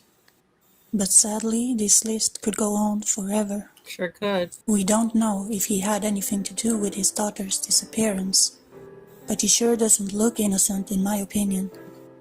What do you think? And here we see a quote from Don Wells where he says, "I know in my heart and in my mind she was abducted." Don Wells, Summer's father, told News Nation. Someone snuck up there and we were not exactly paying attention, and we don't know if they came in the basement and grabbed her, or if she stepped outside the basement and was walking to her. I just want to point out, and I'll rewind this a little bit. It says, we were not exactly paying attention. Hey, Don, I thought you said you were at work. And here we see a quote from Don Wells where he says, "I know in my heart and in my mind she was abducted." Don Wells, Summer's father, told News Nation. Someone snuck up there and we were not exactly paying attention, and we don't know if they came in the basement and grabbed her, or if she stepped outside the basement and was walking to her swing or something. So the fact that he's so certain about a kidnapping is a red flag to me. So the fact that they're so certain about abduction, and this is our first little glimmer of leakage about death, could be an indicator that they killed her deliberately, in a drunken rage, in a drug-fueled rage, through negligence, just by not paying attention to her. We've already seen he has a soft tone about the safety of women. So now they're creating a hoax to cover it up. All that is to say, pay attention to his use of words like kill, death, hell, afterlife, etc. when it comes to Summer. And here he says, if he ever said a mean word to her, it killed her. That could be leakage. It could just be an expression he likes to use. Right now I'm putting one poker chip down that this is leakage, and the more often we see it, the bigger the poker, my stack of poker chips will get, and the more comfortable I'll be in going in on my opinion that they might have killed her. But right now it's just one chip. Okay, guys, so I can see some things got a little bit overlapped. It's probably because I have no storage left. Okay, sorry. I will re-upload that video after this live. I apologize for that because some things got overlapped there. I didn't mean to go in so loud with my music over Deception Detective. Uh-oh, I feel so bad. Okay, so sorry, Deception Detective. Great work. Great commentary. I really appreciate it. Hey, Kylie Ray, good to see you. And, I see Okie Granny saying also he blamed his sisters for what he did to them. Disgusting. He's known for hanging out in seedy motels and doing dirty things, and also lots of rugs, allegedly. I think you're right about that too, Detroit. Great point. Hey, the Real Sisters in Crime, good to see you. No way anyone snuck onto their property with 50 wild dogs surrounding their house. Big red flags. Exactly. I agree. And I also think that it would be extremely difficult. Like once you do get up that hill, you're so winded to, take a rambunctious little 5-year-old girl, right? And Summer's a tough little one. I could tell she's a fighter. And I don't think that she would have went without screaming, yelling, kicking, hitting, anything she could do to get away from somebody that would snatch her up. So why are the flyers upside down, right? That's one thing. Here's some of the screenshots that didn't quite make it into the thumbnail. So I kind of wanted to just take that picture. This is where, Candus is not upset about her daughter Summer being missing after 5 years. She's upset about YouTubers filming her. Here's Don. He's talking about This is when he was telling Fred about the little Mexican girl who had been raped over 600 times. Very creepy, in my opinion. Very, very creepy. And then here's Candus bringing out the RC Colas. I found that to be an interesting part of the interview that I clipped. We also have Candus giving the phone over with the little mini boom box, right? I called it a boom box. That's what it looks like. But it's a Bluetooth speaker. And also, again, when the shit hit the fan and the interview went south,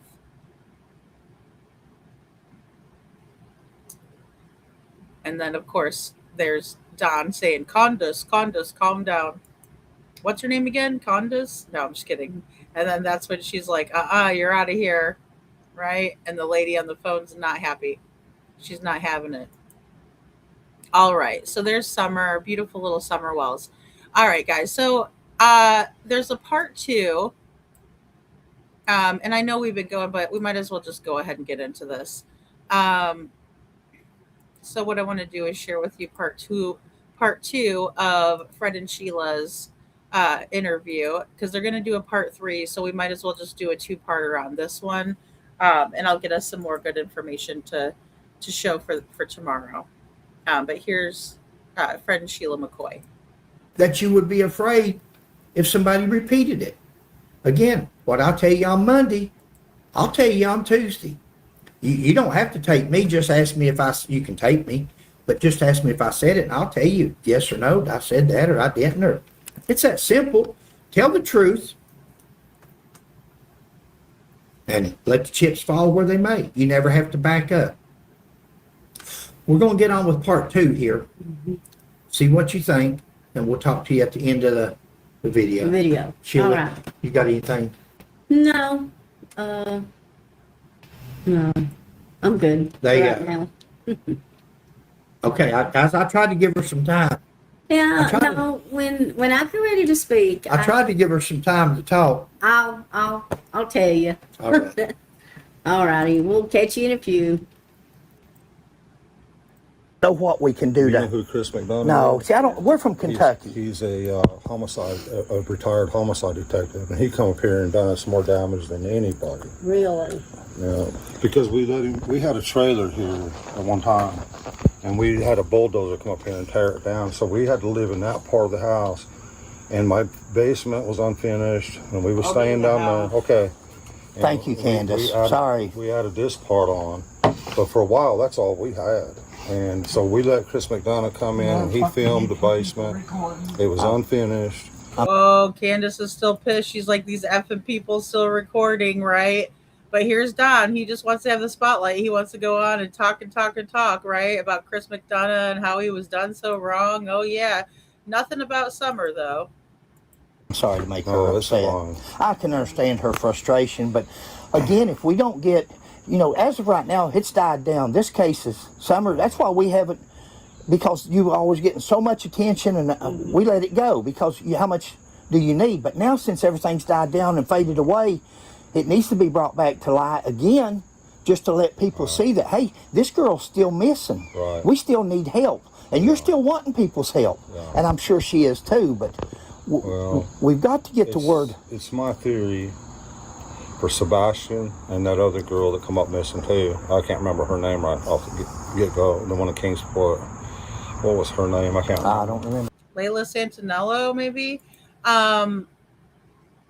Okay, so yeah, here he goes again talking about Sebastian.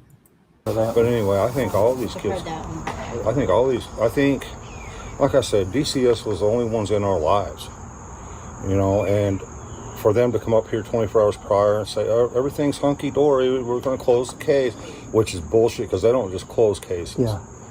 So we thought everything was just fine, but then 24 hours after they left, she come up missing. That's okay. If you don't care, just because I'm not familiar with the case, and we can stop this anytime you want. No, you're fine. You come home from work. She called and said she's missing. She was missing. She didn't get out of bed that morning. When she saw her go to school and she didn't come home. Her mother had a camper there and parked, and so her and her mother, and plus my boys was here. And then they was up here on their phones. Now, the hold on. boys. Her and her mother. Yeah, Candus's mother was here. This Candus's mother. Yeah, grandma. Okay. Yeah. My 3 boys was up here on their phones, of course. Summer wanted to go downstairs and play with toys, and she tried to get the boys to go downstairs and play with toys with her. But they didn't want to. They wanted to sit up here on their phones. And so she went down there by herself, and that's the last she was seen. And how old are the boys? Well, I don't know. Well, 5 years younger, of course, but I mean, but they was younger than teens? Yeah, it was just, all 3 of them were in school. But, Sure. And that's the last time anybody seen her when she went downstairs? Yeah, she went downstairs. And nobody saw her at all? The boys did. Seen her I mean, downstairs.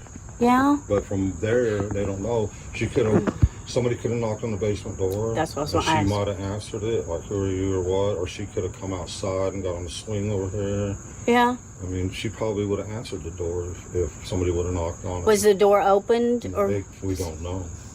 We don't know. So- It wasn't locked. It The could have been opened or not. The kids leave the doors unlocked and stuff, and they're Yeah. wide open all the Why, time. sure. Look where you're at. I mean, Yeah. when I was a kid growing up, this is what You we... wouldn't think we'd have anything to worry about. Yeah. But we did. We had CPS, and I think they outright kidnapped my daughter, or had her kidnapped. I really strongly believe they're the only ones. I mean, look what they did. Them 300,000 Mexican children. How did they adopt all 300,000 of that? I'm sure when they were have here, the power. they went through your house and Well, all the this police mess. did. Yeah. All right. So he said also in the part 1 that the police, were all in their house. They searched the house 11 times. He's now going back into this about the Mexican children, right? And about the children, how did they get 300 of them adopted? He is actually stating, real numbers, right? 600 times the little girl was taken. I don't even want to say taken advantage of. The little girl was hurt, right? RAPED. And then you got him talking about 300 children being adopted. It's just, again, nothing to do with Summer, nothing to do with helping to find her. And that's why Fred and Sheila stopped by, is to get information so that they can help find Summer. They're not looking for these 300 Mexican children, right? Or this little girl who had a horrible thing happen to her, if that's even true. I hope not. But, again, it's just bizarro land. I'm talking about before, when CPS was here. Did they Well, not they look looked at some stuff and everything. Okay. Now, knowing what I know now, I'd never let him even on the property. So do y'all get to talk to the boys, the 3 boys? What about the 3 boys? Do you still get to talk to them or see them? No. You No. So you don't know anything No, about the 3 boys as of right now? nothing about them. They stole them from us too through family court. Okay, so they did not steal the boys, in my opinion, right? Nice try, Don. Yeah. No, they're not drinking the colas, are they? They're not drinking the Kool-Aid. They're not drinking the RC. Yeah, that's not what happened, right? That is not what happened. And he keeps trying to push that, right? And I don't exactly know why, other than to deflect from his responsibility and accountability in the situation. They put us through no the wonder ringer. They put us through hell. Family court is so guilty of child trafficking, it ain't even funny. So you don't know who got them? Or No. So when you got here, know that they took you just They- start looking around for Summer. Yeah. And then I says, well, if them got cops is all up here, and I says, if Yeah. you guys ain't gonna do nothing, I'm gonna go down the road and check down there at that meth house. And I went down there and kicked his door in. All right. And then they have a math house that Don is saying is down the road from them, right? Not far from them. And that he went over there and kicked his door down. Do you have any that you know of around close child offenders? They're everywhere. I know that, but I mean anything is there any in this close. vicinity? Yeah, Close proximity. yeah. I mean, Okay. they're pretty much everywhere. Yeah. You go. Well, you told people that there were some near you that you knew of, Don. We heard you just say it in the other interview. And Trishy says, why did the CPS get involved at all? I mean, they were already involved. And Don even said that, in the part 1, he's like, they came the day before. And he said almost 24 hours to the, exactly later Summer was missing, right? And so, but yeah, they did. They did. They. I mean, they were involved already before this, but once Summer went missing, they ended up taking the boys out of the home. I mean, because obviously, the house was in such poor condition, and the fact that Don was doing all of this other crap, and going out and doing these interviews and saying these things. Child Offenders. They're everywhere. I know that, but I mean, I anything mean, is there any in this close. vicinity? Yeah, Close proximity. yeah. I mean, Okay. they're pretty much everywhere. Yeah. You go. I mean, Okay. yeah, we checked into all that. So you haven't heard in the last little while recently? You ain't heard of no news, no sightings, They no. hit up every sex offender in this area. They had a military airplane flying for almost a week, just circling up our. Wow. They got from the military and the helicopters, 2 different helicopters, with infrared and stuff looking for her. Yeah. She's nowhere out here in the And they've woods. searched everywhere. And we've checked No every doubt. person that was with any criminal background or anything. We've looked into the. And you was at work that day, so you've got a alibi as far as where you was at, Yeah. and the boy. No, look, and he won't even look at him. He's like, yeah, okay.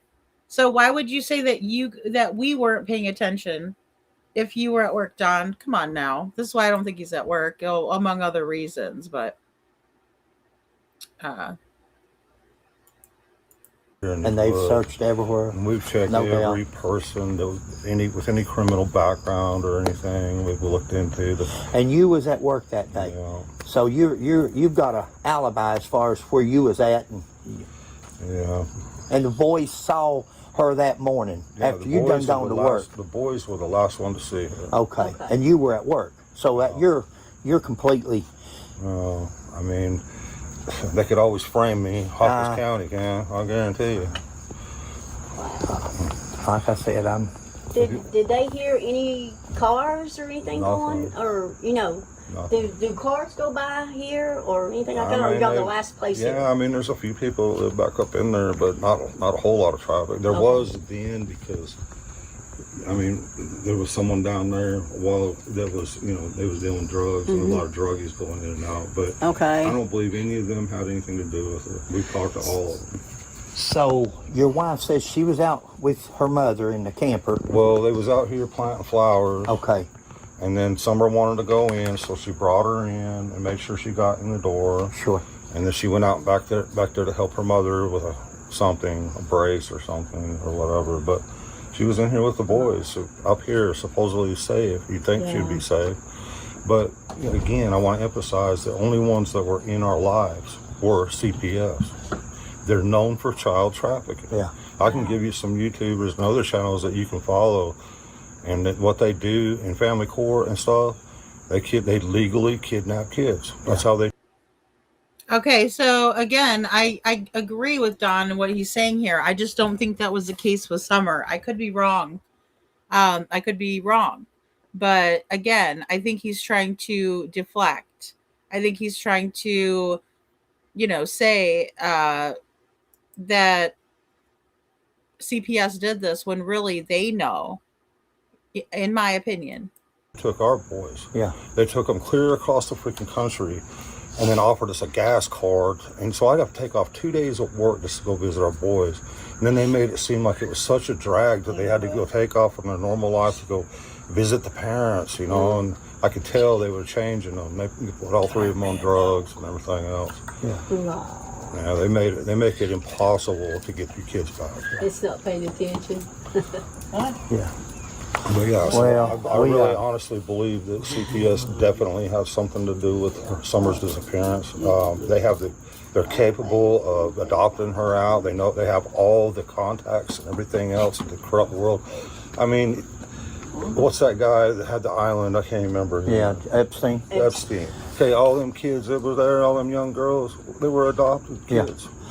No, they weren't, Don. First of all, a lot of them were aspiring models.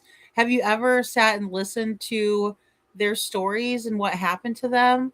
Actually sit and listen to the victims tell their stories? Because I have. And I'm here to tell you it wasn't just only people that were adopted. That is such a big bunch of BS, right? Thank you, Deborah. Yeah. He's throwing BS out there to deflect. Exactly. Yeah, poor Don. He's always a victim. Poor Don. I just feel so sorry for him. It's like, what the heck? You know, yeah, they were trying to blame the tree guys. Exactly, Detroit. They were trying to blame the tree guys. And he definitely needs to put a shirt on, Trishy. He definitely needs to and he knows he's being recorded, by the way. He's being filmed and he's just letting it all hang out. Do you hear from the law enforcement any? I don't hear nothing from sorry sons of bitches. No more. I don't want to hear from them. Yeah. Not Hawkins County. Don't trust none of them. So you And don't. the thing of it is, the CPS has been kidnapping kids all these years. Ronnie Lawson's been sheriff, I don't know how many years. I wonder how many kids have been legally kidnapped under his sheriff badge or whatever. That's all Hawkins County's about. That's how they make their money. And so nobody's giving you any updates or telling you there are any suspects that they know of or anything like that. Oh, and they ain't going to. Wow. And as far as I can tell, they ain't even looked into CPS. They're the largest child trafficking network in the entire world. That's insane. Well, we ain't gonna hold you up. I know they're responsible for it. I know they're behind it. You've been very nice to us. We can't go up there and question them. You can't. With CPS is higher than FBI. Okay, Don, but what Seth has done, it just goes to show that you can go get the CPS reports and those records. All you have to do is get a lawyer to get them. Okay? So if you really, really thought that, then you would be doing everything in your power to make sure that they didn't do that ever again to anyone else and that Summer was found. If you think she's lost in the system, then you need to get on it, buddy. Not just say, oh, she's gone, buddy. No, get on it, buddy. But I don't think that he really thinks that either, And he did. He's blamed CPS, the Mexican cartels, tree guys, the neighbors, etc. Yes, like some weirdo that came up and, made it up that hill and then he was hiding, lying in wait, and took her up. Yes, exactly. Yeah, it is true about Ronnie and Jerry Lawson. I will agree with that too. They are not good peeps, right, Kylie Ray? And we know that. Yeah. And I'm glad you brought that up again too. Thank you for that. Because look, they weren't trying too hard, but I also heard, some other things, we might get into that tomorrow, but no, I don't think that he actually thinks that. And good night, Bo. Thank you so much for being here. I believe Candus is the one who actually knows what really happened. I think so too, Deborah. And I think that's why she's so hesitant, to talk about it. Yep, he's blaming CPS for his boys wanting to see them. Those boys are grown and they have every right to say no. Exactly.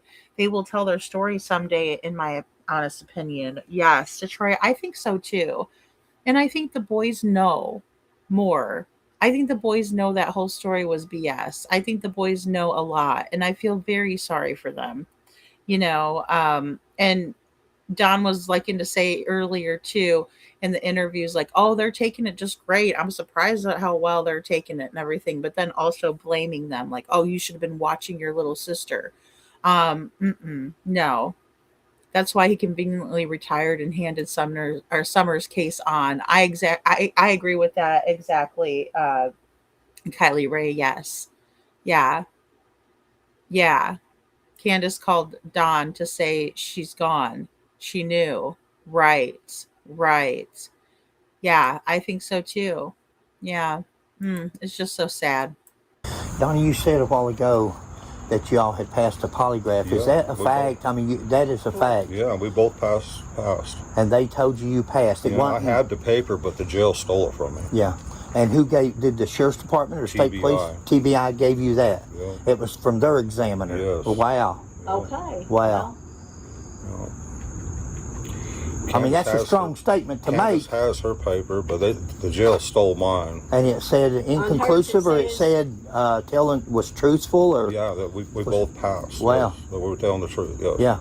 Yeah, because you're right. A lot of times, if the person's not, if they're it's a incomplete test, or Right. they'll say Yeah, it like that. But very seldom will they just come out and say, "Yeah, you're telling the truth." They'll leave it. Right. So that's definitely. But, in the YouTube world, basically, it don't mean a whole lot. To people well, out I there. think it does. Well, I mean, it's not admissible in court, right? And it's not really a lie detector, right? It's a polygraph test, and what it does is it measures your physiological responses, right, off of your baseline, all things considered, right? And that's how it can tell. But I just don't think that they passed it, in my opinion, if I'm being honest. As a police officer, Right. I mean, you can't put your whole case on a polygraph. We spent 2 days taking polygraph. Yeah. Really? But 2 days. and The first day we'd been up for 3 or 4 days, just thinking about Summer being hurt, physically hurt. Everything's running through your mind. So we couldn't sleep for days. So when they get in there and they get you to calm down. You sit there for a while, so your heart rate goes to nothing, and we'd both fall asleep. Yeah. So we couldn't do the test the first day. So we got some rest and went back, and we both done the test again. Sure. But, yeah. Wow. Yeah, I mean, the corruption in family court and DCS has gotten so out of hand, and it's all about the almighty dollar. They don't. It's bad. CPS breaks every commandment. Well, that's what she said a while ago. Wow. Okay. So he's like CPS back, just continues on and on and on and on and on and on about CPS, doesn't talk anything about how to find Summer. And then he talks about how it's all about the almighty dollar. Okay. Well, those cliches might work in manipulation, Don, but I'm not buying it.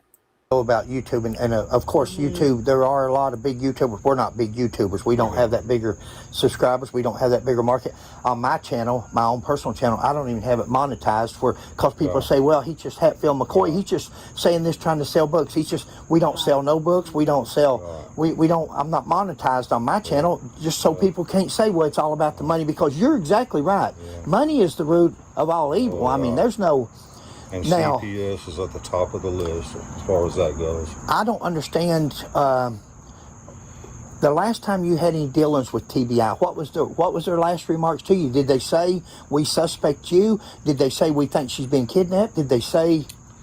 Well, they, just like all of Hawkins County and TBI and stuff. I mean, they make you feel real uneasy and everything. Well, that's part of police. We do that. They make it look like you're the guilty party kind of thing. Yeah. They won't listen to anything you got to say. Sure. What I'm trying to tell y'all, they don't want to hear that. Yeah. And some people get in that mindset that, and again, we get in that mindset because, like we talked about a while ago, the little Jaden Spicer, the mother actually killed her child. So we get in that mindset because it happens so often that I'd like to share some pictures with you if you got a minute. and we don't want to bother you. Well, no, you're fine. I would just like to show you what our family was like before CPS Sure. got We'd love to see them. We'd love for you to. All right with her. We'd love for you to show. I wish she understood us better. I think as a mother and everything, she would see we're fair. Yeah. Now listen, if you say something that's derogatory or something that's not, that I say, whoa, that's a lie. Yeah. Then I don't think Fred won't say, Donnie, I don't think that's. But Right. see, so far Yeah. you've been as kind and nice and straightforward with me as anybody could want you to be. All right. So again, they're trying to get them to understand that they're there to help and all of that. But in the same way, you can tell that, even Don is a bit reluctant, but he's also, I think, Fred is trying to get it to where, maybe Candus would come back out and talk to them, right? Because again, Candus was supposedly the one that was home with Summer, and Don keeps saying that he was at work. To be a better person. I think that Sheila and I are the same way. I think people should treat people the way they want to be treated. Our main goal right here, right now, should be, where is Summer? That's right. Don't worry about you. Don't worry about her. Right. Don't worry about people's personalities or attitudes. Don't worry about YouTube. Where is Summer? Is there somebody out there that may watch mine and Sheila's video and say, hey, we've seen these other YouTubers. We don't like them, but there's something about these two. We think they're sincere. Let's try to help. Or let's tell Donnie this, or let's drop a note here. We never know what God's got in store. That's right. We never know what the future. Maybe it might be the very person they watch a video and they say, "Hey, I'm going to go ahead and at least let Donnie and what was her name? Candus. I'm going to let Donnie and Candus know that summer's okay. I'm going to at least call these YouTubers 606-669-0364 and tell them that summer's okay. She's doing good. Quit worrying about her." We may never get a call, but wouldn't it be something if we call you in a week or two and say, "Hey, Donnie, guess what?" So, yeah, we'd like to see any pictures you got. If you can work it out with Candus and she's agreeable, that would be great. I want people to see the other side. But yeah, when they, when they took them 300,000 Mexican children from their parents and then adopted them all out, that was a pretty good indication of what they're capable of right there. Border was wide open. They bringing, drugs and everything in. They probably took my daughter across the border. Yeah, anything's possible. The DCS really works worldwide. Anything's possible. Yeah, I mean, there's just major corruption in DCS and family court. So who was in charge? Is the TBI, were they in charge of this investigation? Is that who was? They got involved. Who's over? Who is the agency that right now, if you had to call somebody? I wouldn't call none of them. Sure, because they're worthless. I understand. In my opinion, they ain't done nothing. And you talk about CPS and all that, that's their bread and butter. They ain't gonna go after them. That's how they make their money. 9.2 billion. There ain't one person running for government talking about CPS. Before you get your figures and if I can ask. I hate to bother you, but I know people's going to be asked the question, where is he coming up with these numbers? There's several different. We got two lawyers that are out there. Connie Reguli, Garza is another one that's trying to get and change things. They're trying to help you, or they're against CPS? Let me see if I can find this. Okay, take it. Okay, this is Robert Garza, I think's his name. But I mean, he even made up this thing right here. He's going all over the country. You care if I get a picture of that? Just hold it up there and I'll let you forget it. His name is Robert Garza. Yeah. G-A-R-Z-A.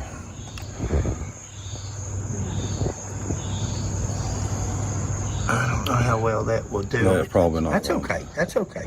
But, maybe they can get it. The child welfare. Yeah, crisis by the numbers. Crisis by the numbers. Okay. Okay, guys. So again, he's showing some receipts there, and I just don't know why he can't show that same thing when we're talking about summer. I don't see him doing that, and I wish he would come with the same energy. And I just think it's sad. But again, he continues on with the DCS stuff.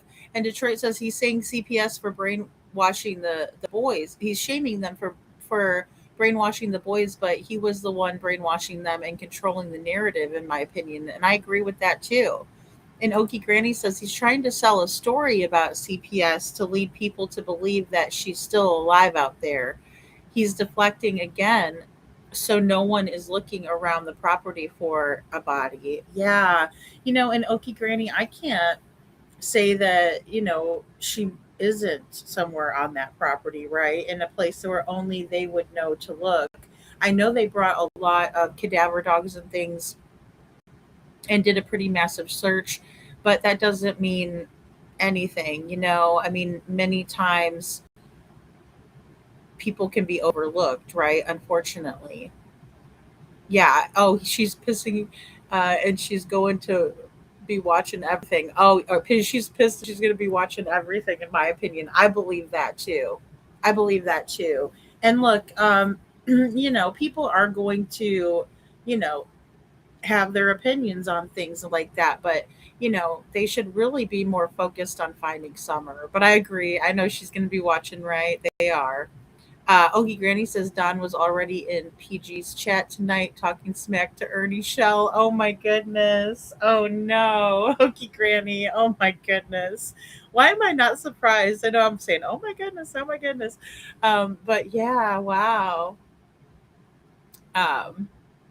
Oh, okay. So yeah, I'll let Okie Granny tell you who Ernie Shell is while we watch. Of course, he's trying to sell a story. I believe she's in the cemetery. Oh yeah. I mean, a lot of people do, Deborah. A lot. I mean, I've heard that before too. I just don't know why they think that. Like, I'd like to know more about that. I don't trust Ernie as far as I could kick him. He's connected, in my opinion. Yeah, there's some sort of a rivalry there. I agree. I agree, Kylie Ray. But it does make me want to look more into and listen to more of what is being said and done there. Okie Granny says, "I agree, Deborah. Yeah, I need to get more information on that. Yeah, because I can't say it's not. I mean, I think they need to look for her everywhere at this point. Prayer Garden, Detroit Prayer. Well, I'm thinking PG's Prayer Garden is who I'm thinking. They can Google it. 28 times more likely to be abused in group foster care. 75% of removals. I agree there. 75% of removals start as neglect, not abuse. 30 billion spent annually on foster care. Prevention gets just a fraction. 250,000 per child per year in foster care. That's how much they make per child. Yeah. Each child. Yeah, and those numbers are staggering. And I will agree with Don here. I have no problem agreeing with him. Look, you know, he's got the statistics right there. And I do agree with that. And we've talked about that here on the show, about how CPS is highly corrupted, especially in Tennessee, but it's not just Tennessee. Agree there. 75% of removals start as neglect, not abuse. 30 billion spent annually on foster care.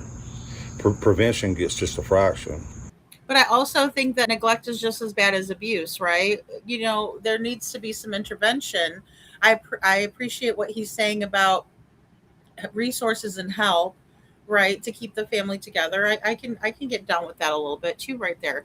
But neglect isn't a good thing either. So you shouldn't be abusing or neglecting kids, right? They need us, and they need their parents, right? They need adults. So in my opinion, that's not an excuse, right? Um, yeah, he's like, well, it's not abuse, it's neglect. Well, it's bad. It's just as bad, right? It needs something needs to be fixed. Something isn't going well there. 250,000 per child per year in foster care. That's how much they make per child. Yeah. Each child is worth approximately $1 million Yeah. throughout their course of Yeah. being in the system. He made up this chart here, but it's That's okay. just They so can Google much. it. They can Google it if they're interested. That was my question, and you answered it. Look how you went to. Now, how can I make anything negative? You're sitting here calling off these numbers and quotes, and I ask you where you got them from, and you pull it up and show me. How can I be negative against you for that? We'll see. I agree, and I appreciate him doing that, and I will check that website out, Don. By the way, if you're listening, or if you catch me on the replay, or I'm just a small little channel, but I appreciate that too, because I've been doing my own research into CPS and DCS and DHHSSSSS, right? Whatever it's called, different in different places. DCF, DCYF. So yeah, I'll definitely check that out, Don, for sure.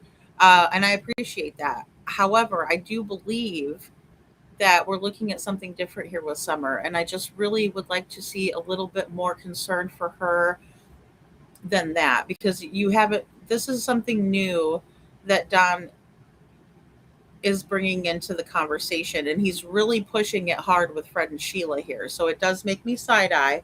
And Okie Granny says Prayer Garden of America, and she had a great live tonight. Okay, well, I'm going to go over and watch for sure. Yeah, that is fantastic. CPS is highly corrupt in Oklahoma as well. Yeah, Okie Granny. And, I won't ever just overlook that because it's somebody that I don't agree with or dislike. I mean, I do dislike Don. I can't help it. I'm sorry. And I'm not going to, act like, it is what it is. But yeah, and I'm sorry to hear that. I know it is in Missouri too. Um,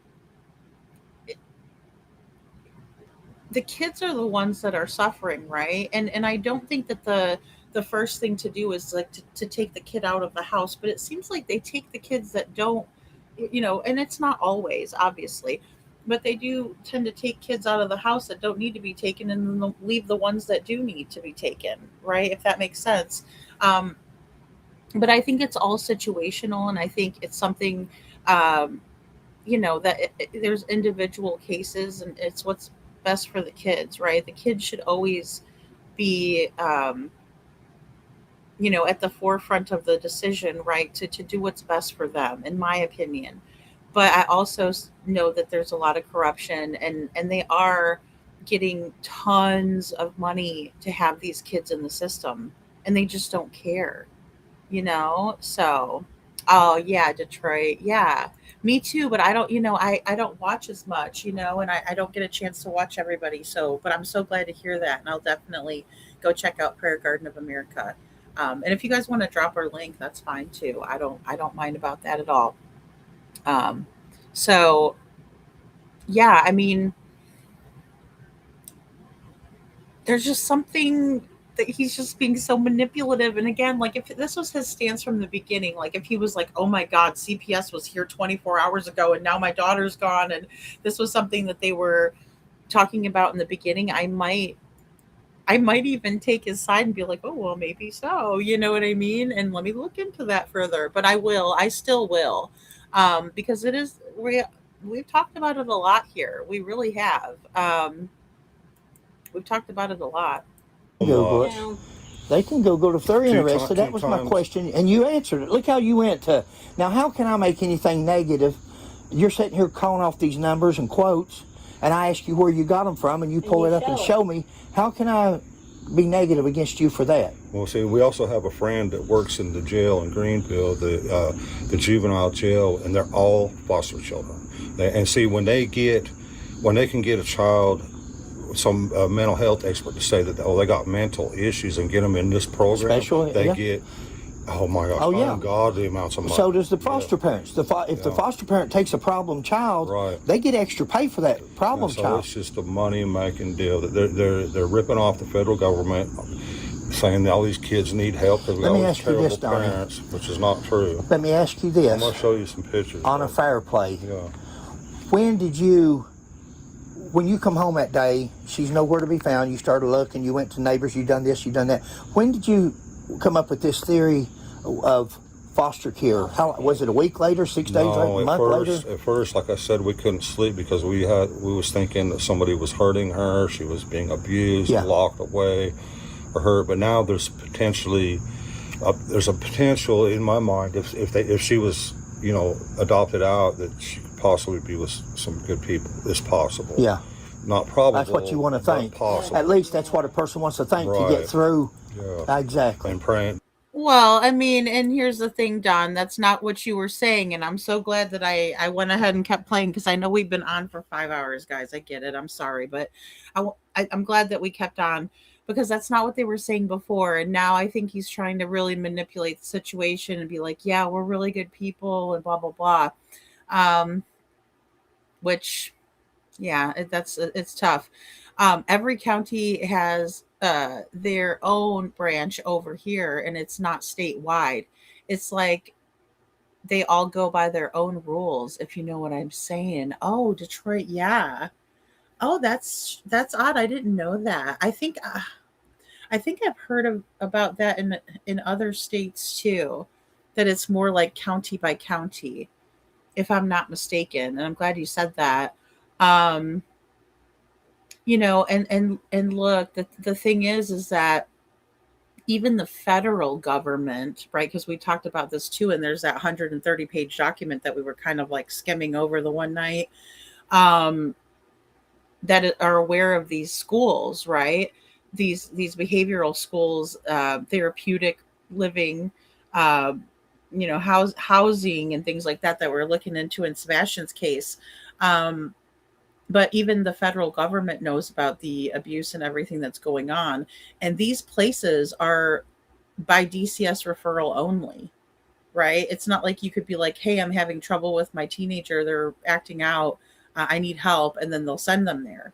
No, these are all, funded by the state and then the government overseeing it. And they also get federal monies and monies from mental health, and things of that nature. So Deborah says, Lady Freedom, you may be a small channel, as you say, but the channel you have is wonderfully, wonderfully human. Thank you so much, Deborah. That's so sweet. She says, and truthful, you speak with integrity and honesty and respect and researched information, love. Oh, thank you. Wow. I wasn't expecting that, Deborah. Thank you very much. That's so sweet of you. I really appreciate that. I try to. Sometimes I get a little off kilter, because of some of these guys. Don can really get me going.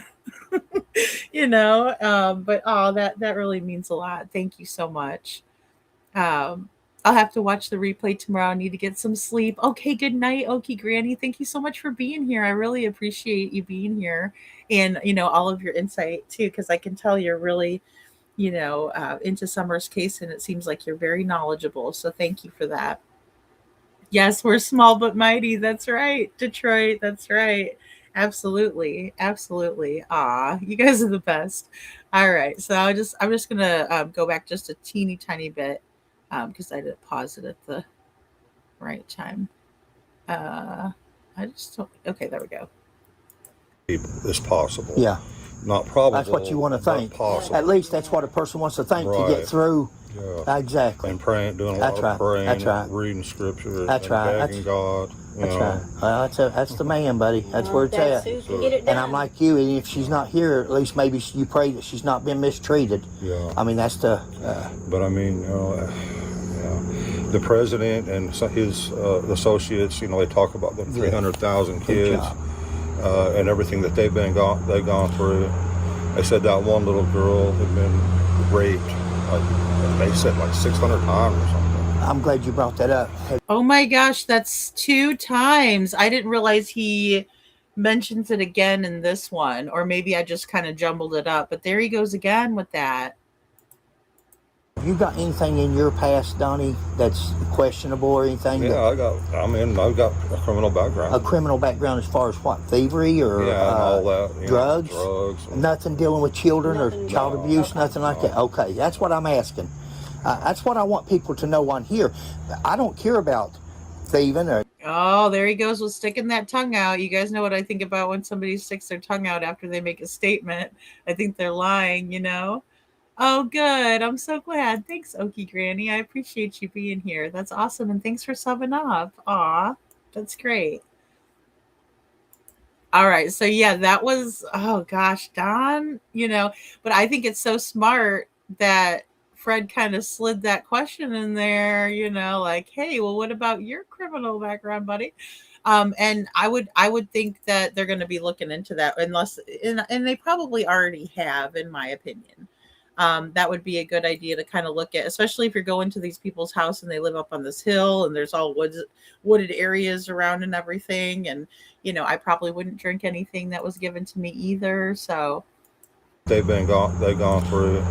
They said that one little girl had been. Sorry, I don't want to watch that part again. Ugh.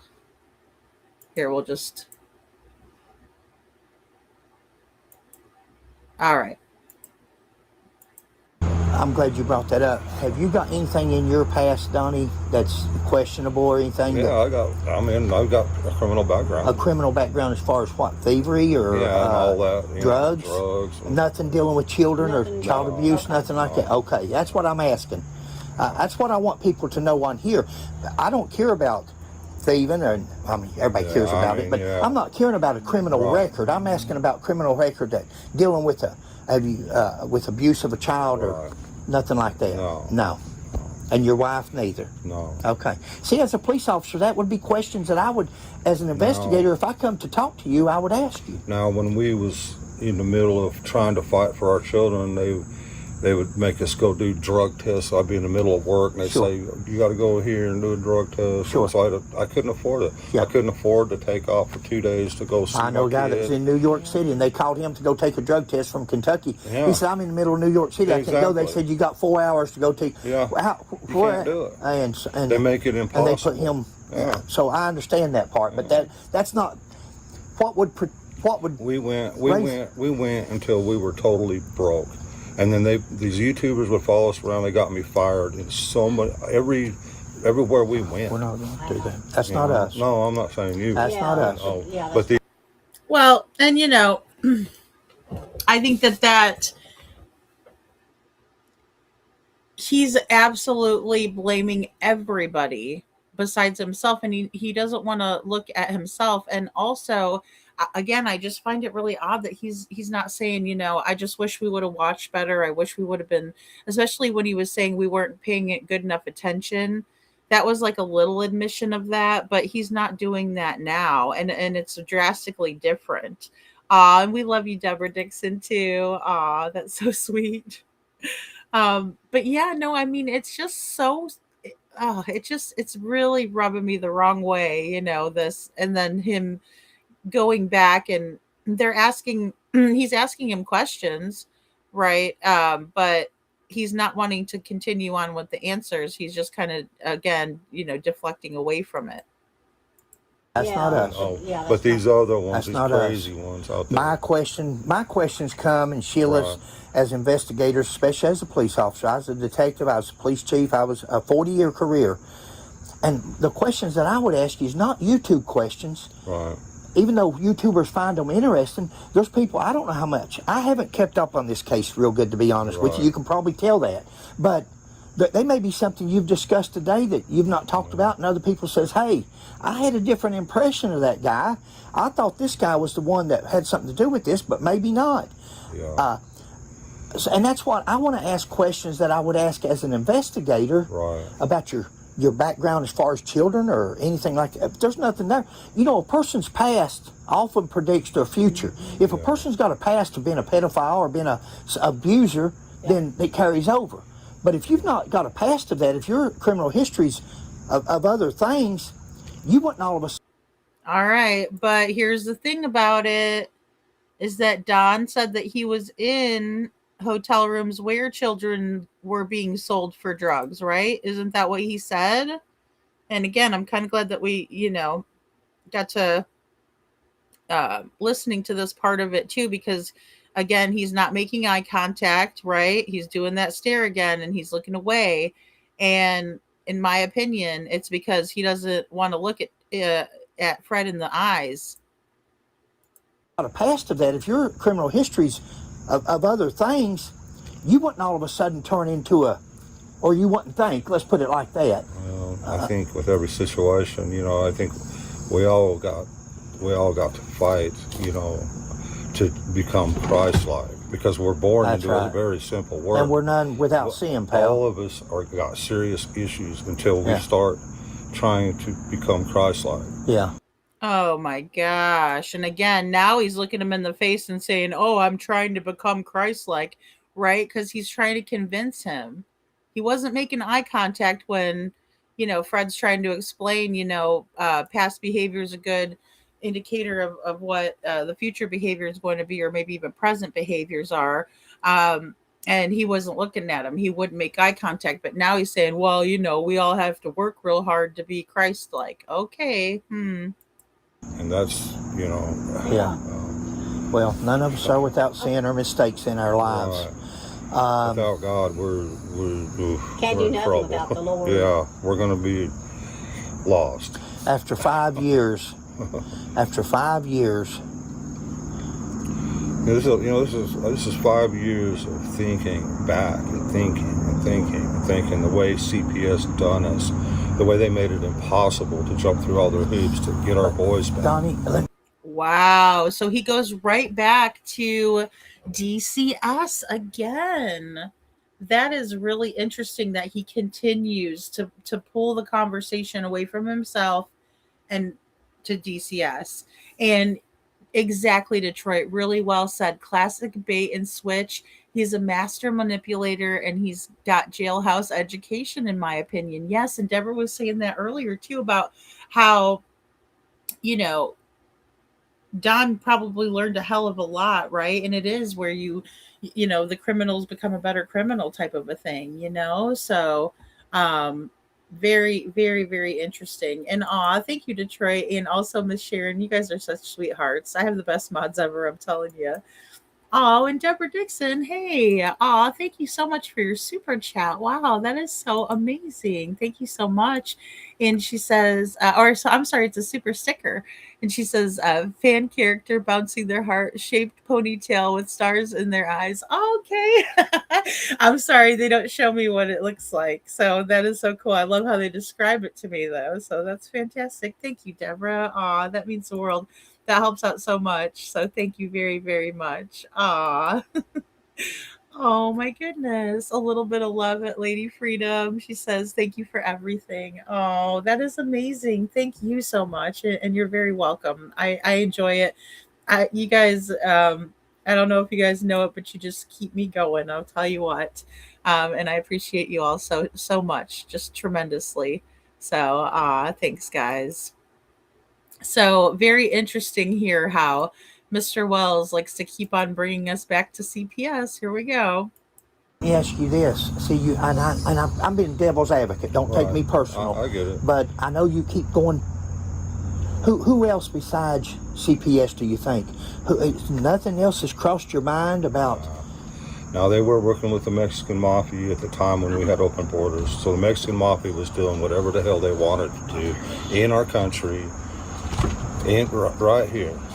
Oh my gosh. And the Mexican Mafia again, which I'll never forget. Dr. Phil asking about the cornbread mafia, right? And I did do a lot of research into cornbread mafia too, just because I was like, what is that, right?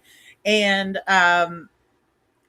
wow, so he continues on, and then now Fred says, hey, you keep going back to this CPS stuff or DCS stuff, right?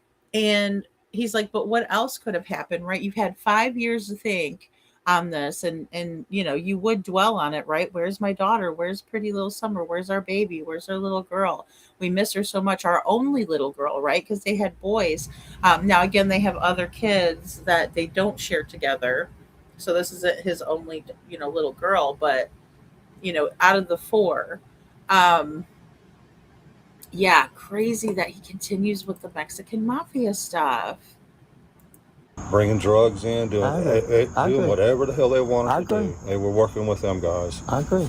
And we've had some Mexican cartel members say so. Yeah. And so Mexican cartel. This is terrible of me to say this. So let me get this straight, Don. Mexican cartel guys that you talk to on the regular, and they've told you about this, you know? Detroit. Oh my goodness. Thank you. That is so crazy though. I cannot believe that. He's all like, my best friend's a Mexican cartel member. I don't know if I would say it's a membership. Oh my gosh. Part of the Mexican cartel and mafia. And by the way, they've verified it for me. Oh boy, Don. Oh boy. It just keeps getting better with you, doesn't it? cartel members say so. Yeah. And, you know.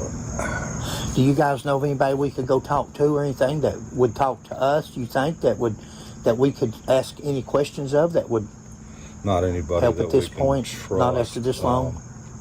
Not anybody that we could trust. Is there anybody that we could talk to about this so we can get some more clarification? Why don't you hook up Fred and Sheila with your Mexican cartel friends? No, I'm just kidding. Don't do that to them. But really, like, I think that's kind of what Fred was asking, right? Like, do you mind if we talk to this person? Because we'd like to get some more info on this.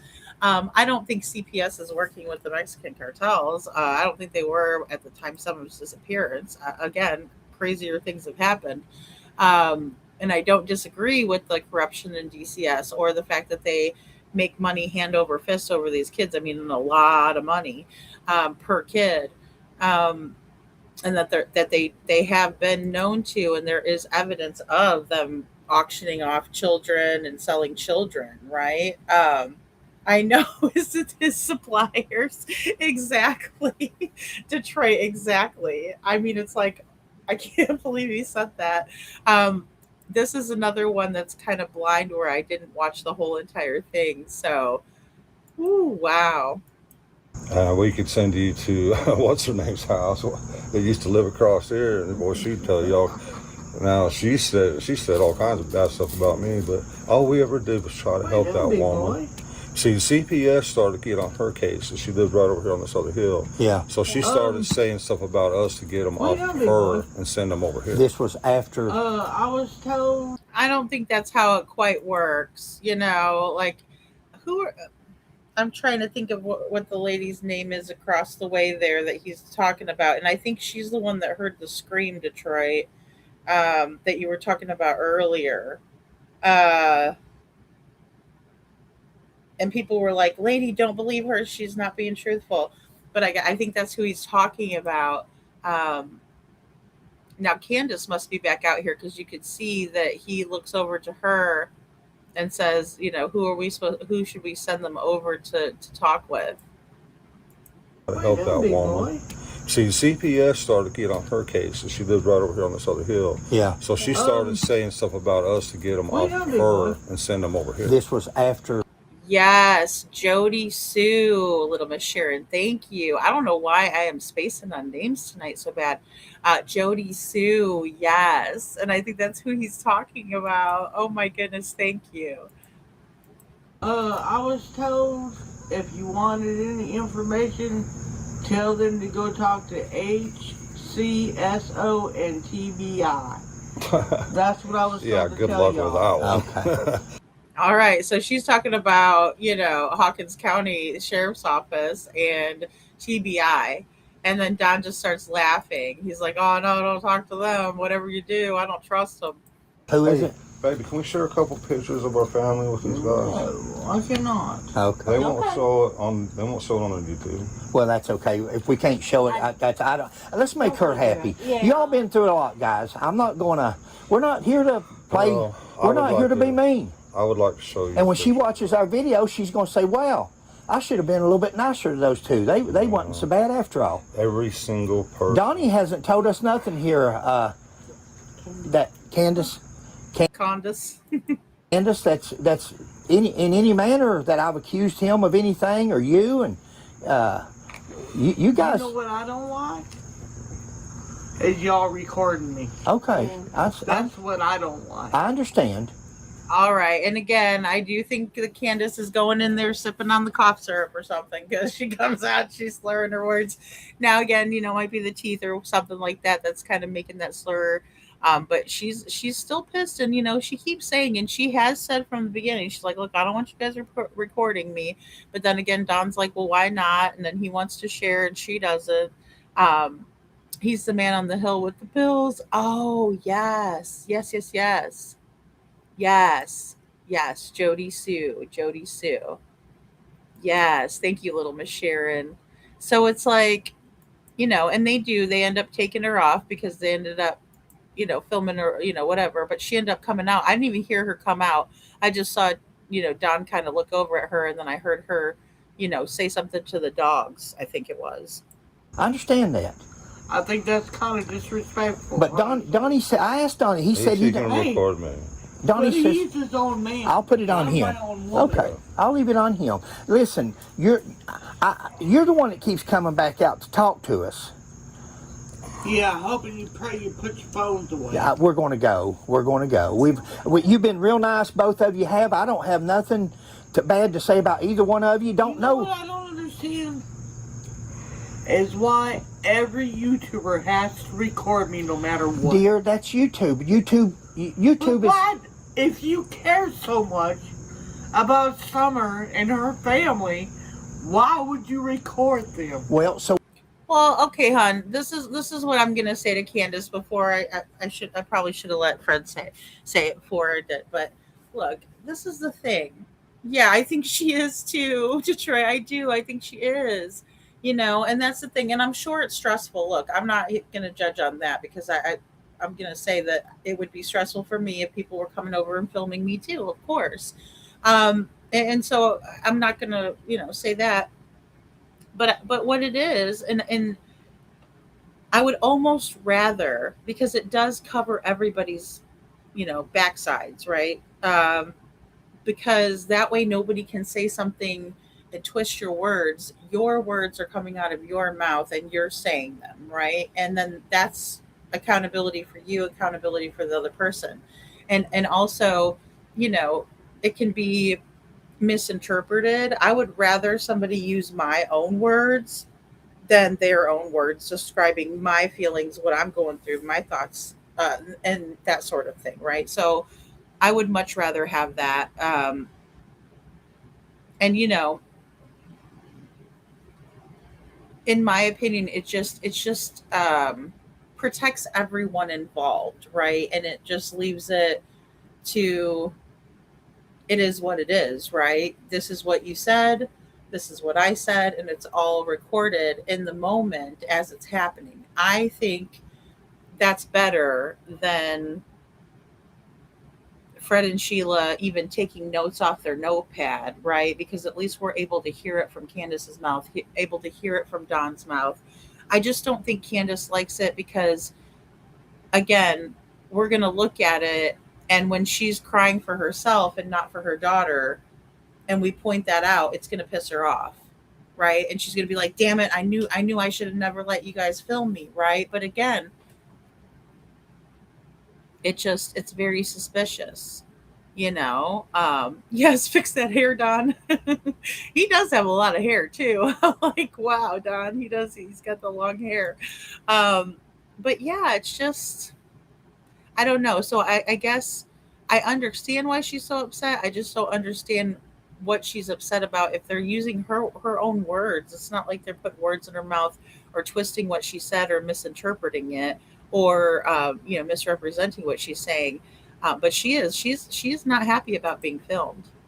We can make a video and put it out there so So you thousands, can make yourselves look bigger? so thousands of people. I don't know if it makes us look any bigger or not.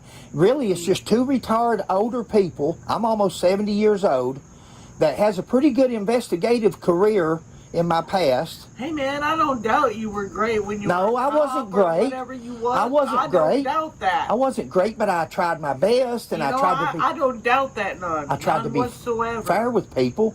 I think I've been fair with Donnie today. But what I think is really, really disrespectful is, you know, the family's been broken down so many times, and for y'all to come up here with your phones, They don't and know your all video that, cameras.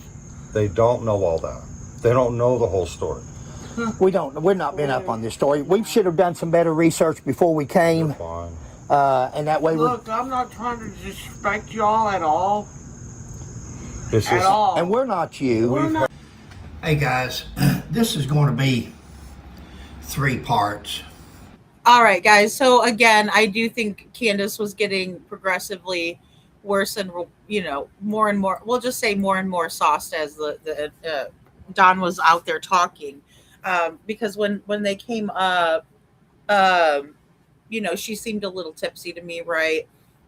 But then as it went on, she would be going back in the house. I think she was calling and talking with people. She was definitely on her phone, maybe even texting and things like that. And I think she was, drinking. And then now she's coming out and she's even more combative. And, she still comes out to listen or maybe talk with Fred and Sheila. Maybe she's not even wanting to talk. Maybe she's just wanting to sit and observe. But then, she's still combative and getting really, really upset that they're still filming. But again, they've been transparent the whole entire time. And really, they didn't have to say anything. And also, I wanted to point out, just right here, the microphone that I was talking about. It's the little fuzzy one, and like a lot of us that are familiar with YouTube know about these little microphones. And you see them all the time. Like people sometimes will be holding them up to their, and talking into them. Or sometimes they have a clip too, and you can clip them to your clothes. And a lot of YouTubers use them, and they have they're like furry, they have like little hairs on them. I'm waiting for him to show his right there. Oh, sorry, hold on. He's going to show it again. They're going to circle it.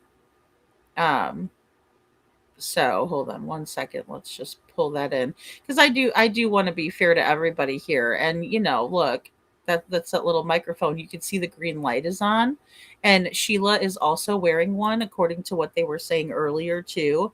So I know it's tough, Detroit. Well, and it's just because you're a caring person. too. You know, Detroit says, I want to have sympathy, but I can't with all of these lies and storylines consistently changing. There's too much conflict and it's all really hard to believe. Yeah, and that's how I feel, like the little eyeballs with the with the squiggles, right? Like what? It's like, oh boy. I know. It makes it really tough because it makes it so convoluted, and the waters are just so muddy, right? And it's hard to tell what's the truth and what's not, and especially with all the things that we know up until this point. And there's been so much that has happened in this case, in Summer's case. It's hard to know every single thing about it too, you know?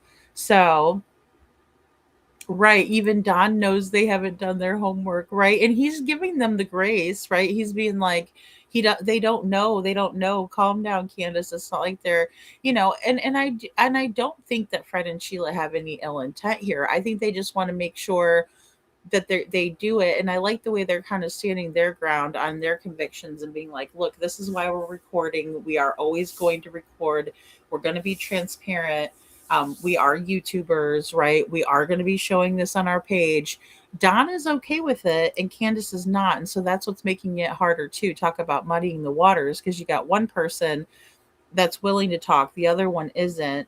But the one that was supposedly there with Candace, with the one that was there, Candace, with Summer, and the one that said that's not, that wasn't home, even though I think he might have been, or he was, right? Is he's the one that wants to talk and she doesn't. So, in my opinion, if I'm Fred and Sheila, I'm thinking, how come Candace doesn't want to talk? If she was the last one there with Summer, and they would, and in my opinion, and how I would want it is, I would rather talk to Candace since she was the one that was saying she was there that day. I wouldn't want to hear as much from Don as I would from Candace, in other words. And that's just me. And I think maybe they might be thinking the same thing. I'm not sure. Look, I'm not trying to disrespect y'all at all. Okay, sorry. That's our feelings. I hope we're not wrong. I hope They don't know all that, though. Sorry, hold on. They don't know all that. They don't know the whole story. We're not been up on this story. We should have done some better research before we came. Fine. And that way Look, I'm not trying to disrespect y'all at all. This at is, all. And we're not you. Hey guys, this is going to be 3 parts, and I'm glad you're still with us. If you're still watching, I'm sure there's mixed feelings all the way around. We all have sympathy and feelings for both parties, for Donnie and Candus. Yeah. We really do. We think she's really hurting. That's our feelings. I hope we're not wrong. I hope we're correct, because these two people, imagine these two people being innocent of all the things they've been accused of. Imagine for 5 years not only losing your 4 children, but being accused of some of the things that they have been accused of. I'm not saying they ain't made some mistakes, but mistakes and the disappearance of a child or being responsible for that, that's 2 different things. DUIs and different charges and stuff, that's totally different from being responsible or being accused.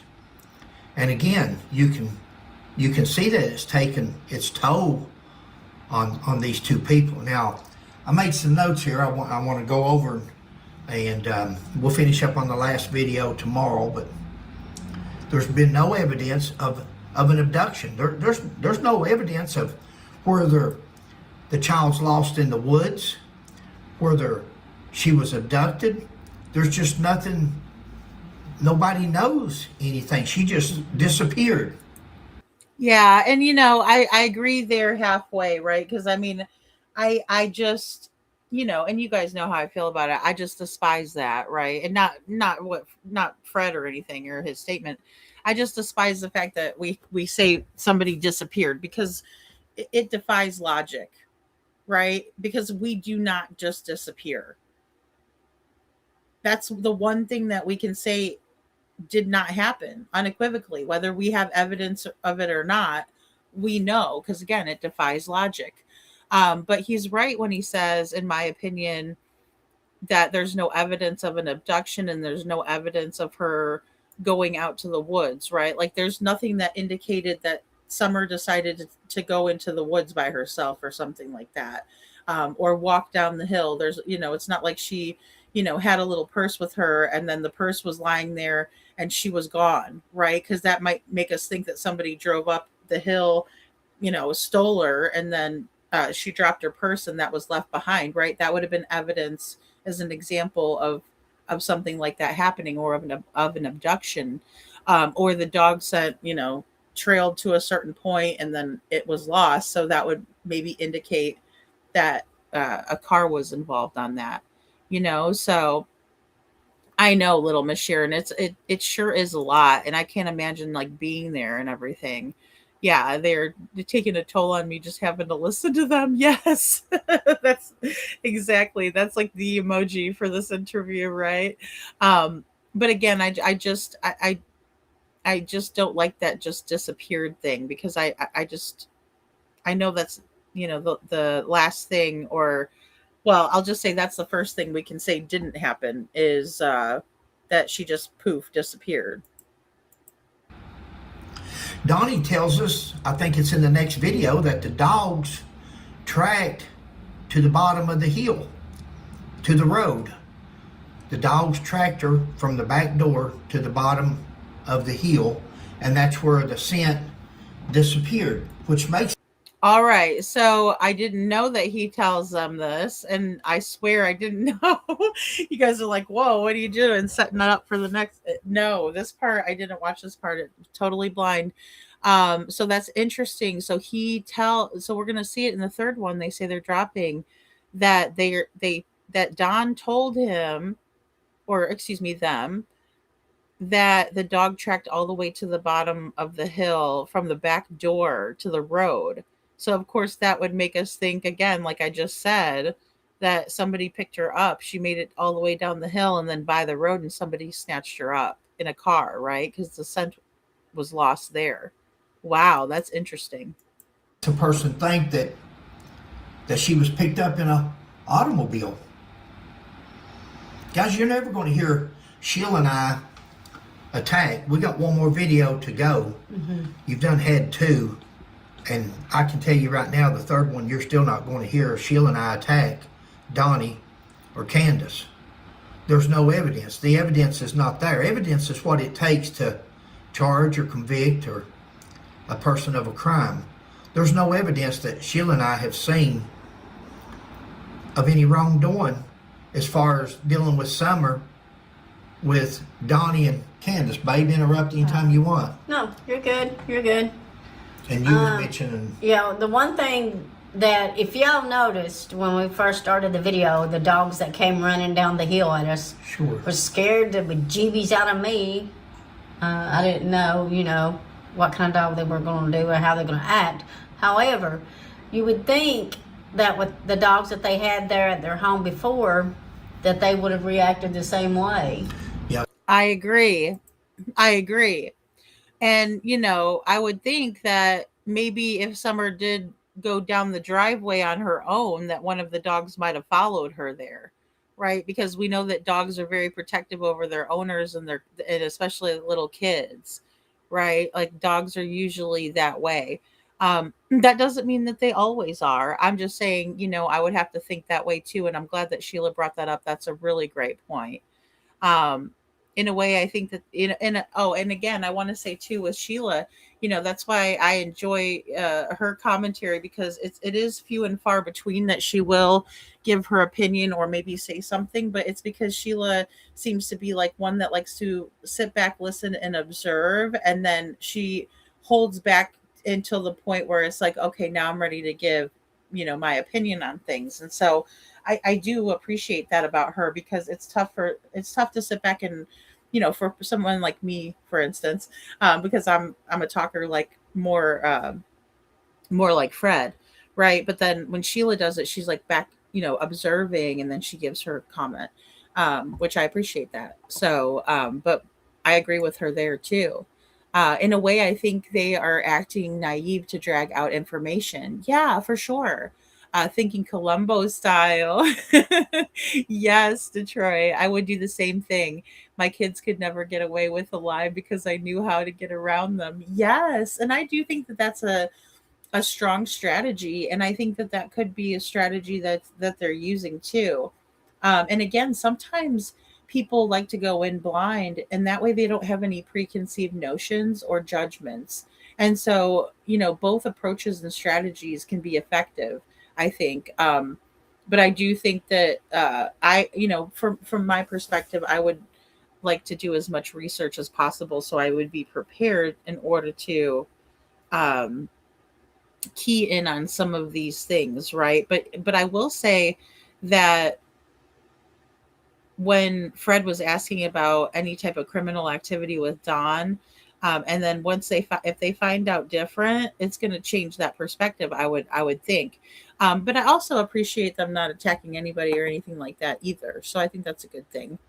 Um, yeah, I wouldn't listen to CP or Don about what the dogs did. And see, that's I know, and that's what makes it hard, right, Miss Sharon? Because we already know that they are not trustworthy and that they're liars, and so we don't trust them at all, and we don't want to listen to what they're saying because we've found them in inconsistencies before, so yeah, Sheila is absolutely right. Yeah, yes, I agree. I agree. And I'm glad that she said that. And I do think that, of course, I've never been to that property, but going there would make all the difference, right? Where you're like, but wait a minute. I mean, the minute I came up on the property, those dogs were right there, right? Because dogs are protectors and they're very loyal to their masters. And Candace says that the dog that one little dog, well, not little, but the dog that was black and white,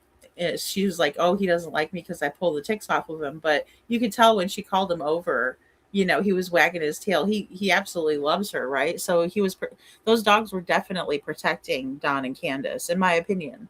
Um, yeah, and they have a right to their opinion. Right, exactly, little Miss Sharon. She says, however, they have not studied this case for 5 years. I know, and there's been so much. And and Don went on a lot of different channels, like obscure channels, or channels that not everybody would know about. And it's so hard to pin everything down when people go from channel to channel to channel. But again, when you're trying to build awareness and things like that, you're not really thinking about that later on. You're not thinking about it, excuse me, in the moment. I should say, you're not thinking about that in the moment, what's going to happen later on. So yeah, yeah, definitely. Because I mean, they've been on all kinds of different channels doing all kinds of different things. Don especially. The dogs were so on it, and when Chris McDonough was there, he had to ask about the dogs. Kind of weird, in my opinion. Oh yeah, because I mean, there were a lot of dogs. Oh, I mean, coming out of everywhere, right, for the Chris McDonough interview. Yes, yes, there were.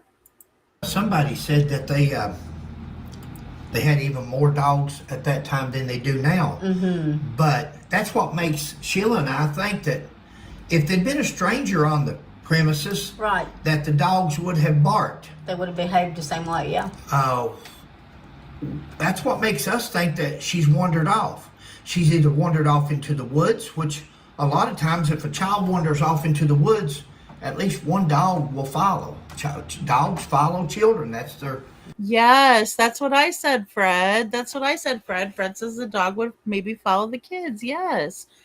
And because they're so loyal. Dogs are so loyal. I just love dogs.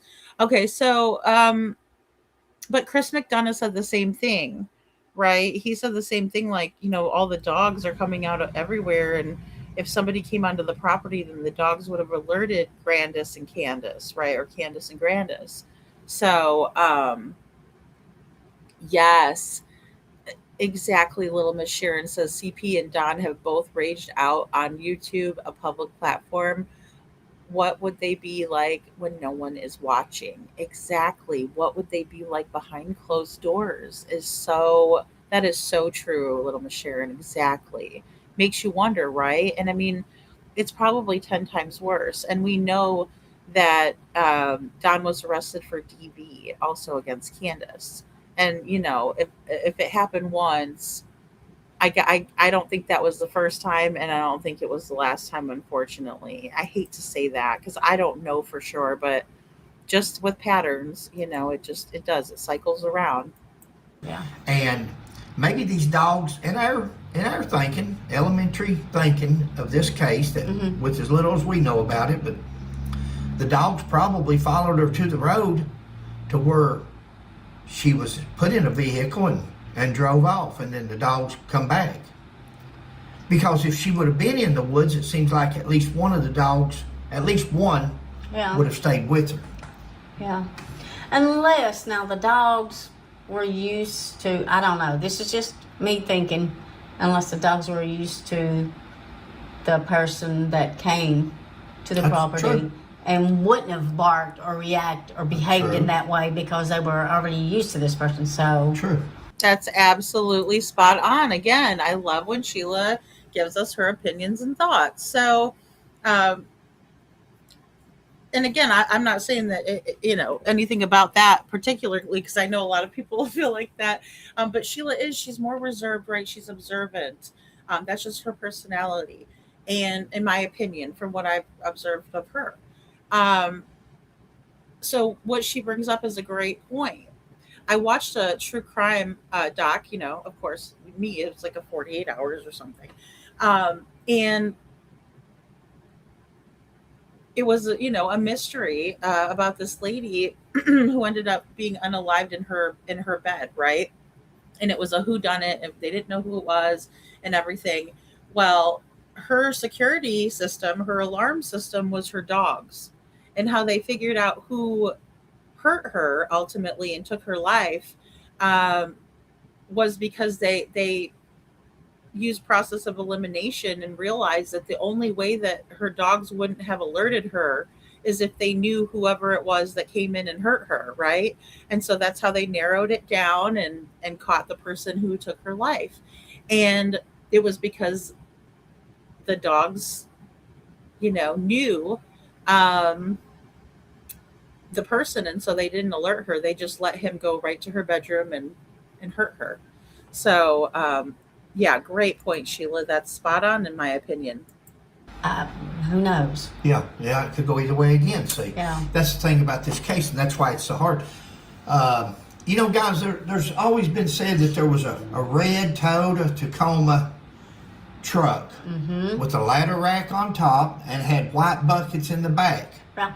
And they put this out on the newscast in Tennessee that they were looking for this vehicle. And I think, if I'm not mistaken, I think the news said that TBI or law enforcement had tracked down like 200 vehicles, if I remember correctly. They were definitely looking for that red Tacoma. And none of them was the truck but yet it was all over the news that they were looking for this truck that was in that area. What is that? Ben Hill Road. Ben Hill Road. And that's in Beach Creek in Hawkins County. Right. Rogersville, Tennessee. And there's been nobody at this point come forward and said, oh, I was in that truck. I just happened to be going up that road, or I would have done this, or nobody. Now that's suspicious. It definitely is, because nobody's came forward and said, like you said, that was me or this was me. I just happened to be doing this or that. And if you're innocent and you were in that area in a red Tacoma, what would be wrong with calling up police saying, oh yeah, that truck you're looking for is probably me? Oh, that's a great point. So, is that not suspicious? Of course it is. Of course. Sure it is. Of course, Donnie says he was at work, and I'm sure the TBI and Sheriff's Department have checked out his alibi. As far as him, he's not, this is an innocent man as far as, the children's the last people to see. Yeah. Summer, the three boys. That's what he said too. Donnie says he's got that him and Candus passed. His words are that they passed a polygraph. Right. And I'm going to tell you, on a polygraph, a lot of times polygrapher, they'll tell you at the end of a polygraph that, well, we're showing deception, or this test is inconclusive, and that's what they say. Test is inconclusive, or we're seeing some deception here. Did you tell us the complete truth? Now, Donnie says that they told him that him and Candus passed the polygraph. I'm not disputing him. I haven't caught him in the first fib that I know of. Again, we're not that up on the case, but maybe somebody else says, "Oh, well, you're just not looking. You just don't know the case." Or guys, we're talking about the disappearance of the child. We're not talking about DUIs and things like that. We're on it's bigger than that. This is the disappearance. But now, well, I agree with that too. And just look, just because someone is abusive doesn't mean that they had involvement this time, right? That just doesn't. It doesn't work that way. Just because somebody got a DUI before doesn't mean that they would take their child's life or something like that. And Seth, I appreciate your honesty. You have no idea. I appreciate you tremendously for that. Seth says I raged out with Sharon, not proud of it, but I did. And I do. I think that in what you've had to go through, I don't blame you. You know, and I don't mean to be like, well, what's good for one isn't good for the others, or to be biased or anything like that. So I just appreciate you. But well, and little Miss Sharon says, yeah, you had a good reason, right? Yeah. And Seth says, but still, if that is all you saw of me, you would have a horrible POV, right, towards me. Exactly. Yeah. No, exactly. That is very true. And if you said such horrible things, it would make me think, oh my goodness, I just wouldn't want to be, associated. But yeah, CP is like nonstop with that, and not taking Sebastian's disappearance seriously, and then learning what we've learned. Oh yeah. But again, it doesn't mean that they have involvement. So I would have to agree there with what Fred is saying. Although I do think, because like I said, I have been studying Summer's case for 5 years. I'm going to have a little bit of a different viewpoint because of that. Because of that knowledge. And since they're just kind of getting into it, it's understandable why they haven't connected all the dots yet, or they haven't heard all of the statements that were made. And it's really impossible, because I haven't either, believe it or not, even though I've followed Summer's case from the beginning of her disappearance. Ugh, hate saying that, right? It's impossible with this, right? Because like I said, they were going on all these different platforms and all of these different channels, and we just don't know what all they told who. Now, I have seen private polygraphers that gives polygraphs, and you can hire private individuals, and that's not the type of test Donnie took. Donnie said his test was given by the TBI. That's a state agency. Mm-hmm. State agencies tend to go more on the law enforcement side. And state agencies don't customarily say you're a suspect in this crime, or you're a person of interest. Yeah. You're a person of interest in this case. So people of interest, a polygrapher doesn't usually go around saying, yeah, you passed the test. They give the test results to the detective that's in charge of the investigation. It's up to them whether they tell the person, well, yeah, you passed the test. But if Donnie's telling the truth, and I have no reason not to believe him, he's told us it 2 or 3 times. Mm-hmm. If he's telling the truth there, and him and Candus both passed the polygraph, mm-hmm. that says a lot. Now, we all know polygraphs are not admissible to bring charges, but they are a tool. Okay. They are a tool that police officers have in our tool bags that we use just as another element to use to investigate a crime or. Right. Yeah. I mean, I think it's it's interesting to get the results and see if there is deception detected or if there is, reactions that are off baseline. And I hate to ask this question, but does Don shave his legs? Because his legs look smooth, like he shaved them. His arms have hair, but his legs don't. Sorry, guys. That's way off subject. I'm sorry. I don't know why, but I was just looking and I'm thinking to myself, I don't see any hair on that guy's legs. Anyway, wow. It's just probably getting late for me.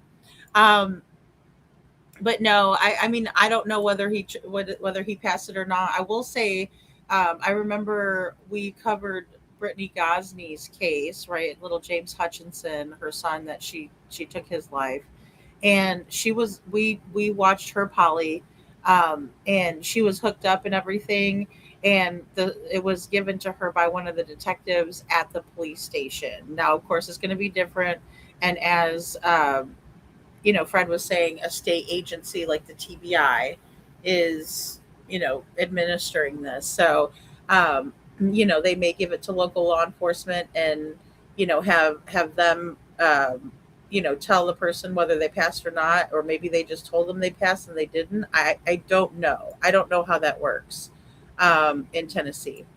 A suspect to see if maybe, but if that test didn't. Oh, but I do know that the TBI does give polygraphs because you take a polygraph if you want to be if you're going to work for the TBI, they give you a polygraph.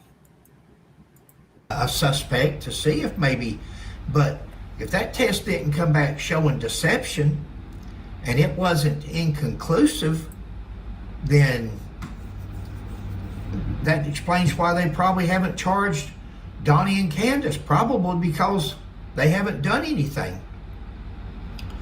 That's just our opinion, of course, but he says that they told him. Now, the TBI would be the ones that know this. Donnie says they told him he passed it. The TBI would know whether somebody there told him you and Candus passed the polygraph. Now, he said he had a paper. They both have a paper. He said she still got hers. Yeah, he said that, he lost his and that she still had hers. Donnie says that him and Candus has done everything that's been asked. Well, I wonder if they showed them. Here's the thing. I'd be like, well, do you mind if I take a look? But then again, they were having a hard time with Candus. I mean, she was not trusting them at all. Little Miss Sharon says, all I could say, Seth, is if I was in your shoes, I would turn into the Incredible Hulk, right? Exactly. My behavior wouldn't be pretty. Yeah, me neither. And I would be, I would just be a wreck. I wouldn't even be able to keep those CPS documents to myself. I'd probably get in big trouble because I would probably just blast it everywhere. I'd be like, you want to know what it said? You know what I mean? So yeah, definitely. And Detroit says, Seth, I lost my damn mind when I lost my son. Oh, Detroit. I'm not ashamed. At the time, I didn't give a flying F what anyone thought, and I don't blame you at all.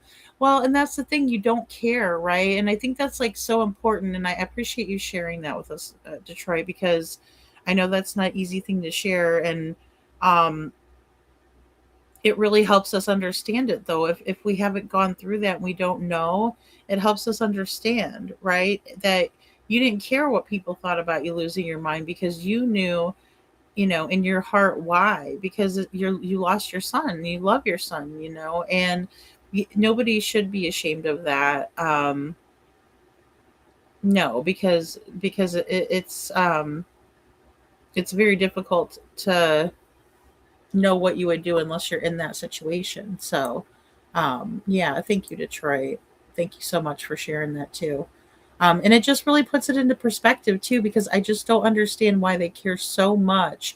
And again, with Candus crying and carrying on about YouTubers filming her when they're just there to help, and then not showing that same emotion for Summer, it just breaks my heart for Summer. Asking them to do anything. They've searched the house. They've done anything they've asked them to do. And he said sometimes they even got pretty rough with them, but he's done everything. Now, Candus tells us in this next video coming up, she gets a little bit ill with us at first, and then we quit recording, and then we start recording again, and but she tells us that she's got her own YouTube channel, Can, yeah. Can, yeah. So she's got her own YouTube channel. Can is the name of it. So you would punch in at Can. Guys, in all respects, from what Sheila and I could see, up to the point of all the pictures that we saw, right? Everything that they ain't showed us pictures on here yet, have they? No, that'll be on the next video, right? Yeah, it'll be on the next one. Yeah, the next video, she actually shows us pictures, and that child is clean in every picture. She's cleaned up. She's no sign of any kind of abuse or neglect. Happy, smiling child. That's... Well, I mean, anybody can put together a photo album, right? And again, I want to, say our good friend Miss Smiley at Smiley Stories World, people hide behind a smile. They hide a lot of pain behind a smile, guys. That's why, I tell you, don't get mad at me for laughing at inappropriate times or, things like that, because that's how I've survived, is they're having a sense of humor about things. And, maybe I laugh at inappropriate times and things like that, but it's how I've coped. And so, yeah, there's a lot of pain sometimes, even when people are laughing, you know what I mean, or smiling, and especially who makes a sad face in a picture. We all know, say cheese, right? We smile, and we don't show that pain. A picture doesn't always speak the truth about circumstances. So just to keep that in mind, but. I'm glad they went over and looked at Can's page. And Dawn Emery, well, hey, happy birthday to you. Happy birthday, Dawn Emery. Let's get a little party going here for Dawn. Well, wonderful. I'm so glad you stopped by, and I'm so glad you're here to share with us, and so we can wish you a happy birthday today. That's so wonderful. Yeah, absolutely. Thanks, guys. So, just a lot of things to think about here. I mean, we're not social services, and we're not, but the children looked happy. The children looked well cared for, well fed, well taken care of. Yeah. The kids were always cleaned and dressed up. They're right. I've got a note here about YouTube and drama. Guys, Sheila and I are not part of YouTube drama. I'm sorry. I've already been getting phone calls, already been getting text messages, emails. We're not interested. Thank you. Our goal is to work on the Summer Wells case and hopefully find out what happened to Summer Wells or where she's at. That's our goal. And we're hoping that's everybody's goal that watches our channel. If it's not, then you need to have a talk with the Heavenly Father, because that should be your goal. We've got a missing child out here that's been missing for 5 years. Yeah. And surely somebody. No, and I do agree with that, right? And I think it's important to keep that at the forefront, even though there has been so much, right? It's so hard. It is just so hard with everything that has come out that we all know about. I think those of us who have. Because again, I didn't even know the half of it. I thought I followed Summer's case. You didn't follow Summer's case unless you were on YouTube, And I know that sounds strange. Like most people will be like, no, you need to go to the mainstream media for the real deal. And it's like, no, not in these cases, right? Because these parents will go on YouTube channels, and typically they're the ones that are either trying to spread awareness as much as they can, right, and talk about and get their child's name and face out there as much as they can, or you have the ones that are trying to convince everybody, right, and so they're taking the opportunity to try to convince, and that's when they get themselves into trouble and they think they're doing good, so Aw, thank you, Dawn. Prayers for summer. Yeah. And I know all of you, and I know there's so many people. I just know it, guys, because again, when I first covered Summer's case on my YouTube channel now, it's only been around for like 2.5 years now, right? Sebastian was my first case.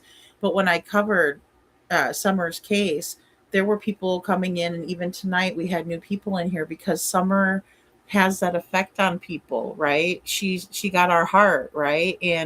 Um and so I think a lot of us are very aware that she needs to be found. 5 years, way too long. Enough is enough. Where is Summer? Let's find her. And I just appreciate all of the other YouTubers that are covering Summer because she deserves it. Her case just breaks my heart. And even, I know how it affected Seth and what, he said about Summer on his channel. It is just heartbreaking.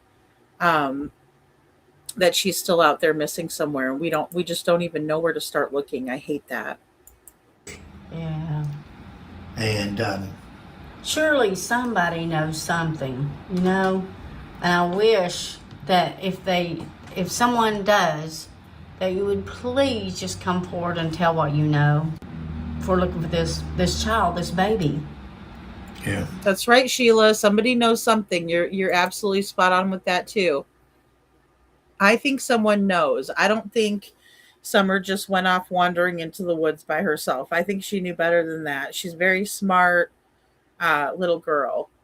She had been through a lot in her short time in that 5 years before she went missing. Because she very well could still be alive, right? And she very well couldn't be. So again, I don't know either way.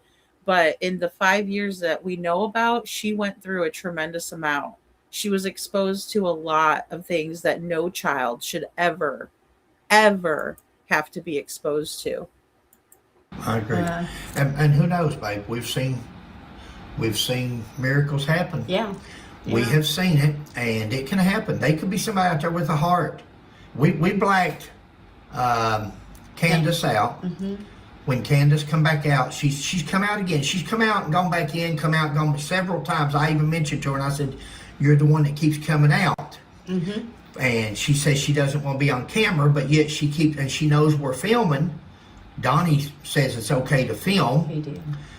But we went ahead and blacked her out just out of courtesy to her if she doesn't want to be in it. I think I'm reading some of the comments from yesterday's video, and I'm seeing where people says they'd like to give Candus a hug.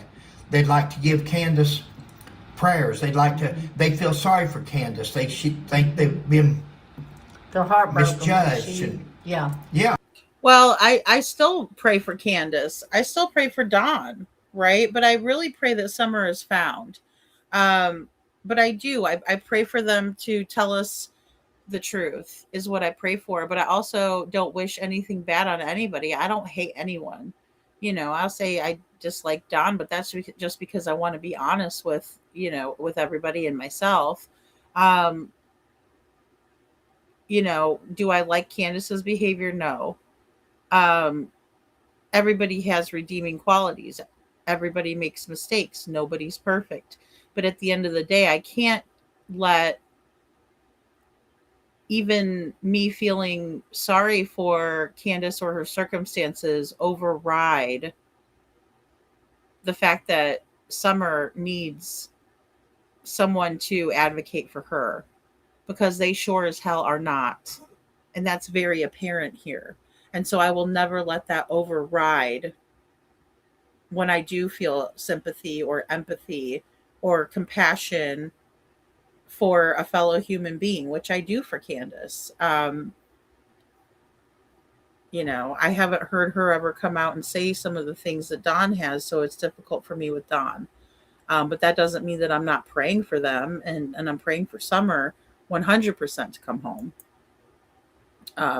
To whoever she's going to go to, because let's be honest, if she was found tomorrow, they're not going to put her back with Dawn and Candus.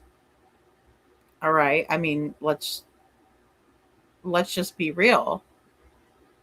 So the two people you interview know, in my opinion. I know. I think so too. I think so too, little Miss Sharon. And that's why I can't ever let it override. And it's just because we know so much, right? I mean, I think that's it. It's so infuriating that we have nothing after all of this time with Summer and Sebastian. I'm trying to keep my patience with the Lord, but it's getting really hard. Yeah, absolutely. I mean, and I'm often, you know, searching for guidance and clarity too. I do pray on these cases, and what should I do, Lord? If I'm on the wrong path, put me on the right path, right? If I'm following the wrong trail, put me on the right one. I pray things like that all the time because I know that God is all powerful, right? And I also want him to keep me on the straight and narrow, um with what I'm doing here as well, right? Because I can think I'm doing the right thing all day, but if it's not right in the eyes of the Lord, then I need to get right. And that's how I feel. And I'm not a whole person that goes to church every Sunday or anything like that, but I do pray every day, multiple times a day. And especially when I hear these cases, when I see these kids, when I think about Sebastian Rogers, which is multiple times a day. um, Same thing with Summer, same thing with all of these kids, Devlin Tate. It's just like I watch a lot of the true crime and follow a lot of it. And little Javea Harris, I mean, Monkey Vaughn, Harmony Montgomery. I could just list all of these kids that are still out there missing. Little James Hutchinson. Excuse me, we um, talked about a little bit with Brittany Gosney, his mother's lie detector. Um, yeah, I mean, it's just I want to be on the right path, right? Because I want to be helpful. I want to do no harm. Um, I'm never going to give up, right? That's right. Jesus, please bring these children home. Yeah, thank you, Detroit, and I so appreciate that. And I know everybody is determined, for all of these kids. Anytime we talk about these stories, it's heartbreaking. And Candus, we blocked her out, and I think she would have been better off to let people see her sorrow and see. And that's what we were trying to. We're not trying to exploit. We're not trying to. We're trying to let people see the human side of two people. There you go. That's missing not only one child now, but four children. They've lost their entire family, guys. Somebody took their daughter, and they lost the other three, or her wandered off. Now let's talk about wandering off, because since Sheila and I have been into this now and researching a little bit, we're noticing in the beginning the police had it limited to searches, to only the people that they wanted to search, law enforcement and rescue and fire and stuff. Why, guys? Why is that? I don't know. Tennessee does that. Excuse me. In my opinion, we saw that in Sebastian's case. I don't know why that is. I don't know why they do that. Um, Especially with the technologies we have, like Sartopo and Caltopo, where these people can literally download the app. And you're telling me that you don't want people to get lost, so we have to go find you. Well, if they download that app, then they're being tracked. So don't play that shit with me, law enforcement. Not today, not tomorrow, not ever. That's a bunch of bullshit and malarkey, in my opinion. Okay. So I don't know why they do that. Um, my question also is has Summer ever wandered off before? Has she ever ran off before? Has she ever run away? Has she ever um, decided, hey, I'm going to take a walk off at and not tell anybody, right? Did she take anything with her? But they're saying no, right? They're saying no, she didn't take anything. She just literally went out the basement door, never to be seen again. And now Don's talking about how there was a scent, down the driveway, and then, making us think that maybe she walked down the driveway herself. But has that ever happened before? Because if it hasn't, then it's hard to believe that it happened on that day. And if it happened on that day and not any other day, why? Why do we have limited searches?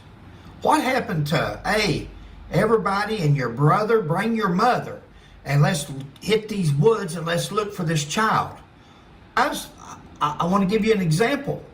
Daniel Boone Forest. For 7 days, they looked for the I-75 shooter. Mm-hmm.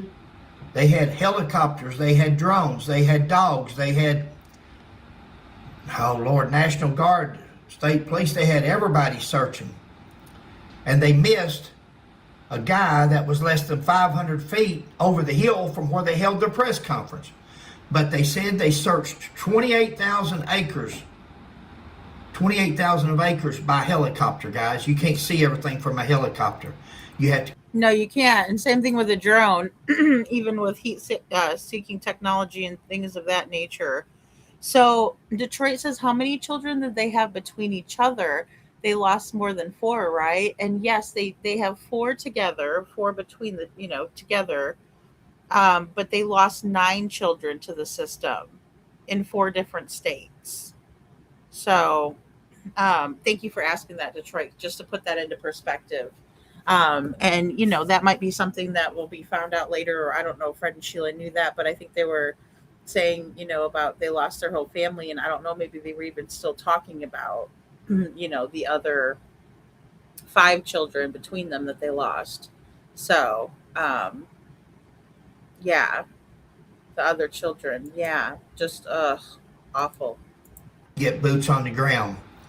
Joseph Couch was less than 500 feet over the hill from where he parked his car the night that he shot 17 vehicles and 5 people on I-75. And closer than that with the dogs. They told us later on that the dogs had tracking devices on them, and one of the dogs on the computer where they had been tracked, where we found his body at, that he was within 20 feet of Joseph, and the dog didn't pick up on the scent, if you can believe that. They can see the little. Oh, I believe it. Like I said, people get missed all the time. And so that's, that I do believe that. And I know that seems far-fetched and everything. And again, the handlers, that's why the handlers being really good at what they do and good at training and knowing their dog and what their dogs are indicating and how they, they speak to their dogs. Or how their dogs speak to them is very important. Little scribbly lines on the computer, all the places the dog ran, but he didn't find where Joseph was. Now, 2 days before Sheila and I, we spent 7 days in the woods.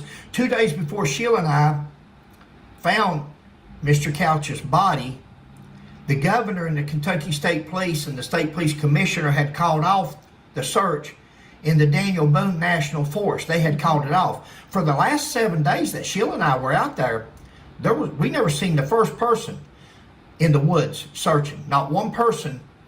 We started on the following Friday, and we never seen the first person in the woods. There was a couple of troopers out on the road where people could see them for public relations and to give a false sense of security, like they were on the job, sitting in the air conditioners, underneath the shade trees. I feel you.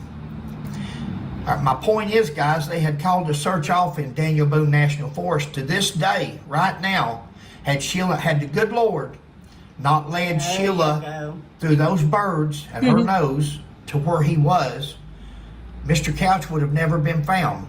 We had a hurricane come through, the remnants of a hurricane from Florida, and it flooded that area, and his boots, the rest of him would have been gone, either from animals or birds. And his Wow, that is very interesting and quite amazing. His boots would have washed off into the Rockcastle County River. He would have never been found, nothing dealing with him. To this day, people would have been wondering where the I-75 shooter was, where Joseph Couch was. But we had all these people supposedly looking, and dogs and drones and helicopters.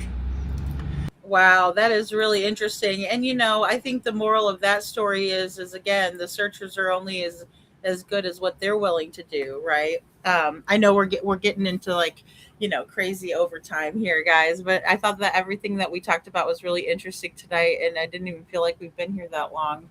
And I appreciate everybody who's been able to hang here too. So um, they got taken away from this by the system. So state agencies, yeah, it's hard to put out all that information out there about the other children. Yeah, it is because it's kind of hazy. It is. It's hazy, little Miss Sharon. I watched that live because my sister was in that area. It was crazy. Wow. I've never watched them until Sebastian's. Well, excuse me. I'm going to correct myself. I started following Fred and Sheila's channel with Jaden Spicer, because I covered Jaden Spicer's case as well, as they did. And I was just very impressed with, them going and speaking with them and them searching and everything. But they had mentioned Joseph Couch too. Um, but yeah, I mean, I think that, you know, just really great points by Fred and Sheila. And I can't wait to see what the part three is going to be. If they get that out today, then we will probably review that tomorrow night. Um, but I'll put something together. Also, I wanted to tell you guys too. I went ahead and fixed up that video and re-dropped it, so that way, because I don't know why, but some of the music, it like moved over. It was really weird, and it overlapped. So if you see that the video that I posted was taken down but reloaded in. Um, it's just because I wanted to make those corrections, and I deleted the first one and reloaded in the other one. So if you want to see, the video that I made without commentary from me, I just put that up with no commentary. Just, maybe if I put some words on the screen and stuff like that, but a great comparison between Don and Candace and Chris and Katie Proudfoot in Sebastian Rogers' case. Um, and then also some of Don's statements and some of the things that he was saying, just so we have it kind of fresh and at the forefront. And, you know, also just to help our friends out if they wanted to look at that and see that way they can kind of take a good idea, get a good idea for themselves and listen to it themselves, because I don't ever expect people to have the exact same thoughts, feelings, or opinions as me. And that's why I enjoy other people's thoughts and feelings and opinions. I want to know what they think and feel, or what their opinion is on the situation, because it might, bring something, that I never thought about, or hey, okay, wow, well, now that you put it that way, and vice versa, that might happen too for them. So I'm just praying that we can get some new new eyes, a fresh set of eyes on Summer's case. And I'm really hoping that Don B is right, because I do, again, very much value his opinion and all the hard work that he's done in Summer's case. And for him to say that he thinks that Don is worried and he's trying to, save face and put that information out there to get ahead of things, right? I again, that's why I like Don B, right? Because I do agree there. I think he's spot on with that. So we'll have to see how things go. And I'm going to get a little bit more versed into the Ernie Shell stuff and what he's been doing as of late. Like I'm familiar with what has happened in the past, just not really like as of late. So I'll go check out Prayer Garden of America, and see what happened on that live over there. Because and I also heard Smiley had a little duel, so maybe we'll have to watch some Smiley dueling tomorrow on the live. But I'll have a good show planned for you guys too, and we'll revisit some of these things. Also, I do find a lot of similarities to Sebastian's case, so we'll definitely always talk about Sebastian too. Detroit says she was traveling in the area where the shootings were going on. Oh my gosh, that's so scary, Detroit. And she says, and the Hatfields came into my feed and I was watching when they found his body. Oh my gosh. Oh, see, oh, I wouldn't want to do that. I wouldn't want to be watching, Thank you, little Miss Sharon. Don B does such a good job. Go back and watch how it went down if you haven't seen it. Yeah, I'm gonna have to check it. I didn't check it out before. Like I said, when I first started following them for Jaden's case, and then of course they were, they had put out the Chris Proudfoot stuff, and I was like, oh boy, and I would love to revisit that too. I think it would be good to revisit that at this juncture. And I'm definitely still working on things um, too for Sebastian's case. It's just I want to make sure I gather everything in that's out there so it's not like I miss a piece because I hate when I miss a piece. Good morning, Kimberly Brummett. Hey, good to see you. Thank you for being here. We're just getting wrapped up, but we did a really great live tonight, so I hope that you will watch the replay. Um, and again, guys, let's just pray for everybody involved here. All the cases we've talked about tonight, and especially little Summer here. Let's continue to try to see what we can do to help try to find her. Because I do think that we all, possess, um, within ourselves, um, the knowledge and the smarts to do that, to help out, to give opinions that may help. But I would really urge whoever knows, which wink wink nudge nudge, you guys know who I think probably knows, um, to come clean, to tell the truth, right? If you know something, please. Summer needs to be found. I mean, there's no reason that she should be missing for 5 years in a month, I guess now. Um, all right, guys. Well, I love you all so very, very much. And I so appreciate you all being here.